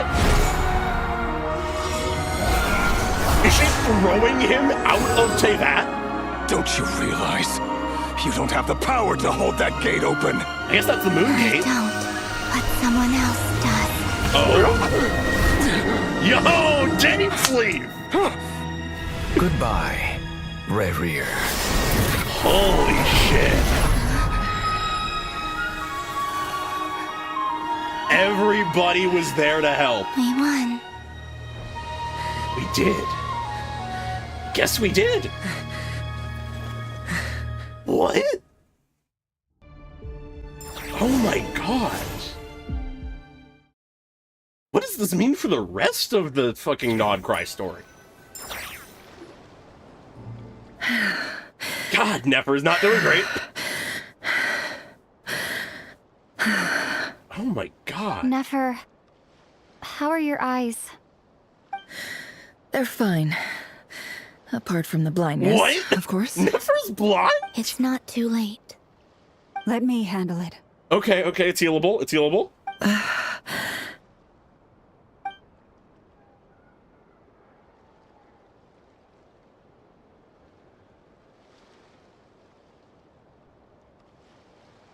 Healing blood. We already had this established, so it makes sense. Miss Nefer, it's not like you to lose your composure. That was the most reckless thing I've ever seen you do. Yeah. Reckless how? The situation was critical. Our lives were at stake. We had to do something. Even so. Okay. I guess you're right. Under the circumstances, it was a wise decision. Yeah, You traded your no, that's lives possible. for an incredible victory. In business terms, I suppose that's a huge return on investment. I'd be hard-pressed to argue otherwise. Still, I don't like this outcome, and I don't want you to lose your sight for good. I don't think any of us do. People suffer when they make sacrifices they shouldn't have to make. Whether that means faith, strength, or in this case, your ability to even see. I had hoped you could win without sacrificing so much as a single hair on your head. Thank you. Really. All done. Don't try and open your eyes just yet. We'll see how you're doing in a couple of days. Until then, please follow your recovery plan to the letter. Okay. I'll send full details through Yehoda. For now, just get yourself home, relax, and rest. My dear friends, we have fought bravely and achieved a spectacular victory. Yeah. A dark cloud has been lifted from the skies of Nodcry. All in this land will be grateful for what you have done. The moon will remember this day. Thank you both. Yeah, ooh, extra art. Yehoda shows up and helps Nefer get home, and you, of course, have Paimon to escort you back. But yeah, that is a very good question, because I think that is the missing piece in our understanding of Rerir's story, is how he goes from diving through that portal into the reflection of the moon to find Thelindis, yet is shattered and comes out of it wanting to destroy the moons. There is connective tissue there, but there is something we're missing still, I think. So that is a very worthwhile thing to acknowledge. The sight of Nefer navigating the road with her eyes closed is a new one for you. She proceeds cautiously, but as her silhouette disappears into the distance, you notice she seems almost smug. There's something I want to let you know. Oh, more lore? What is it? When Durin connected everyone's minds so I could access their powers, I also felt everything they felt. Oh. And since Nefer's eyes were injured, my eyes are hurting now too. Oh? Everything all right? Hold on. Let me try. I only feel the pain. there's no actual damage. I just thought I should tell you. Okay. You're right. There's no damage. That's a relief. But I must say, I'm surprised to hear the Kuthar share something like this with me. In the past, you never used to open up about yourself. Things are a little different now from how they were. Uh-huh. I'm learning to share how I truly feel with my friends. Nice. Friends. You have no idea how glad I am to hear that. She's coming into herself. You can't help but break into a smile at the word friends, as a warm, fuzzy feeling fills your chest. But one by one, your fellow teammates report in to inform you that everything is under control. At Llama's insistence, you lie down. You fought on the front line against Rerir, and now you need rest.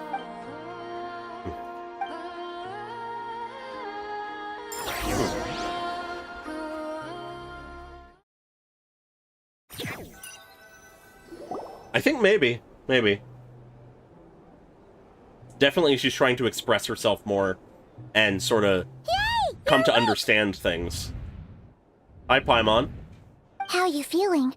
Any aches and pains? Did you sleep well? I'm doing all right, We're actually Paimon. talking. No need to worry about I know me. I keep saying that, but it's still surprising. Well, that's good. Paimon's been sitting on the edge of the bed worrying about you for ages. You slept a whole day and night. Poor Paimon had to eat all by her lonesome. We did fight a Glad to sinner. hear you didn't starve. How is the food? Well, it wasn't the same without you there to share it. Aw.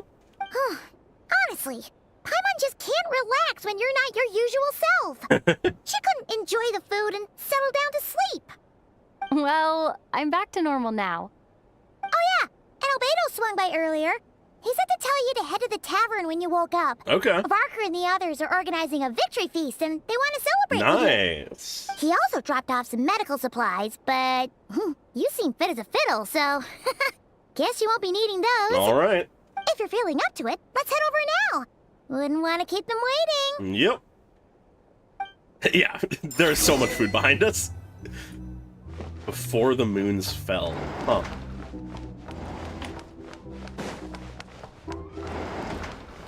Alright, time for a victory feast. Dory's here. We're here!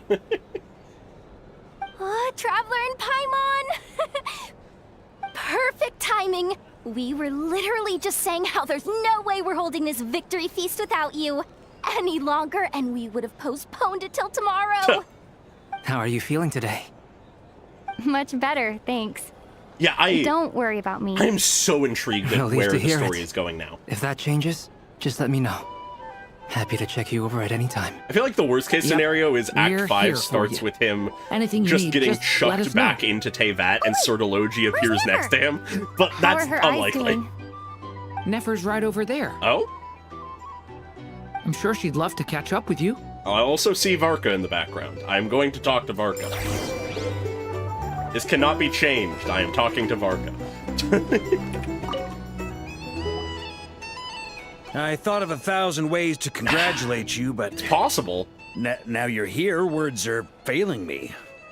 The honorary knight stuns them speechless once again. Well said. Yeah, the difference in honorary models knight is always showed us sort of all funny. how it's done. The other knights tell me that Mondstadt was the first stop on your journey. Yep. All of us are truly delighted to count you as our friend. I'd like to thank you for supporting the Knights of Favonius, and also for helping us save Nodcry. Yeah, I feel like there's simultaneously a lot to deal with, and if we really have resolved the Rerir situation for now, not enough at the same time. It's in an interesting spot. I feel like if we just begin a new arc, absolutely need more than one act. If just more shit ends up happening with Rerir, I feel like we easily could have more acts, but it also maybe could be one act, but also, I don't know. I really am not sure. Oh, that is a really good touch. I didn't even pick up on that. Nonsense. Of course I'm gonna mention it. This is more than just business. It's a relationship. And there can be no relationship without showing gratitude where it's due. Alright. Varka and us have a relationship. I like the sound of that. Anyway, now I'm gonna talk to Durin.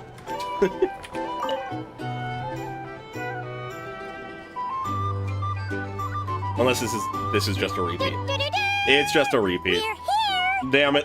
Traveler and Paimon! Perfect! How are you feeling today? Much better. Relieved to hear it. Yep. We. Oh, wait! Very sad that there isn't extra Nefer's lore. right over. I'm sure she'd love to.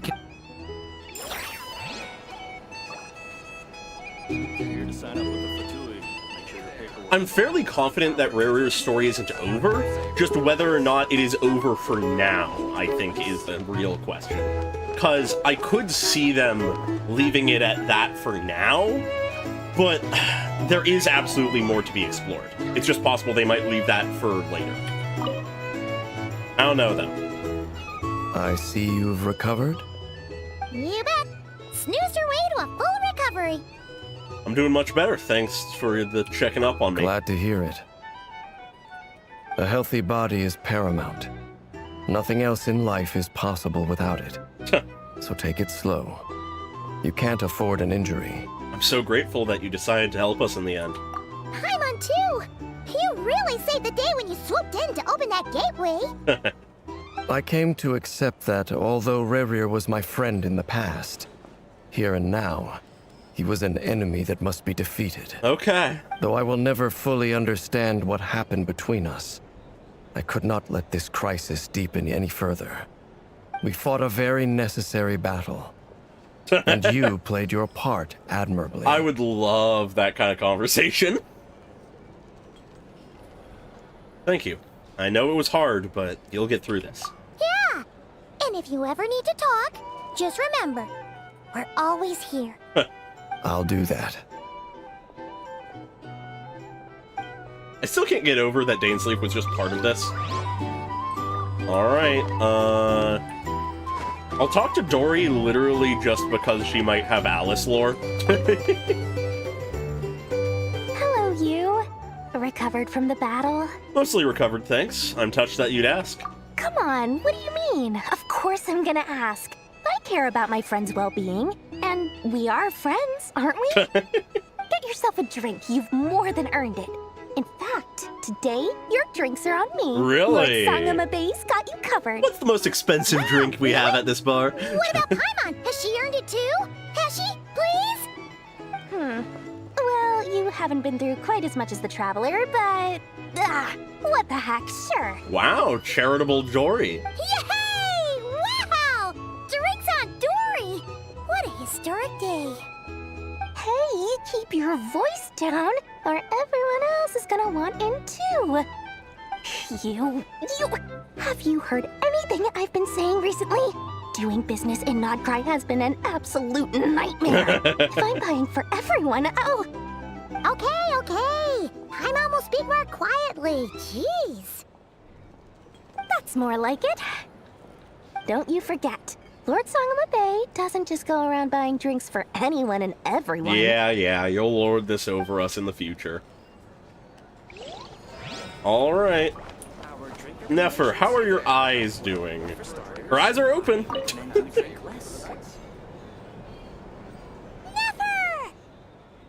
Traveler, Paimon, are you recovering well? Much better. Thanks to a good rest. You're looking well too. Turns out that moon chanter has some real talent after all. My eyes were mostly recovered after just a couple days rest. I can actually open them again now. Yeah, but you gotta be careful. Lauma says not to strain your eyes while they're still healing. Yes, thank you. I'm well aware. Yehoda, could I borrow you for a moment?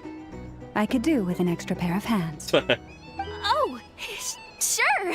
Coming. Oh boy. Did you hear that? I gotta go help Lauma for a second. You guys chat among yourselves. I'll grab us some drinks on the way back. Paimon, you still like them sweet? Oh boy.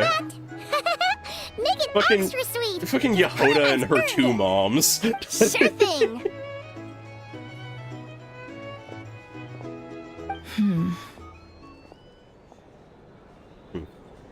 What's on your mind? The Raker of Solnari. Kind of a snake, don't you think? No, that's Vidolfnir. Look at the symbols. More of a wolf in my mind. No, we get definitely a snake. A poisonous one who spewed his venomous hatred everywhere. Yeah. Anyone who seeks revenge out of hatred for other people has become a snake. That's something my dad used to say. Ah. So do you think of yourself as a snake for that reason? Anyways, Varka is fucking watching us.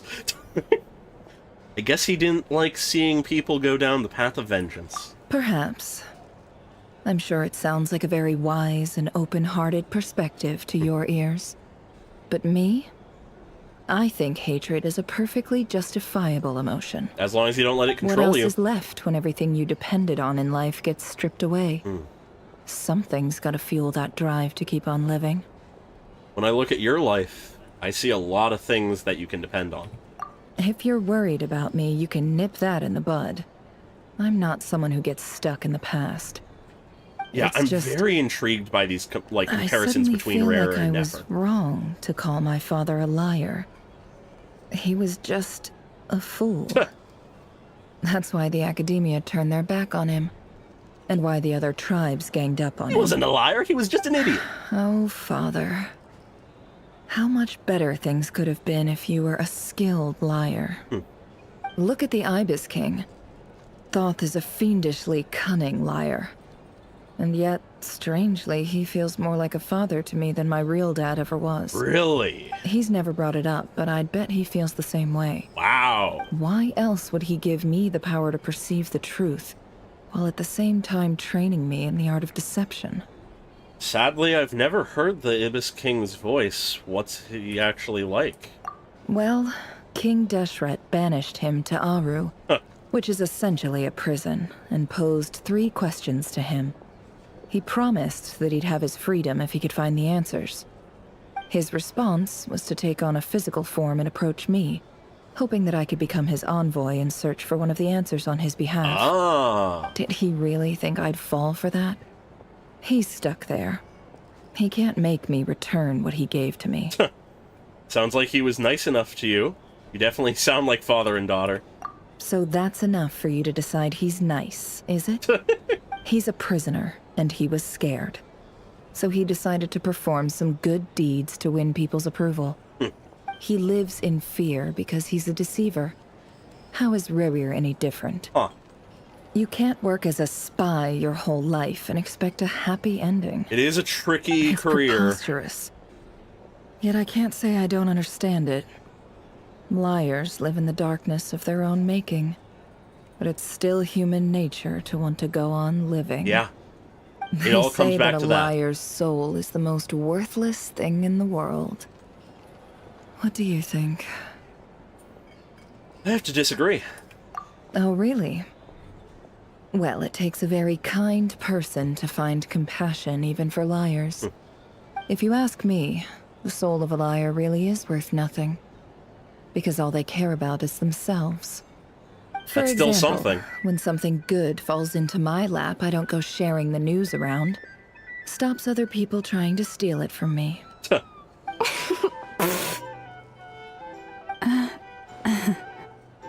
I have a feeling some people over there may have overheard that. So be it. They have sharp ears. I can't keep anything from them. Is that your way of saying you've warmed up to them now? Oh, is that what it looks like? What it looks like is you're starting to see us as your friends. Well, you all know my past now. And I can't simply eliminate everyone who knows too much. Yeah, no, it makes a lot of sense now. So I guess I just have to put up with you. For the foreseeable future, at least. When you find yourself in a situation you can't control, the safest play is to keep calm and start monitoring everyone involved like a hawk. In the intelligence world, you need to have a sense of perspective and play your hand accordingly. Fair. If you understand what's at stake, please ensure my secret is safe with you. I trust you respect my wishes as a friend. But don't forget, I will also be watching you like a hawk. Sure. Very good. Oh, wait.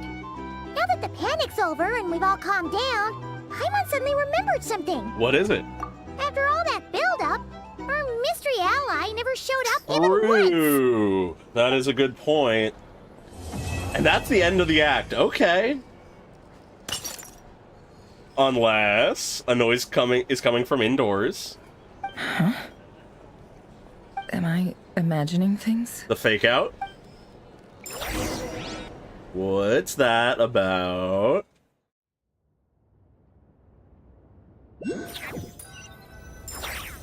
What is that about? That close colleague who stayed behind with you? What's he been up to recently? Oh? Don't know, don't care. I get more normal human interaction from hanging out with Bosco too than him. Are they talking about Torre? Now you mention it, he hasn't bothered me in a while. I wonder if... If he's disappeared without a trace, it's the biggest gift he ever gave to the world. Wow! But I somehow doubt that's what's going on. Are we going into Arc 2 of Nod Cry with the Torre content? So we'd better stay on guard. Unless they're just talking about Rerir. Interesting. I doubt they're talking about Rerir, because that doesn't really make sense. Yeah, I imagine it would be Rerir rather than the Jester at this point. Anyways, there's a little bit more, it would seem. We ain't done yet. How have you been holding up? Any adverse reactions? If you start to take a turn for the worse, make sure you tell me right away. You don't need to worry about me, Grandmaster. I'm fine. I mean, I barely did anything. I merely linked all of our minds to pass power on to a goddess. You're too humble, young man. You played an indispensable role in the battle for Nodcry. We can't thank you enough for your support. Sometimes, when people praise you, it's because you deserve it. The best thing is to accept it calmly and with grace. It's important to learn how to respond to words of admiration. My assumption is the Torre. Albedo, that was an incredible feat of alchemy. The pressure was on, but you worked flawlessly at lightning speed to get the job done. Thank you. I can't take all the credit, though. Durin played a big part in forming the alchemical array. Durin doing a bit of alchemy. See? Did you catch that? A masterclass in how to take a compliment. Okay, yeah. I did work pretty hard to help prepare for the battle. No point denying that. Hey, you guys! Seriously, great work, everyone. You all outdid yourselves. Hey, look who's bounced back. Looking good, traveler. The sheer size difference. Seems like you've recovered. You won't need to take any more medication. Can I get you a drink? Huh? You know how to order at a bar now? You've sure learned a lot recently. Handling a drinks order is ridiculously simple compared to alchemy. Yeah, I imagine. Don't worry, I'll blend into society yet. Paimon believes it. You're clearly a fast learner, just like your brother. Paimon keeps calling them brothers. Honest, though, Paimon didn't quite follow all the details when you first explained the plan to us. Don't worry, that's completely understandable. Unless you're a student of alchemy, it's hard to grasp the principle and how the process works. To put it in the simplest terms, we saw how our enemy stole the power of Kuvaki. Yeah. And that gave us the idea of stealing his power to turn it against him. That's actually a really solid, when facing an enemy you have no hope of defeating, it's best not to engage them in battle. So, instead of looking for a way to overpower him, we decided to help Columbina get strong enough to at least stand up to him in a fight. Yeah. For this to work, we had to analyze his modes of attack, confirm who his main target was, and make sure that he wouldn't go beyond the range of the alchemical array. Okay. For added security, we prepared a total of 4 arrays. Damn. But to mitigate the impact of the battle, we identified one location in particular as the ideal spot, which is where the confrontation took place. So everything worked out. The alchemical array absorbed his abyssal power. Then Durin processed it to render it usable by Columbina. That power enabled her to do what would otherwise have been nigh on impossible. What surprised me was that Dainsleif actually agreed to join us. Given his history with Rerir, he had every right to sit this one out. But we're extremely grateful for the decision he made. That we are. Confronting a former friend in battle, that can't have been easy. It must have been a painful choice to make. Yeah. But I'm sure that making a decision was far better for him than staying in limbo. Yeah. Absolutely. Yeah. He was torn between two paths, but in the end, he made his choice and stuck to it resolutely. He doesn't strike me as the sort of person who'd stay trapped in limbo for long. Anyway, depending on what you mean by that, I either agree or disagree. Everyone gave a stellar performance. And now, it's time to kick back and celebrate. Uh-huh.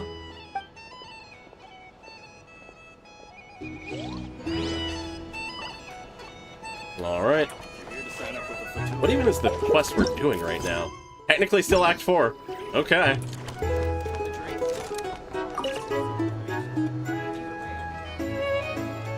Ah, Nefer and Dory? Ah, Lord Sangama Bay. Yeah. How lovely to see you. I must thank you for the device you provided. It was an enormous help.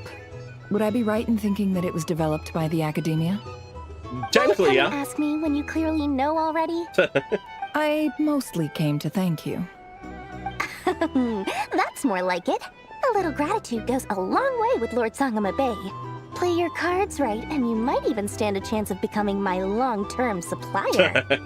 The chance to work with such a kind and charitable investor as yourself would be a great honor for the Curatorium. Business deals. Huh? Charitable? Who said anything about charity? First time hearing about it. Let's see. The first plot of land you purchased in Nodcry, your desert interests, and... Stop! What do you think you're doing? Exposing my investment history! It's nothing to hide from. They're all perfectly legitimate investments. And some of the land you purchased was with the intent of building a sanctuary? Yes, I heard about that too. Interesting. How did you... You're a curious case, Lord Sangama Bay. You don't like people finding out about your good deeds, do you? Interesting. But I'm afraid no matter how hard you try to keep things under wraps, where there's a will, there's a way. She probably just fucking read your mind. You did it for Sumeru, didn't you? Huh. It was empty land that was gonna go to waste otherwise. I figured if I built something there, it might at least get some use in an emergency. Disasters are capricious things. They strike without any warning. I've lost family to a disaster before, and I don't want to lose any friends or business partners if I can help it. I am shocked by all this story lore. Finding a sanctuary. Somewhere with plenty of food, water, and medicine. Where everyone could live happy lives. It was something I looked into, but after discussing things with the Dendro Archon, I decided on a more effective strategy. Huh. The tech people handled the tech, and Moneybags provided the Mora. It just made the most sense. It's a pity that so few people know the truth about you. Everyone says that you view everything in terms of Mora, and all you care about is growing your own wealth. I have described her that way. What's the problem with that? Everyone wants to be rich. It's human nature. So yes, I love Mora, and it's nothing to be ashamed of. But surely you have dreams of your own beyond just making Mora. You don't get it, do you? My dream is to invest in other people's dreams. Oh. And, you know, make a nice little slice for myself along the way. Interesting. Just thinking about it makes me happy. That sweet, sweet sound of Mora. Yeah, if I'm being honest, outside of her Alice connection, Dory is not a character I had been interested in prior to now. Oh, that. I was just returning a favor. Don't worry about it. Seems like we've both been away from home for a very long time. Something about that is going to change soon. So long that I barely remember what my family even looked like. Huh. That would be your mother, father, and sister? Yeah, though it's been years since my sister passed away. It's not like I want to forget them, obviously, but Memory can be even more ruthless than the most calculating business person. The erosion of time. Beyond a certain point, if something isn't helping you, it just gets rid of it. My sister can't help me now. Slowly but surely, her face is fading from my mind's eye. It's become a vague impression. Not everything will fade. When loved ones pass away, the beautiful memories are the ones that last the longest. Yeah, that's true. If you ask me, that's the one silver lining in all of it. Well, that, plus, I'm sure that life is much better now than it was back then. Oh, absolutely. I have tons of Mora, a big beautiful house, business is booming, and I'm as happy as can be. God. You've got a lot going for you too. Boss of the Curatorium of Secrets? I'm sure there's plenty of Mora to be made in that line of work. I imagine. Appreciate the vote of confidence. That was an interesting conversation. Really interesting. Nod Cry is doing such a good job. These two. That's the only reason you're here. Yes. I've thought a lot about it. And I've realized that you, me, and Arlecchino should be friends. Yay! I think this is very important. So I felt I had to come and tell you. Well, this is a new one. I'm so moved. I can't even hold my teacup. If that's all, you can leave now. Do you not want to be friends with me? Or is it that you prefer being coworkers? What is this, Columbina? Are you deliberately testing my patience threshold? Right now, my politeness module is active. But if you say another word, I swear I'll shut it down. If your politeness module was active, wouldn't you say the word please at some point? Damn. Pelonia, please see Lady Columbina to the door. Will you still invite me to your next tea party? What? Yes, I think you will. Bye-bye, dear Sandrine. Oh my god. Columbina sees right through her. Oh my god. Catching up with a friend? Hope I'm not interrupting. Anyways, we're just waltzing in here. What? Last time, the Wild Hunt escorted you out. Would you rather I handled it myself this time? We just wanted to, see how you were doing now that it's all over. Why? Out of concern for my safety? I hope you didn't seriously think that the Rayhir of Solnari would be able to lay so much as a finger upon me, given how prepared I was. He fucking walked away. Mostly because you kind of helped us out, so we just wanted to check you were okay. Looks like all your robots are fixed, huh? I spy books and teacups on the table. Afternoon tea, so we are interrupting after all. Oh, don't you worry about that. Tea time is already a write-off. The visitor before you managed to kill my appetite. If you're in the mood for tea, go ahead and help yourself. Otherwise, it's going to waste. Aww. My coasters are still missing in action, though. Use this notebook instead. Whoa! Pretty hefty notebook. Look at all those calculations. You can ignore those. They're just dumb scribblings. Are they? I doodle and write in my free time. Sometimes I remember the distant, dreamlike past. Sometimes I imagine the far-flung future. Uh-huh. And other times, I grit my teeth and note down all the crazy nonsense going on in the present. Some people do the crosswords in the newspaper. This is my equivalent of that. Okay. Trying to predict the future is like daydreaming.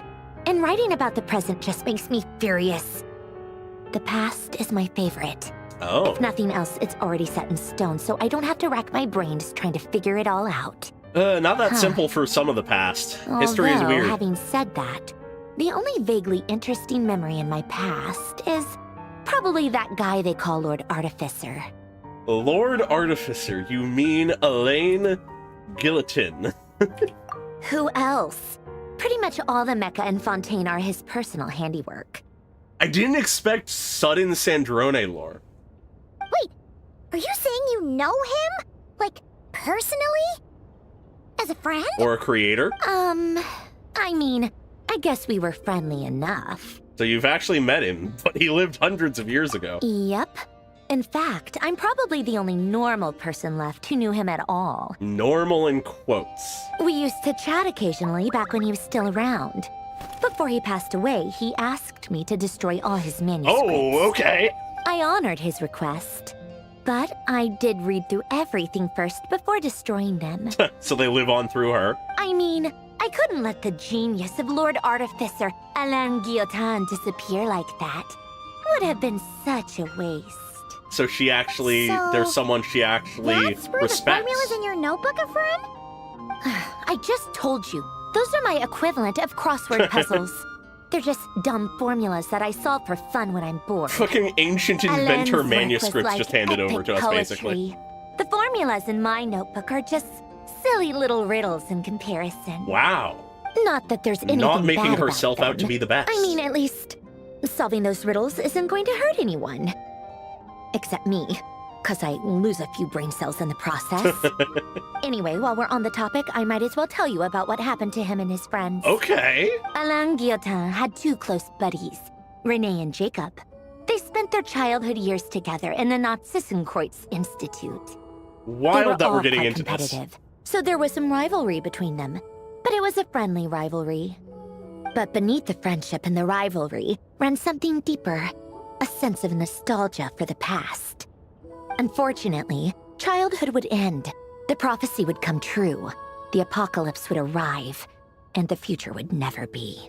Huh. A mad dream that would normally only capture the minds of lunatics begin to take root in their hearts. A dream of saving the world. Huh. And if Renee and Alain had been people of lesser wits, that dream would probably have ended up as something for them to joke about in their older years. But alas, they were some of the sharpest minds around. They nurtured that dream with Yeah, the full they were power really of just their slapping intellect, us with lore. and it grew into something that ate away at their souls. The first of them to fall under its spell was Renee. Against Alain's wishes, he persisted in experimenting on a mutual friend of theirs to try and save their life. Alain did not approve and parted ways with Renee. It's complicated. Alain wanted to believe that Renee only did what he did for the sake of their friendship. But when he told me about what happened, I could tell he still had some suspicions about Renee's motives. Perhaps the seed that would grow into a nightmare had already sprouted in Renee's mind. Even then. The next time they met, Renee's soul had been completely engulfed by the dream of salvation. His futile attempt to change the tide of fate only resulted in a wave that swallowed up the world, even before the apocalypse came.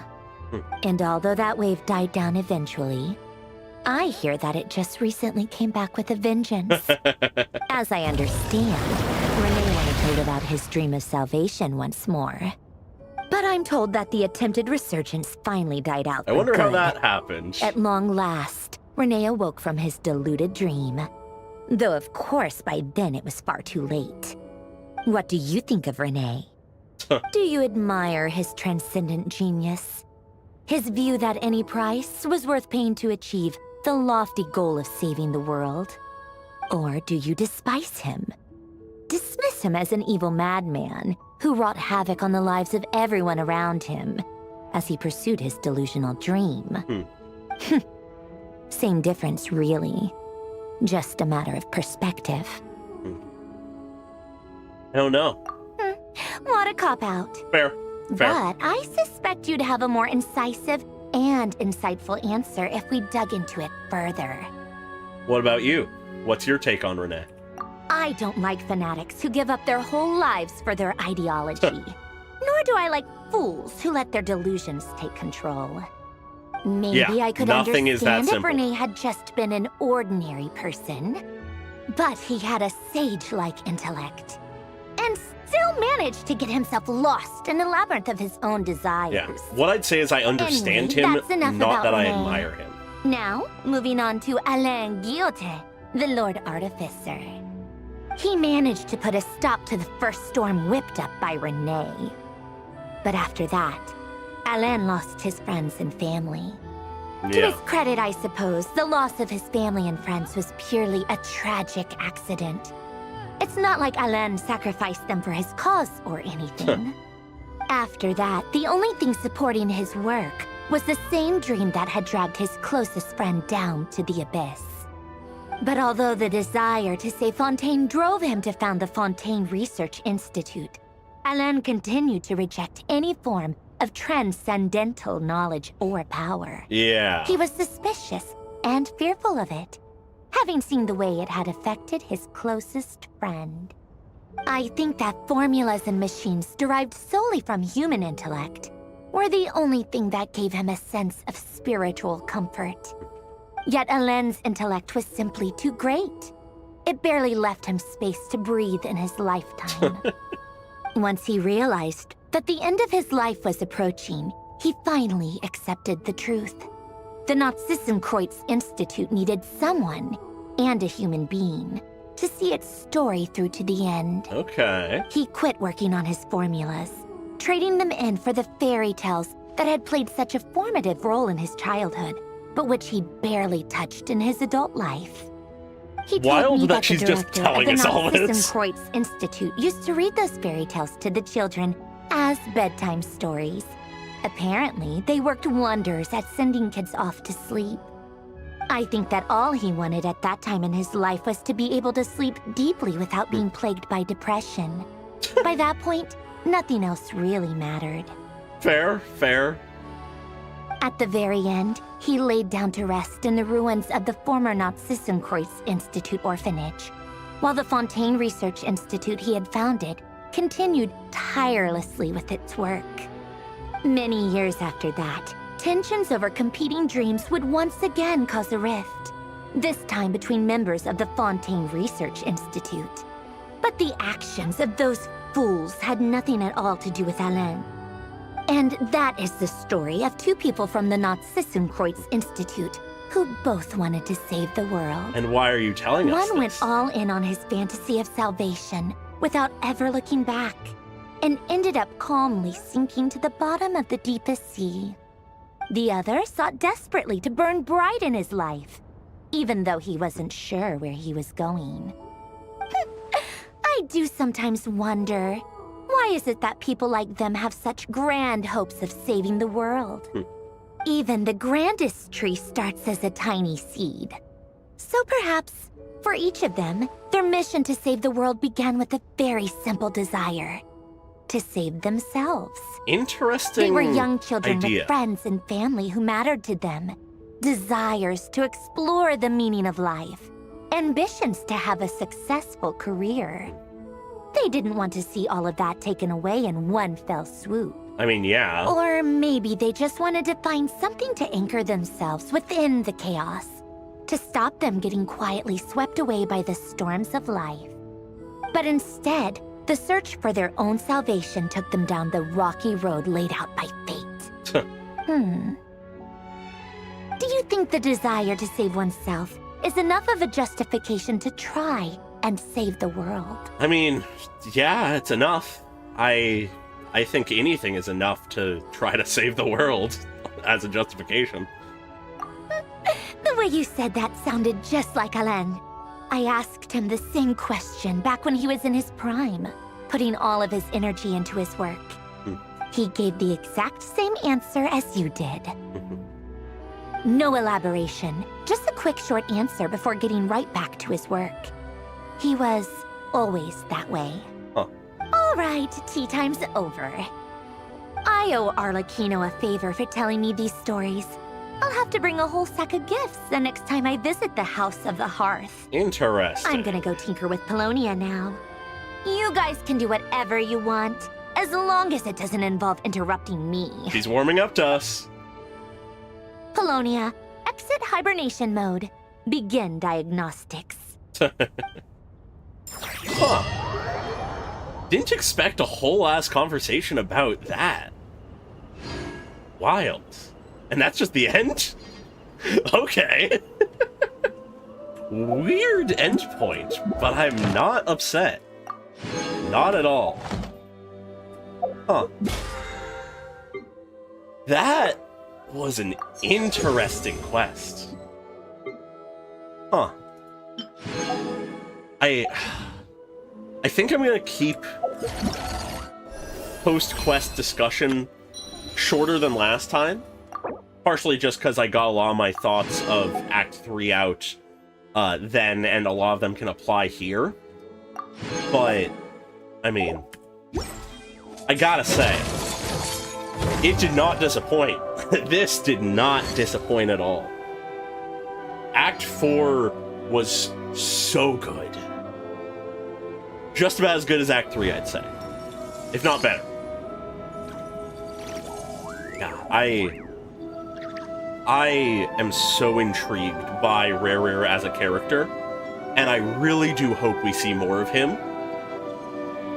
I just don't know where the story's gonna go after this, though. Like, we have the hinting of potentially the Doctor, Dottore, so it could be we're just going into a second arc, almost, that is gonna be Dottore stuff, that's where Scaramouche will get involved, that kind of thing. We also have stuff with Nicole and Alice's appearance, stuff like that to deal with. Durin's gonna be a big deal for next version, we know. Yeah. There's a lot still to be resolved. And I am just so excited to find out how it goes, because everything worked here. Everything has been doing well, everything has been working well. And it's just so good. It feels so good to have all of this payoff. And, yeah. No, I think at this point, I am fairly confident in saying this is my favorite of the, like, current existing Archon Quest storylines. It just is. I love the cast of Nodcry. Whether we're excluding the non-Nodcry people or not, they all are interesting and distinct and, like, unique. All things come to an end. And even time itself. It's really interesting. And I agree, it does feel like it'll be longer. But whether or not it's in the form of just one continuous storyline or sort of separate arcs, like how I was sort of mentioning, is to be seen, I guess. Because it is possible that rather than 5 acts for the rarer stuff, we just get the 4, and then we get, like, another 4 or something like that for Dottore stuff or something like that. And then after that, we have a couple versions for, I don't know. Where do we come from? Extra expansions for other regions before we go to Snezhnaya, something like that. Like, that's a possibility, I feel like. But yeah, in general, though, I think a lot of what I said at the end of last time stands. And I'm honestly quite tired. I was loving this. I had plenty of, like, it energized me enough to get through this. But, yeah, I started this tired and I am tired. That's true, they did mention we'd be getting more Marriage of Ari at some point. All things come to an end. Yeah, I don't know how Alice is going to show up in this. Like, I don't know what her role in all of it is going to be, but I'm excited for it. Yeah. And, yeah, all I'll really say is about, like, additional thoughts is I am really intrigued by Rare's character to the point that don't like take this as a promise or anything, but at least in the moment right now, I'm tempted to make a video about it. I'm tempted to do what I've only done once before and just make a video analyzing Rare like I did for Hule. Because, like, I enjoyed doing that. That video was at a moment of, like, high passion for me. And I honestly think there's more to chew at for Rare, so I feel like I could really do stuff with the video. So, like I said, no promises, and even if I do end up doing it, it's probably not gonna come out anywhere immediately here. It's at least gonna be a few weeks out, if not a month or two. And that's if I get started on it immediately. But, I feel like there's a lot of interesting stuff to dig into there, and I just really like his character and, like, the nuance of him, because he's not imperfect. He is a tragic figure, but there's a lot he has done that is horrible, and there is a lot that he has done that is tragic, and there's a lot that he's done that is understandable. And it all just sort of gels together into this complex form that we don't quite have the full picture on, but we have enough that I think I can really talk about it. And where do we come from? Yeah, I'm tempted to do that. And where are we going? I sort of had the thought of maybe doing that, sort of just like in the middle of that portion of lore about him in this act. And I like the idea, so maybe it happens, maybe it doesn't. If it does, I'll probably make an announcement of it or something like a day or two before it comes out in like a month or two. So, you know. But other than that, I'm gonna leave things here. Yeah. So next week should be, as I said last time, Pokemon Emerald Nuzlocke in all likelihood, unless something stops me. And then week after that should be the climax to Amphorius, and then we'll go from there. So yeah, hope you all enjoyed. Bye-bye.